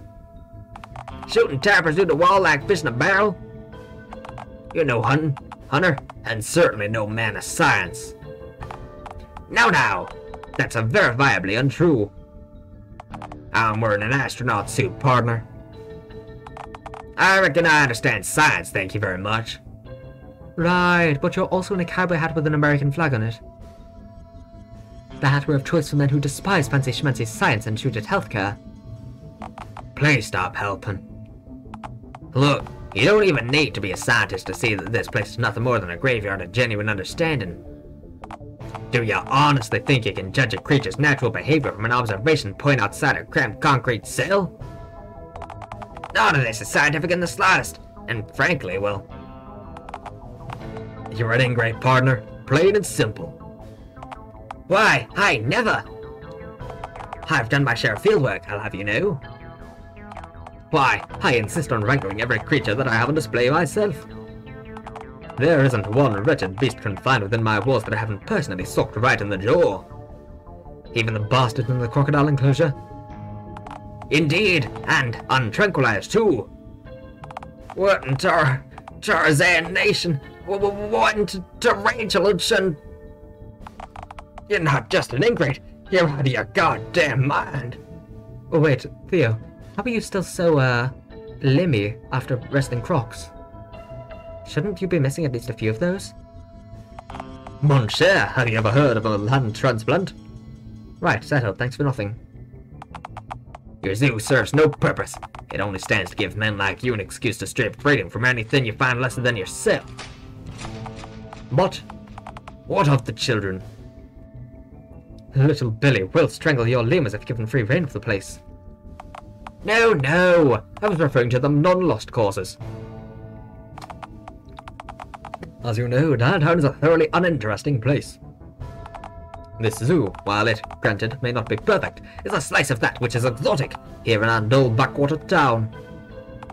A way to bring adventure to Dialtown's susceptible youth. Aha, and how's attendance been lately?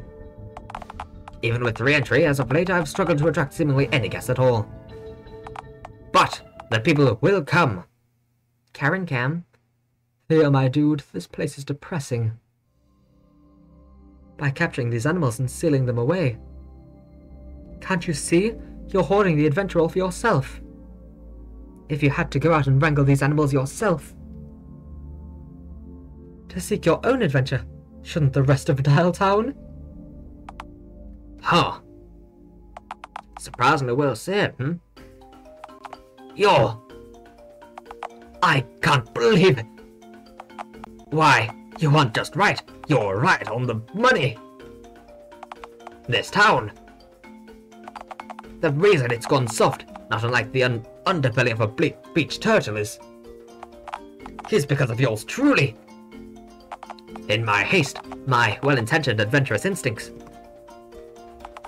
I fattened, nay, spoiled Dialtown's appetite, quenching this town's wanderlust.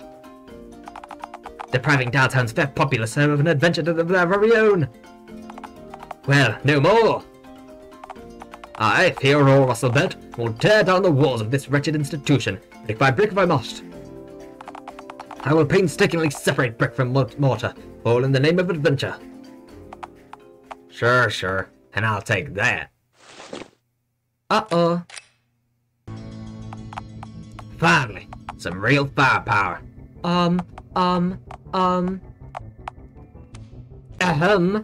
Oh, right. Sorry, partner. I'm a simple man with simple pleasures. And a lever-action rifle is what I like to call a universal pleasure. Anyhow, I believe you owe us some eggs, Stanishing McGee. Ah, yes. 5 calcium-coated green bowling balls coming right up. What about Bigfoot? Awesome. My babies! My babies! Papa's here, babies! Alright then. It's now time to render this wicked institution inoperable. Are you just gonna open the cages and let the varmints inside run free then? My visage obscured friend, where's the adventure to be had in that? I will breach this penitentiary's walls with dynamite. Did you just have dynamite lying around all willy-nilly? Yes, Norm, obviously he just has dynamite laying all around all willy-nilly. Head with that, I bid you adieu. Farewell, my beloved panda penitentiary. Huh. I wonder if he's actually gonna just... Well, golly. Jesus fucking... You okay, Norm? No! I'm pretty fucking far from... That mustachio fella could have at least given me a warning for it. Doesn't he know I have ears under here? Hey, I do too. Granted, my hearing's been less sensitive since I burned my eardrums out. How on earth did you manage that? Stared at the sun for too long. That doesn't affect your... God, you... So, you lived under that deranged fella for how long exactly? Oopsie. I didn't have a calendar in my cell, Norm, and considering I can't read, well, I just would have wiped my ass with it. That Undo used it as a napkin. You know, I can't tell if I respect you more for seeing what you've lived through up close or just fear you a little now. How'd you even survive in a place like this? Believe it or not. You can make it through almost anything if there's something to reach for. It's a lot harder without one, ain't it? Oh, yes! Is that... No, it couldn't be. Is it? Huh? What are you talking about? Bigfoot! Bigfoot, my darling, it's you! Holy shit! Yeah, that's fucking Bigfoot! What the fuck? Shh, shh, baby, it's okay. This is Norm, he's a friend. Yes, baby, he's an ally of the Squatch. Oh, that's a paper bag. It's... My darn slipper just fell off. He's covering up his normie face. Isn't that right, Norm? Was Bigfoot just real the whole time without me knowing? Why didn't anyone try to tell me? I told you numerous times. That doesn't count. Somehow. It counts, baby, it counts. He's a sprinting ape man. How in Tarzan Nation has he evaded capture for God knows how long? Okay, let's all just calm... Bigfoot, come out from behind your hands. There we go, baby. Now the other one. A minute ago, we were negotiating with a mustachioed zookeeper holding a rifle, and now we're coaxing Bigfoot out from behind his own hands? Yes. Get with the program. There we go. See, Bigfoot? Norm familiar. Norm friend to Squatch. Remember Noses, Bigfoot? From before the dial-up? He's one of those fellas, Bigfoot. He's got lips. What did you tell him that for? Now you're making it sound like I want to kiss him. Oopsie. Well, do you? Obviously not. Don't let me using male pronouns throw you off. Well, I haven't personally inspected, Bigfoot could be biologically female, is all I'm saying. Are you Bigfoot? No, don't do this to me. You can't do this to me, An ape noise, that's for sure. Well, it's none of our business what's in Bigfoot's... not pants, but... under his fur. You can't do this to me, I'm mixed up enough without having to envision a world where me and Bigfoot are capable of breathing. See, I just mentioned lips, now you're the one talking about fucking Bigfoot. Why, you... Norm, please, keep your voice down. He's easily startled. You must approach him gently, with an apple in your outstretched palm, not unlike with a wild horse. Oh, Lord, this is weird. This is all somewhat less weird for Bigfoot, I'm sure. After all, he also lived through a time when folks like you existed and frolicked around freely. To him, you are normal. Oh. You really pointed out the name pun really, really obviously. The Norm Allen was, you know, supposed to be like a... was supposed to be a subtle kind of pun, but you kind of just really pointed it out with the Norm Al there. Plus, you know, Bigfoot is very familiar with who I am, of course. Alright, forgive my lack of tact, but I've gotta ask. How in tarnation are you acquainted with Bigfoot of all folks? Yes, Bigfoot, what we have is indeed very special and whimsical. You see, Norm, long story short, I once tried to domesticate Bigfoot. See, if I tried to get Bigfoot to kill, then this would have been going a whole lot worse, and Norm would be like, Oh, well, I can kill. How would that work when you're completely feral? Yeah, see, that was but one unworkable obstacle of many. The biggest one being, this is Bigfoot we're talking about. So, you're the one who taught him to keep us cool around humans then, right? Nah, he had plenty of experience with humans already, I presume. That can't be right. He fought in the Korean War, right? How's your Korean? I could speak it possibly years ago, I suppose. If you can learn a language dropping bombs from planes. Bigfoot can sure as hell learn about humans sprinting through this nation's forests and national parks. Who knows, maybe Bigfoot even managed to learn a few human words. If so, do you think he'd understand things like human profanity? Or would those words be Greek to him? Good question. Do you know fuck, Bigfoot? Oh. Don't phrase it like that. You're playing with fire when you ask Bigfoot stuff like that. At least time to oppose for a bit, or put a collar and leash on him. Before you ask questions like that, please and thank you. Whoa, a moment ago you were all about freedom. Someone's a wee bit of a hypocrite, ain't they? First of all, that ain't a natural sounding use of the term ain't. Secondly, for your information, my moral compass ain't calibrated for a world where Bigfoot just happens to be running amok in my immediate vicinity. So, can he speak? Well, no, not really. Not really? What do you mean by not really? Well, you see, I tried to teach him to speak fluent English. But when he wasn't getting it, I kinda got fed up and immediately gave in. Moved on, put a necktie on him, and tried to get him to successfully operate a toaster. Yes, Bigfoot, it was an unmitigated disaster. Pickles should not glow, nor hum faintly upon taking them out of the toaster.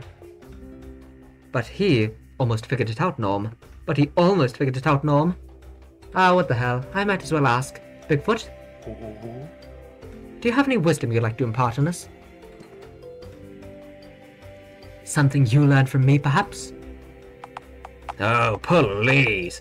Like he's just gonna...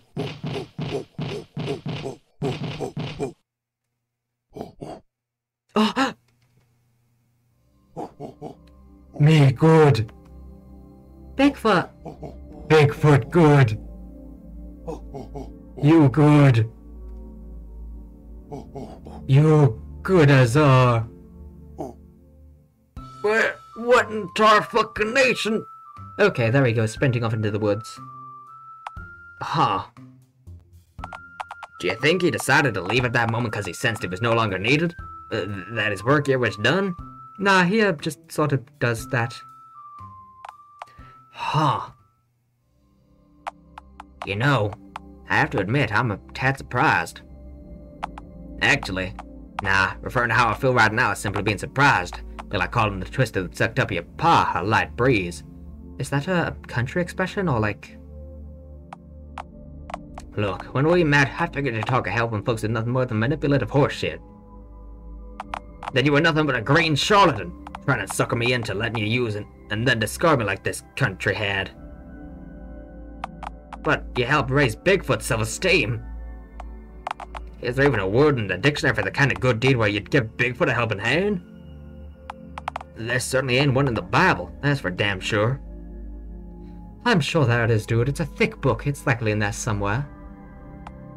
Is there anyone in this town that you haven't helped? I can think of... Don't exaggerate, dude. I'm just a baby. I can think of one. It's not too late for you, you know. It's never too late. I can think of more than one, but, you know, for the moment. Look, you've got your eggs back. Whoop-de-doo, but... Well, the mayor still has it out for us. We're best dragoons, sure. But considering the length she's gone to trying to take us down. What I'm trying to say is, I don't reckon this is gonna end with a peaceful heart-to-heart. We don't have to forfeit the happy ending that we deserve. Look, I don't want to mislead you. You're a nice guy, You help people. I ain't like you, and the mayor certainly ain't anything like you. What are you saying? I'm saying that I don't want to implicate you in all this any more than I already have. Our deal was for us to partner up till we reached Mayor Catface, and nothing more. Best just step aside when we reach the mayor. Let me and her sort out our business on our own. Unlike me, you ain't too deep in all this just yet. I don't want you to pay the price for what I've finally realized I need to sort out once for all. And, for whatever it's worth, I'm grateful that you brought me back here. That you went to the trouble of helping the good folks at Dialtown out, just because you felt like it. If Dialtown had more folks like you, and your friends walking around, I wouldn't have turned a blind eye for as long as I did. We should get moving, I reckon. Well, aren't you taking Theodore's rifle with you? Isn't this game lagging like fuck because of the fire? Nah, thinking about it further, I think it's best if I just use my single action for what I gotta do. When every hundredth of a jiffy marks the difference between life and certain death, I think it's probably best to stick with what's familiar to you know? I dropped it at our feet back when the dynamo went off, if you want to grab it. You're goddamn right I'm taking it. No. I can't be trusted with such power. I don't know, it would be pretty nice to have a rifle. But also it might not help the moral that I'm trying to teach if I do take the rifle. I'll pass. Well, fair enough. I suppose the fella knows his own limits better than anyone else, huh? Come on, Let's clear out of this crackling cesspit that's crawling with critters. I'm not acknowledging that last thing you said. Well, this isn't much of an improvement. I'm genuinely surprised that it's gotten this bad. I reckon this Zeus walls would have shielded Dialtown from even some of the raging inferno and the riled up animals. What walls? The ones that just exploded? Fair point. At any rate, there's only one thing left for us to do. Get to Town Hall and confront that damn mirror once and for all. Oh no! You! Wait, the music! Oh fuck. You stitched-together sloth! You viridescent villain! Well, looky who it is. I've been waiting a long time for... Out of my way, freak! This is between me and the green one. Excuse me? What have I done? You've ruined everything, is what you've done. Yeah, I don't recall doing that. My office is full to the brim with hippos and fire! Do you even know the full extent of what you've done? Boo-hoo! My home's on fire and I hate hippos, apparently. You've torn apart the social order of Dialtown, the society that I so tirelessly cultivated like a depraved dog in a manger. Listen here, missy. My friend ain't here to pick a fight with you. I am. I've been itching to teach you a lesson for a long time. Oh, that's rich. The bumbling hick from bumfuck nowhere is gonna teach the mayor of Dialtown a lesson. Norm, you're nothing to me. Before today, you hadn't entered my head once since the day I kicked you to the curb. Just as I'd planned, you spent every day after your exile from Dialtown, camped out in the wilderness, stewing in your own bitterness, like a petulant toddler stuck in timeout. But him? Me? You! I should have torn your head from your shoulders and hurled it into the next state, just like the others suggested. Should have filled you so full of lead that you'd have set off metal detectors in Minnesota. Oh, you. It was all going exactly the plan, every one of my specifications diligently met, and then you. You dragged him back to town after years of sulky inactivity, divided and deterred by my best goons. And now the whole city has been set ablaze. Years of planning, all disintegrated in a single crime spree. And for what? All for a deranged monster who can't tell when he's not wanted. Now, missy, if you want to pick up... Norm, how are you not getting this? I don't care about you. Frankly, it's beyond laughable that you somehow think you're in the loop, that you understand why any of this is happening. You're a pathetic little man, Norm, and you want me to consider you a significant variable in all this? After you just spent the last 3 years of your life licking your wounds in the middle of bumfuck nowhere, too afraid of me to strike back? You're nothing. And if you weren't a freak, you wouldn't stand out to me at all. Oh, so I'm the freak. Someone clearly can't see any further than the whiskers. You're as straight as they come, missy. Difference is, you get to boss others around, tell the honest folks of this town what they have to consider normal. There ain't nothing normal about you, though. No siree, Bob. None of this has anything to do with what I consider normal, you bagged cretin. This is how Dialtown is meant to be. My grandfather's vision. Yeah, well, unlike you, I've actually met your grandpappy. I knew Callum Crown, the real Callum Crown. Not the face plastered onto that postcard you've been clutching for all these years. Hell, I saw the Dialtown that you're trying to recreate with my own very own eyes. The Dialtown of today ain't nothing but a soulless husk of what it once was. And you're a soulless husk of leader too, unfit to carry Crown's name or lead a city. Back in our day, pussycats weren't left in charge of whole cities. Excuse me. I've reinvigorated this town, revitalized it. This town has grown, developed, blossomed because of my vision, my leadership. I am the blood that flows through this town's veins. I've earned my place here. Yeah, and I soared above smoke-filled battlefields and godforsaken war zones for this country.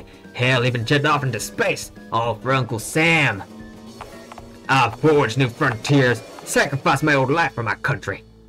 And now, thanks to you, I've gone from jettisoning bombs from aircrafts to being the one jettisoned. Some things I've done for my service, eh? I can say the same for your grandpappy's service to our country. Festering away in that old nursing home, without a single memory left in that head of his. He deserved better. You think I don't know that? All of this, I'm doing for him. Bullshit! None of this is for him. Throwing trash like me and him out of Dialtown, having your mug replaced with a replica of his old cat's face? You really think any of that's gonna make Paw be able to love you any more than he still can? I'm trying to make him remember, dammit. I'm trying to make him remember who he was, what he did for the world. I've done everything that I could think of to make him remember. I've taken him to locations around town that he would recognize, brought him to other people who knew him. Even God wasn't able to fix what was broken inside Pawpaw's head. Hell, Even my head, modeled to my exact specifications to resemble his old cat. The day after they took the bandages off, I visited him in the nursing home. I was so sure that he'd remember, that I'd see some life in him once he saw my face, the face of his old cat again. But no. As I sat beside him, clutching his hand with mine, my grandfather wouldn't even look at me. He was gazing at something outside. Something frolicking around nearby, just outside his bedroom window. Pawpaw was so transfixed that he wouldn't even glimpse at me. Do you know what he was staring at instead? Oh, was it me? You! It was me! Rummaging around, eating from the open trash cans in a nearby alley, just outside his window. I'd gotten my whole face reconstructed, just to see that old man smile, and he wouldn't even look at me. Instead, his gaze consumed by the trash-eating menace sauntering about outside. You tumor! You pox! You parasite! This isn't my fault. I was so close. My final chance. To recreate this postcard. Do you remember it? Yeah, it's familiar. This is Dialtown, as it was in 1966, the year of the dial-up. I've tried my hardest to recreate the uptown from his time, using the image on this postcard. But you've been a perpetual thorn in my side since the very moment I first became aware of you. One day, I decided to take him to the park, and we spotted your tent, a burlap blemish on the landscape. I tried recreating this photograph, and massed a crowd in Uptown to take the place of the one shown in the postcard. Hoped that he'd stepped into frame, take his place at the front of the crowd. Only to realize the cinema had been converted into a horror attraction, throwing the whole image off. Apparently, you had a hand in that. Oh, I did. And I didn't. And I didn't. Oliver's Root classic. What does that even mean? Because of you, I had to threaten that Dickens geezer with draconian legal ramifications for unauthorized site alterations, just to get him to revert the outside of that ghastly attraction of his to its former appearance. Oh, that's why it still says cinema. The next time I passed through Uptown, the front of the bank was plastered with help wanted signs, because the bank's reputedly reliable teller upped and left on a whim, without giving proper notice. Sure enough, as it turned out, you had a hand in that too. It was you. It's always you. I've strived tirelessly to establish a natural order, to cultivate a better... No, a perfect Dialtown. Only to have you ruin it, each and every time. What? So, cause he was in the wrong place at the wrong time, what if you wanted to recreate your little photograph, he had to just leave town? Mighty fine leadership on your part there, missy. None of this was personal, you cretin. Not at first. Just like you, was nothing more than another problem that needed to be steamrolled. Something in my way. But, no. You resisted each and every attempt I made to resolve this peacefully, to remove you without using force. And when I tried that, you burned my city to the ground. We didn't start the city was on fire when I got here. No, it wasn't. Ah, shit, my deceitful plot has fallen on deaf ears. You are so fucking stupid. As gut-wrenchingly foolish as he may be, he's still a free citizen, missy. He has as much of a right to live here as anyone else. He isn't costing just anyone else the chance to come back. This is my grandfather we're talking about. The visionary who changed the world, the greatest man to have ever lived. You want me to sacrifice the last shot I have to bring him back? All for a worthless parasite? He's done more for this Dialtown than you ever have. This worthless parasite has aided your people, missy, and enriched the lives of your most downtrodden citizens. All while you rob the citizens of this here town blind, using their hard-earned dollars to line the pockets of you and your cabal. Things ain't gonna get better for this town till you're the one who's out of the picture. You have no idea what you're talking about. This backwater town would be nothing without me. You think these backwater hicks would do anything without me? That Dialtown would have any future without my guidance? They need governance. Do you really see your own citizens that way? Oh, your grandpappy would have hated you. I'm going to fucking kill you. And when I'm done with you, I'll move on to your green friend and splay him out in front of the whole town. I'm gonna pick each and every stitch out of his head with my claws and send each and every one of them to my enemies. So they'll know what happens when nobodies like you two mess with Mayor Mingus' crown. Now hang on just a... You've ruined enough lives, Missy. You're out of chances, out of time, and shit out of luck. I'm putting you down, here and now. No, wait. You fool. I have cat-like reflexes. Maybe it would have been good to have that gun right now, wouldn't it? I could leap faster than a bullet could leave the barrel of your gun. I don't think cats can do that.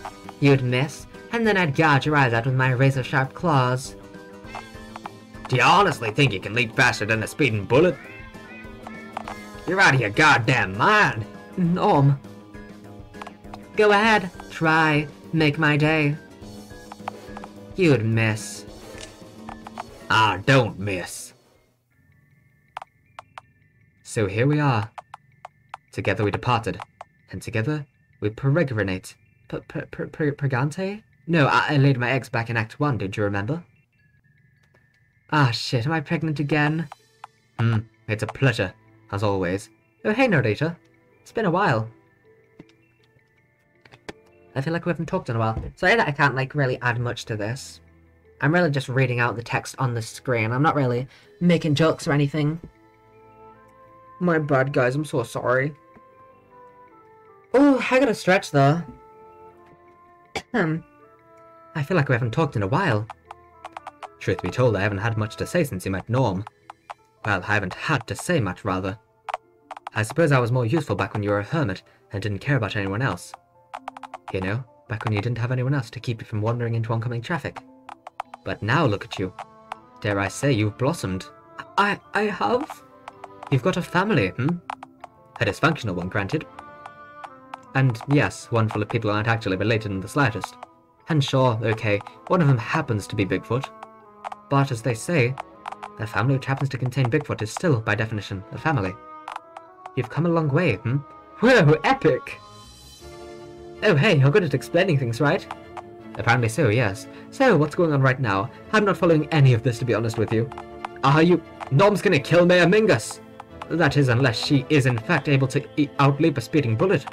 In which case she's gonna gouge his eyes out with her claws before he can reload. Huh. Are you willing to just stand there and let this happen? Well? I should have taken that gun. Huh? This is it. Speak up, The ending of the story is in your lime-hued hands. Yeah, alright, here we go. Norm? This ain't a good time. We can talk once I... Norm. Fuck.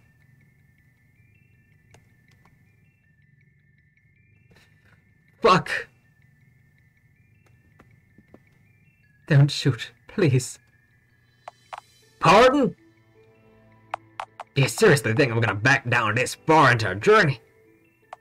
I mean, in my journey? I was really hoping so, yeah. Can't you see? I'm doing this for you. For all of Dialtown. This town doesn't have a hope in hell of surviving under that cat's paw. This town has survived the test of time, and that's precisely because of me. Without my grandfather's leadership, this town would be nothing more than a glorified truck stop. I've bided my time for long enough. When Pawpaw comes back... He ain't coming back. You're unfit to lead, unfit to serve. You've been retired, like it or not. Norm, don't do this. I'm not letting this cat red-faced charlatan! Just take your only home away from you. Let her take you away from Dialtown. You're better than this, dude. None of this is even remotely about me anymore, partner. Forget my grudge with the mayor for a moment. If anyone has earned his place in this town, it's you. Oh wait, how? I'm just a creature, Norm. You don't give up on people. You didn't give up on me. Even now, you're still trying to save my hide. I don't care if I sound nuttier than squirrel shit stating it. Dialtown just can't afford to lose someone like you. If you're doing this for me, can I ask you for just one favor? Please don't say. Please, drop the gun. She'll steamroll you. Oh, believe me, I will. See? Shh, I'm trying to save your hide here.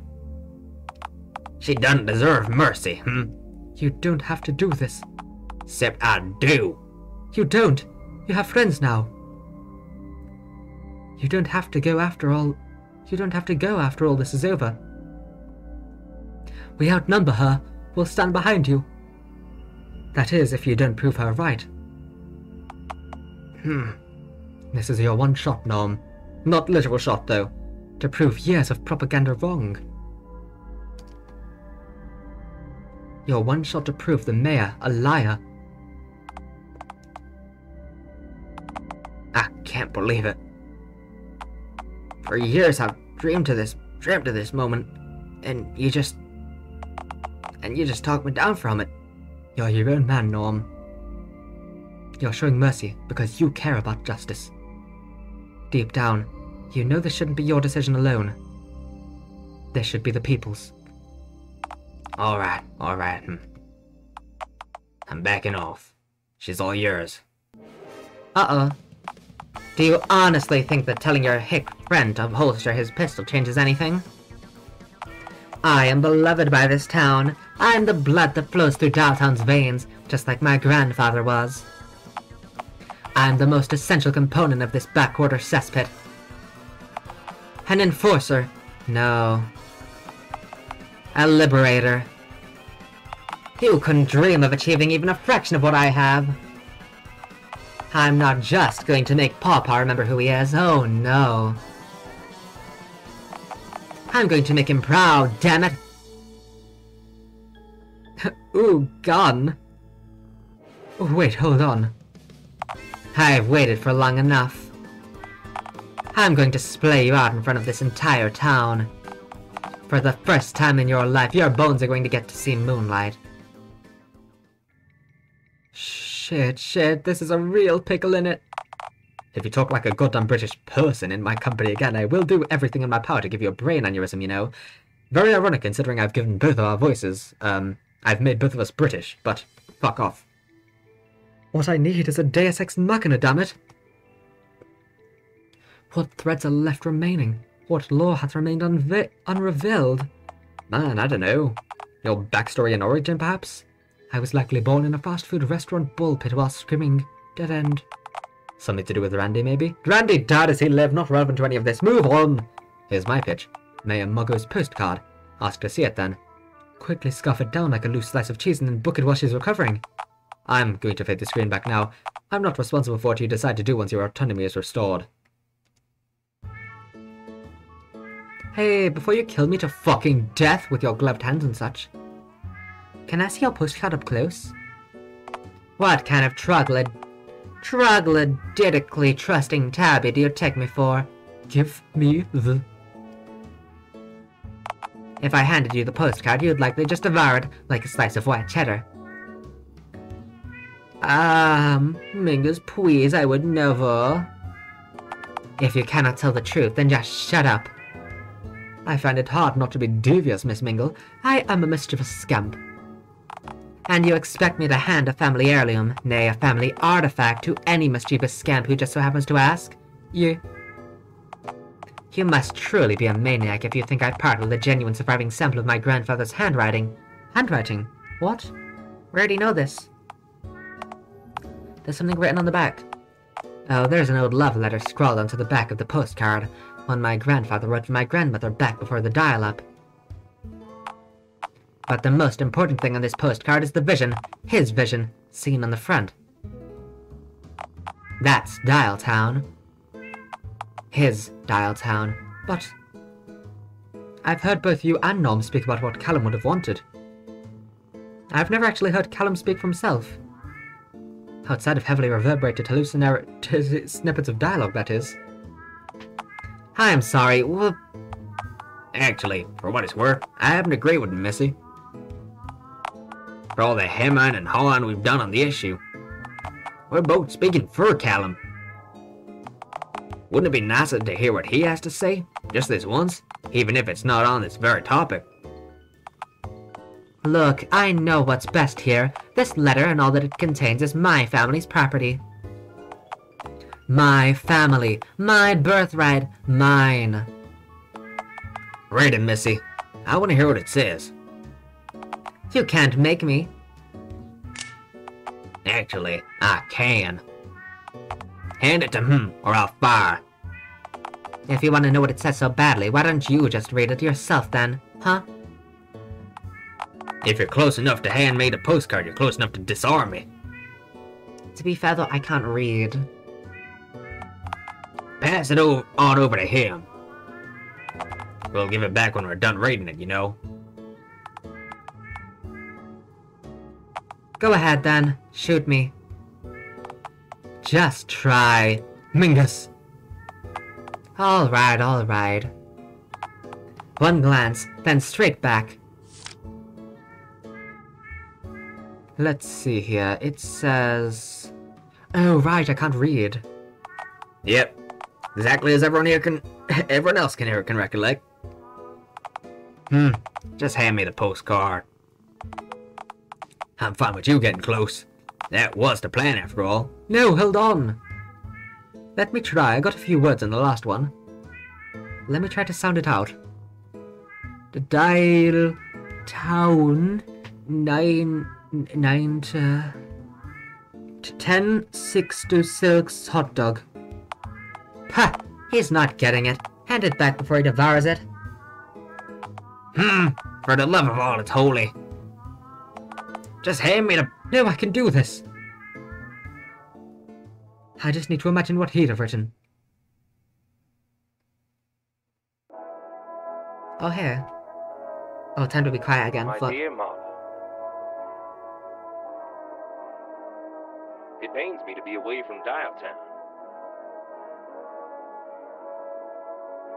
But I'm glad it's still a town of misfits, just as it was when I left. As the town motto goes, all are welcome here in Dialtown.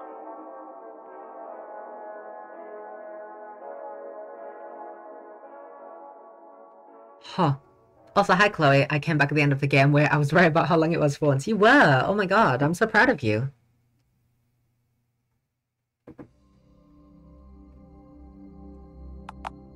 All are welcome here in Dialtown. Are you kidding me? That quote's out of context. It ain't. What part of all didn't you hear? No. No, I didn't want to. You two are rogue, dangerous elements. I didn't. You gave me no other choice. Dear Lord, there's really no excuse in any of this. The audacity! You really reckon you knew what your grandpappy wanted even better than he did, huh? Any wrong that I've done for Dialtown. He would have understood that I merely did what I had to save his vision if he found out what I've done after I bring him back. Right? Mingus. This is definitely a hit to my formerly immaculate worldview. Am I a monster? Good lord. After spending so long on my own, unable to bring a plan lost to time, his vision, to fruition, The words on the back of this postcard seeped away, leaving only the happy photo on the front. And once my last connection to Pawpaw faded, I huddled around the only warmth I could still feel when I gazed at this postcard, my burning desire to bring him, his world, back to us. I miss him so much, But how can you miss a man you've never really met? He lost his memory before you were born. I feel that in a way that I have met him. Every time I see someone else make a call in their phone head, or write using their typewriter head. Every time I see someone walking with one of his prosthetic limbs. There's a tiny piece of him in everything around us. I see him everywhere. I just wish he could see me too. I just wanted Pawpaw to tell me that he was proud of me. Hey now, you've achieved a hell of a lot. The last time I saw him, he actually looked at me and called me Marla, somehow thinking that I was my late grandmother, and he asked me if I'd do it all over with him if I was given the chance. I obviously didn't want to tell him who I really was, that Mama was no longer with us. Forcing him to re-experience that heartbreak all over again, only for it to be lost alongside his fleeting lucidity moments later. Lucidity void, in fact. So I answered it as if I were her, responding just as I hoped she would have. Yes, my songbird, I would. He stared off, now content. His gaze slowly drifted towards the floor, and didn't say another word. I would have given anything to give him that chance, A chance to make Pawpaw proud. Ma'am, for what it's worth, I knew President Crown and recent mishaps aside, if you're here right now, I think he'd tell you that he's mighty proud of you. He said earlier that he would have hated me. Yeah, it wasn't the same, Right, and you called me a monster, to be fair. I'm happy to go back on my word on this one instance, if you are. I didn't mean to become the monster that I falsely accused you of being, Norm. I can control everything that happens in this godforsaken town. Dialtown's roads, prisons, taxes, laws, the very public itself are all mine to puppeteer. For crying out loud, I commanded God today, and he knew to respect my authority. But the one thing I can't do is release Pawpaw from his own head. Well, if every inch of this town is entirely under your jurisdiction, then boy, do you have a mighty fine mess to clean up. After this fire goes out and these flaming critters are all rounded up and removed from the streets of Dialtown, you'll have to start slapping mortar on bricks. Yes, quite. Norm, may I ask, would you know anything about construction? Well, yeah. As a matter of fact, I did roofing and bricklaying for a couple of years before I joined the Air Force. Why'd you ask? If this whole excruciating escapade has taught me anything, it's that I'm surrounded by incompetent hacks. And I simply cannot trust a single one of them with the task of leading downtown Dialtown's reconstruction efforts. You're a worthy adversary, and one who perhaps almost bested me, so I can't think of anyone better suited to spearhead the effort of rebuilding my city. So, what? You exiled me, tried to kill me, and now you want me to help rebuild the very town you threw me out in the first place? Yes, and you pressed a gun to my head, effective moments after burning half my city to the ground. In fairness, Theodore is mostly responsible for the ensuing inferno. Fuck had dynamite. I'm looking at my face still has its signature skin on it. You see what I mean about the utter incompetence of my lackeys. Moron. And it goes without saying, Norm, that if you were to do this for me, you would naturally be granted a royal pardon, and with it the freedom to live here in peace. Royal pardon? You're not the Queen of Dialtown. Perhaps not now, but soon. So, that means I'd get to stay with my new friend. Yeah, alright. This is, acceptable, I guess. Is he gonna take off the bag? Well, on one condition it is. Alright, state it. If I'm sticking around, I won't turn a blind eye to injustice. Pardon two queer henchmen of yours and... What? But they were so gay. Your vernacular makes it difficult to tell if you intended for queer to mean strange or gay.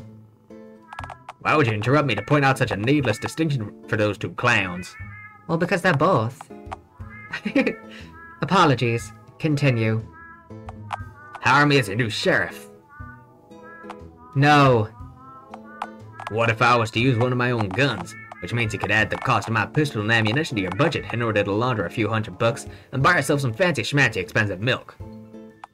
Astounding. You're not even my sheriff yet, and you're already corrupt. Yet? Well, yes, obviously I want the crime milk, the tastiest and most forbidden dairy product. Good. First mandate as sheriff, we need to talk about... Ah, good. First mandate as sheriff, we need to talk about some of your laws. You know, your particularly draconian ones. We can discuss them later. Alright then, I'm out. Good luck finding someone else to lead your construction effort. Guess you'll have to put Little Billy in charge of the explosives you'll be using for the demolition of those burned up building husks, huh? Oh, good lord, I'd rather fake my own death and move to a roach tell in Vegas than even consider that timeline for even a moment longer than is legally necessary.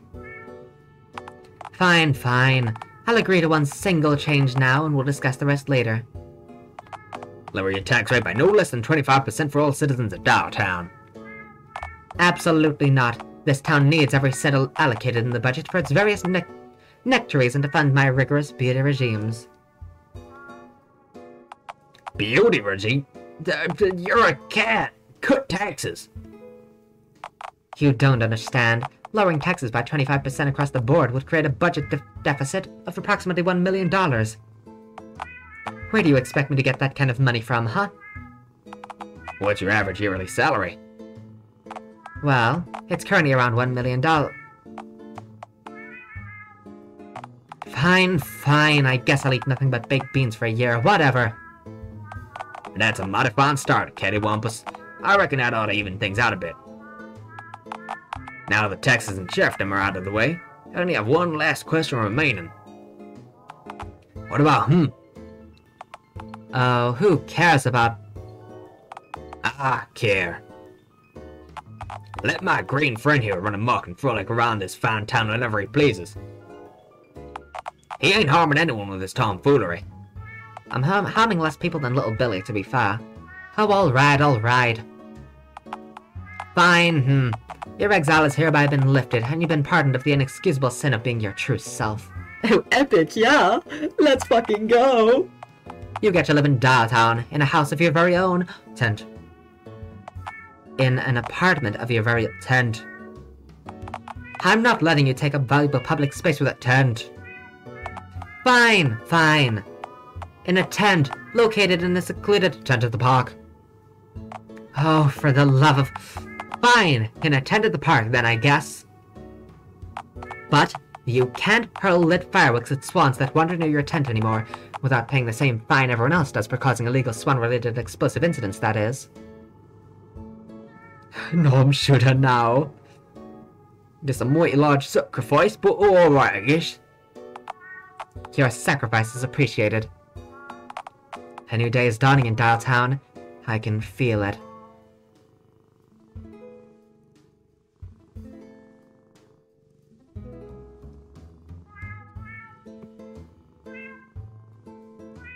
I love the white screen. So thanks for being with us today, Norm. Oh. After a years-long exile, you're back in Dialtown. That's right, Rachel. Hopefully for good this time. Riveting. Could you please enlighten us as to what you've experienced and learned since Voice your acting. now-recanted exile? Well, I'm an old soul, and boy, have I seen a lot. Just as much after the exile as before, I guess. Like it or not, solitude changes a man. Forces you to address a fundamental part of yourself that most people never even seen. But I find that abject misfortune tends to either totally break or make a man, you know? Plus, I guess it wasn't so bad, being alone for so long. I had good company. Fascinating. Is there anything you'd like to say to the residents of Dialtown in the spirit of moving forward? No profanity, please. Why, yes, there is. Look, I spent many years stewing in my own acrid juices. wretched imagery aside, I know better than anyone that a caustic heart consumes its owner. When society itself has transformed you from a man to an outcast, made you out to be a monster, it can be difficult not to become the very monster that they claim you are. It can be difficult not to prove them right. I came close to doing just that. But someone saved me. A green messiah who ended up teaching me more in one day than my bitter mind had conceptualized in years. That's me. When you say Green Messiah, are you talking about the goblin who lives in a tent at the park? Well, yeah, I am. Looks can be deceiving, you know. Just as I was misjudged, they've been too. Really? How so? What did they teach you? Their lessons gave me a multitude of epiphanies. Taught me that my happiness is in my own hands, and that nobody else is going to ensure that I live a happy life. That I'm good just as I am. That I shouldn't change myself for the sake of being similar to other people, but instead, seek a future where I'm the best version of myself, not the person the world expects me to be. But most of all, my watermelon-hued friend gave me hope. Something I lacked for a long time. I didn't know how badly I missed it till I felt it again. And you know, the funny thing is someone like that, someone so strange and whimsical, someone who barely resembles a human, so different and spurned, could hold such inherent wisdom and contentedness. Maybe there's hope for me after all. Maybe for all of us. Maybe things can get better. Maybe we can make the world brand new again. Inspirational. Norm, thank you so much for coming on the show. I just have one question for you before we sign off. Where is your green friend? Could they not join you here today? Oh, I'm sure they have a very important event to attend. I do.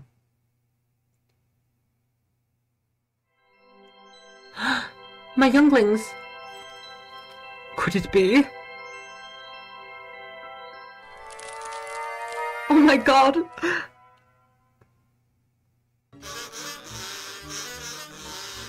I'm so happy right now. They're repulsive. Just like their old man. I hate every single one of them. Especially that one. This was a waste, damn it. This has all been for naught.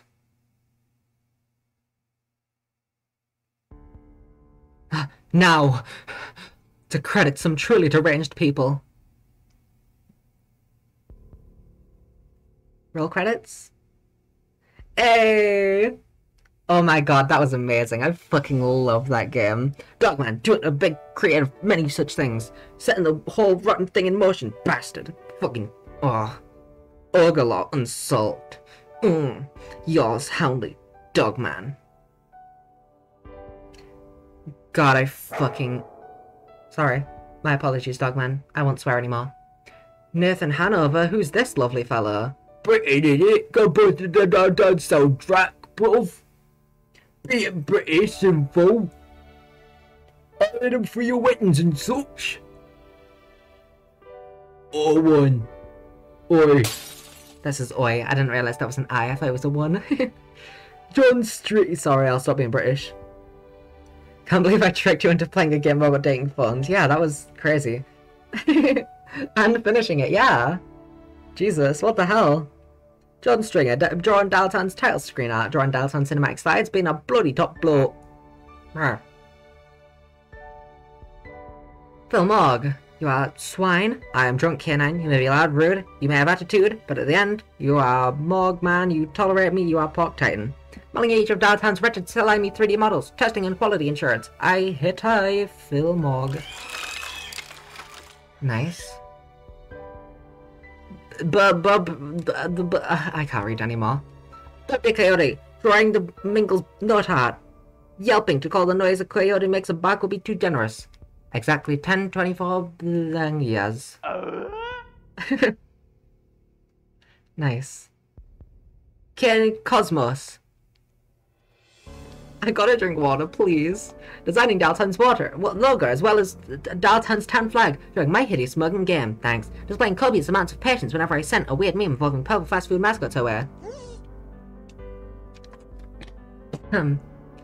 Snaz is amazing. Drawing the Dialtown achievement icons. Not being British. Can't thank her enough for that. Just look at that face. Horrifying. Woohoo. Oh god, what an amazing game. I fucking adore this. Voice actors in order of introduction. Callum Crown, Nathan Avant, Norm Allen. Ryan Summers, and also me, for the record. Me as well. Rachel at DTNN, Finley Smith.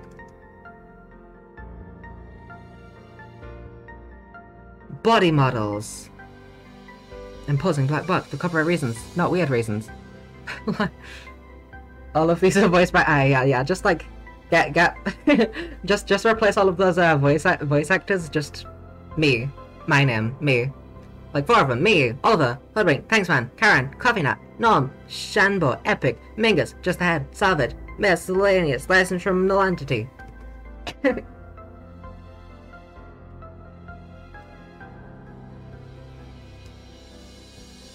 Okay. That was an amazing game. I absolutely adored that. Sorry for not really speaking much this stream. Really, I've just been voicing the game. Not really been making jokes and such. I was just really into it and also couldn't think of any jokes because my brain is dull. My brain, you know, when you get enough bangs to the noggin. Actually, also, I think like, was it literally yesterday that I was talking about how I trip over a bunch? Earlier when I was like getting ready for stream, I so nearly tripped over. I was so close to tripping over, but I grabbed onto my chair and didn't. You've been enjoying too much. I have. This is an amazing game. I won't be 100%ing it on stream. I'm going to be doing that in my own time, but I want to encourage other people to play it because it's amazing. So I've just been doing like the bare bones story and stuff. If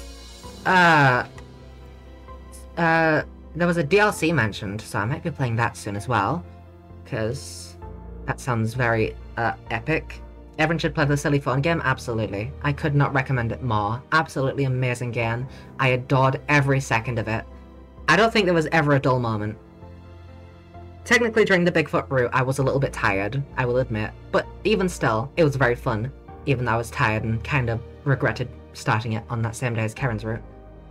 But like, oh god, there's still 10 more hours of content if you go for all endings on your own. I'm definitely going for like, I'm gonna try and 100% this whole game on my own time, but I'm not playing it all on stream. Just purely because, you know, I don't want to show every single little thing off. I want other people to actually, you know, play it for themselves and enjoy it themselves and experience it themselves. But I wanted to at least, you know, do the very bare stories of the 4 main datables and then the chapter 3 as well. And also Dialtown, we just happened to come across that, so I felt like I had to. And DLC soonish, yeah, I will be playing the DLC soon. I'll definitely be checking that out, absolutely. When that comes out, I'm 1,000,000% playing it. But yeah, I loved that. It was amazing. It was silly, it was wacky, it was nice, it had some really heartfelt moments. Especially Karen's route. Karen's route was mostly very, very wholesome. I just loved it. It was amazing. This was a gay game for the gays. It was for the gays. It was for the gays indeed. Oh, my back. There's one person left to thank. When you are ready, you may proceed to the final screen of the game. Okay. Okay, let me psych myself up. Okay. I think I'm ready. Let's go.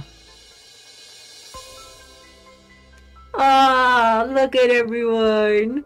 Thank you. Oh, this game was so cute. I loved Dialtown so much. I'm definitely playing the rest of this in my own time. Oh, I love this game. I love this game. It's so... No, I see Greg. I see Greg. I see, Greg. Cute ass fun game. It was so cute. I loved this. Thank you for playing my game. That was amazing. I thoroughly enjoyed that game. Greg jump scare. It really was. That was terrifying. God, I loved that game.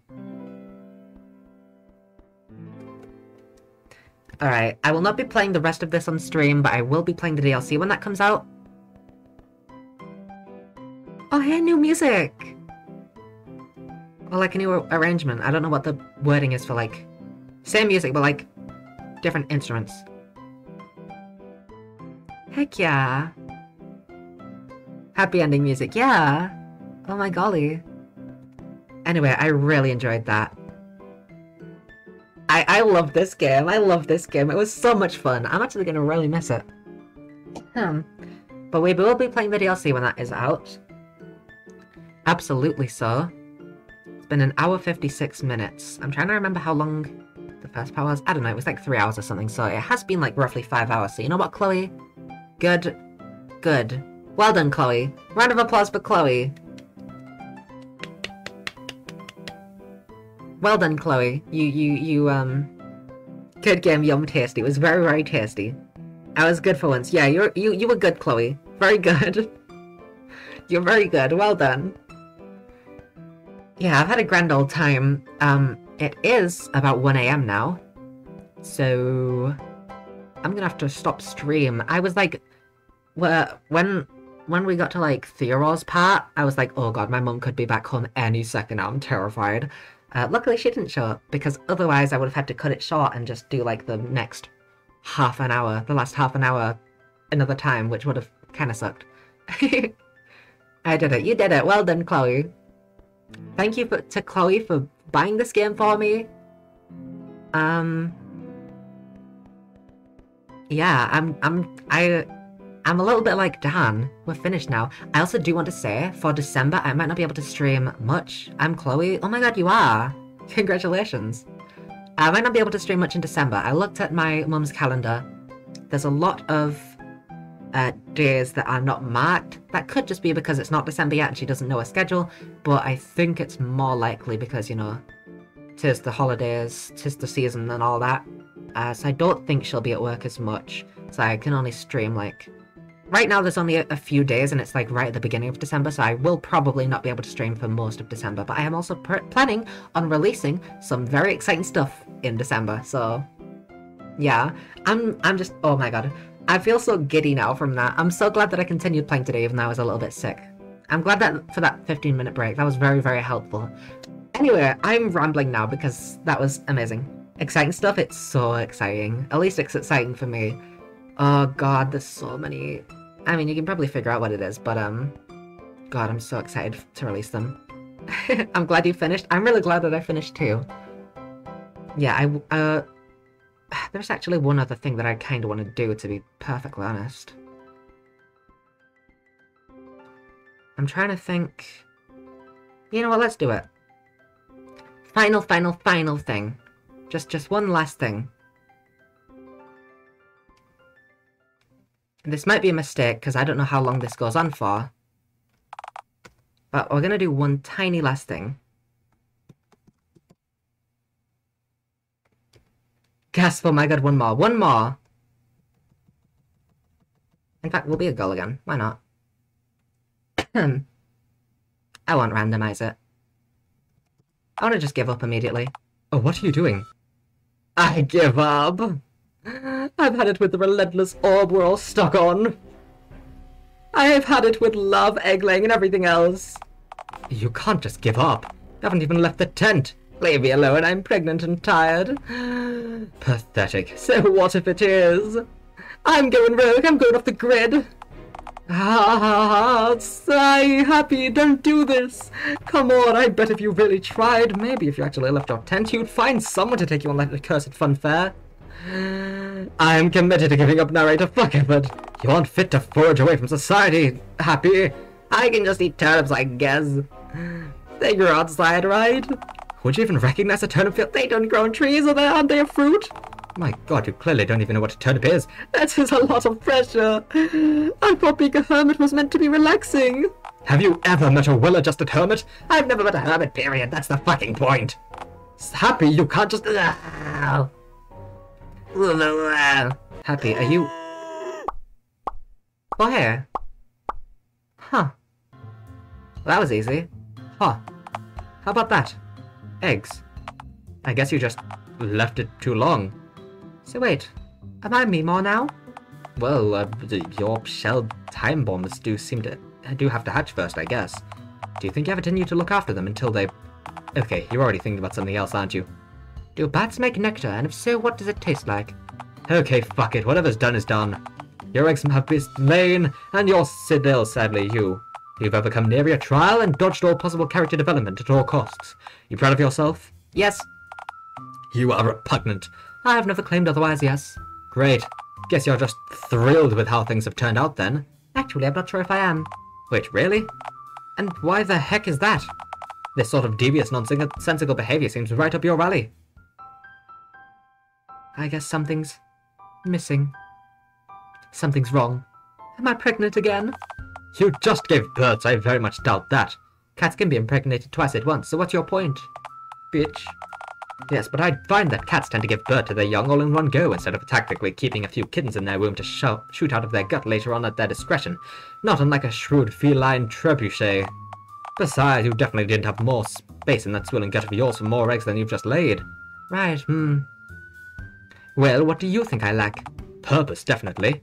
You had one goal, and since you achieved it so quickly, and without any effort or character development, you haven't had the time to think of the next goal to hurl your limp green board at. So, you're in motivation limbo. Is this what a midlife crisis feels like? Well, if it was, your kids would be louder and trying to swallow carpet tacks, and your disgruntled wife would be asking if you to explain the scratched-out scratch cards filling the backseat of your car. Otherwise, though, sure. Damn it! I need some purpose. But propane. Go outside. Okay. Do I have to go outside? Aww. Bench. Tell me, dear narrator, is bench a purpose? Only for very special kinds of freaks, Happy. Trust me, no purpose at all is better than having your purpose in life be bench. Rats, I was so close too. You think this per se thing might just end up coming to me? What? No, that's an awful idea. You need to go out and explore the world, talk to folks, seek new experiences, overcome trials, and dismissed. Oh, universe, hear my prayer, you ever-expanding bowl of cosmic hogwash. I demand a sign. Oh, like anything's gonna happen just because... Hey, I heard yelling. Are you having a heart attack? Do you need impromptu open-heart surgery? I'm totally inexperienced, but I'll attempt just about any major surgery for $3. But only if you pay me beforehand, because, your surgical odds are not at all that good, with me at the helm.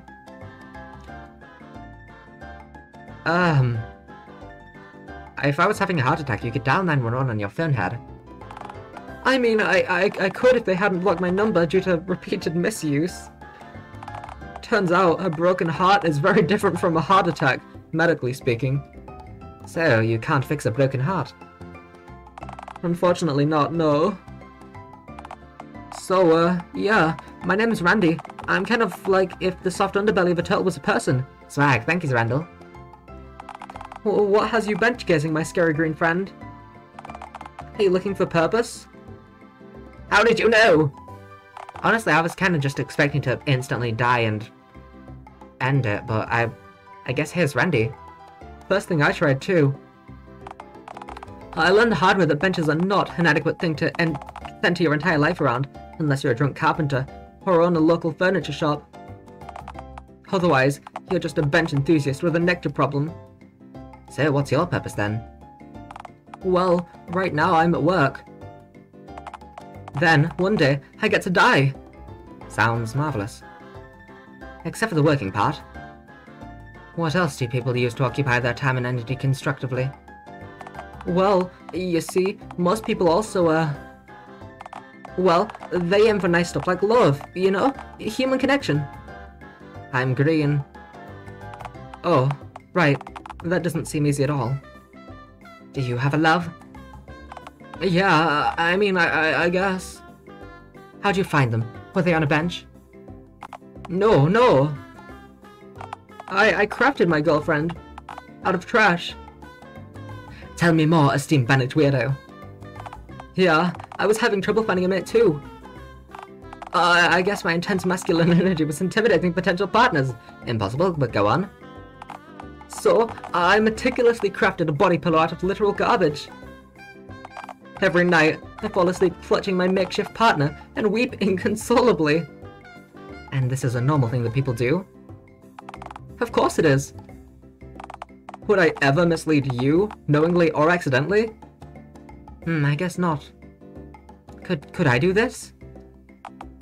Absolutely. All you need is trash. Trash. Anyway, I gotta go wrangle a hostile pond avian before it wrangles me. Ciao!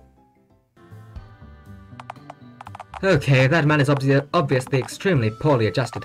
Please do not take a word of his advice here. I have absorbed each and every word of his advice. Oh, phone goddamn lovey! This isn't right, Happy. This isn't true love. Like manipulating someone to pay you into a local funfair, circus, or carnival. This is unnatural. This is power no mortal should ever dream of wielding. Shut!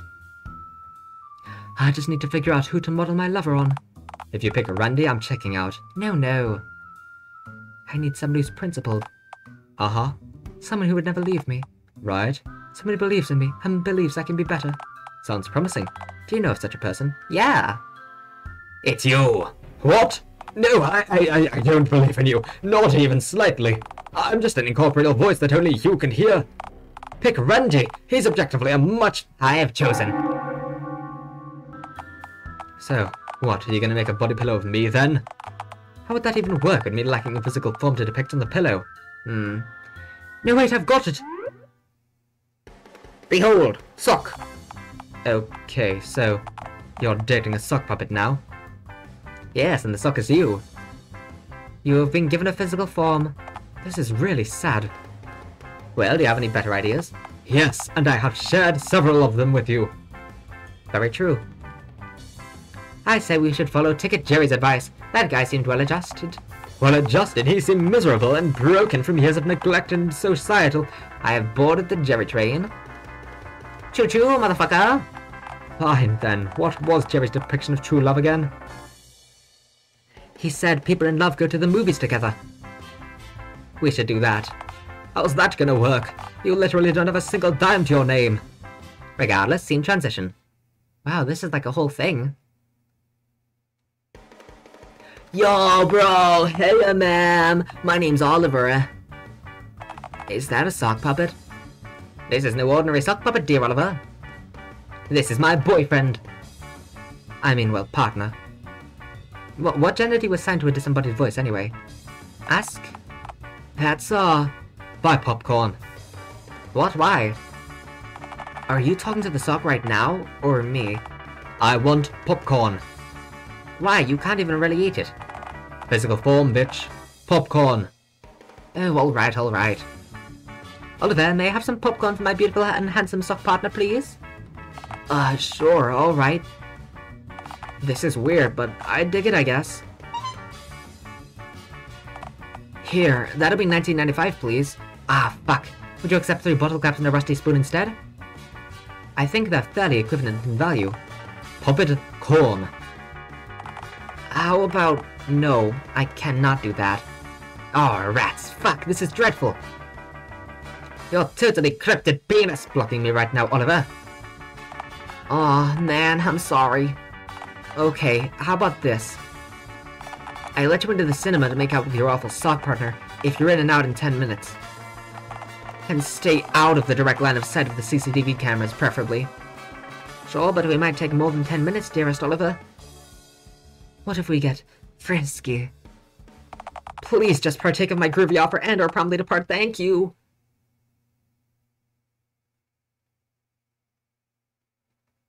This is epic.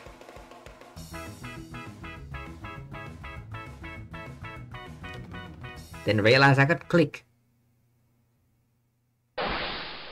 One nectar spree later. Oh, fuck yeah! Did you really need to guzzle so much nectar on the way here? Yes! Can I at least have some? No! Are you planning to acknowledge the dodo? No! This is so awesome, it's so cool, I'm so happy. What are we doing here What are we doing here of all places anyway? You want to feel love, don't you? Not this kind of love. Ticket Jerry said couples could make joint bank accounts together. This is the final step we need to achieve true love! Alright, then I guess you should just summon the... Karen cannot deal with this shit. Hello, ma'am. My name is Karen. How may I be of service to... Is that a sock? Okay, nope. I'm not asking any questions. Other than why there's a dodo in here, right? Nope, not acknowledging that. Let's just get this over with. Are you looking to open an account, ma'am, or... Yes, Karen, a joint bank account, please. Alright, well, to create a joint bank account, you'll need a cosignee. Cosignee?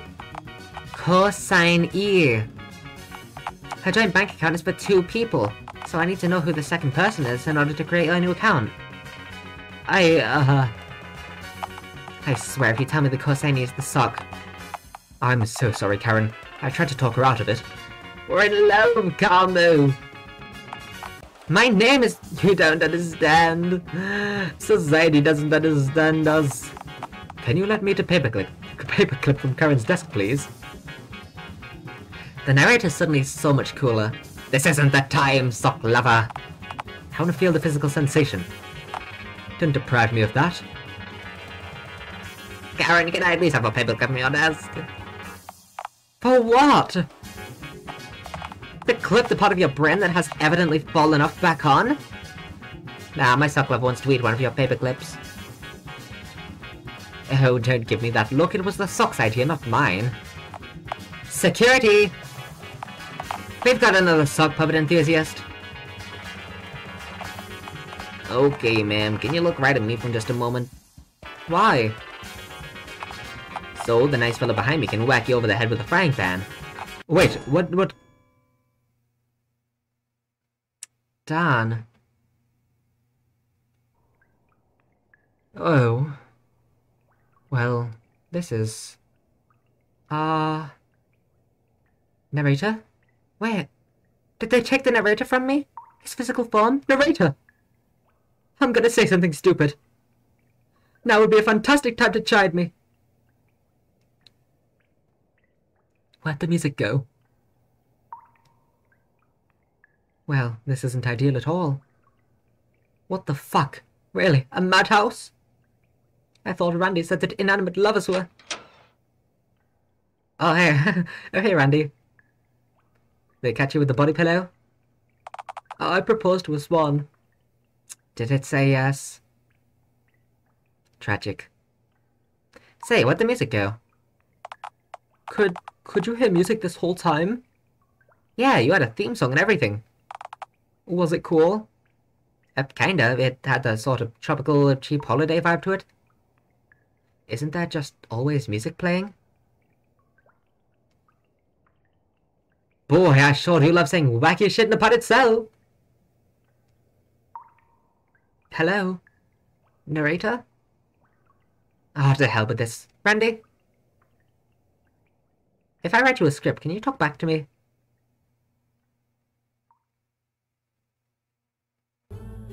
Well done. The only way you did is sucking the dust removed from civilized society. Oh, Jesus. Oh, golly, mister. Anyway, I was really curious what would happen if I pressed give up that entire time, so... I had to check, you know? Is the music... There we go. I thought for a moment they removed my music because of... The music was gone. The narrator dies, he's dead. No!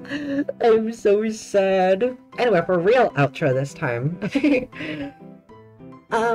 Yeah, that was amazing. I love that game so much. And that is going to do for today. For realsies this time, I promise. Rest in peace, Sock. I'm so sad. Rest in peace, narrator. My beloved. That was the best ending, it really was. I hope that everyone had a lovely time watching. I had a lovely time playing. And yeah. I will see you all next time. Bye!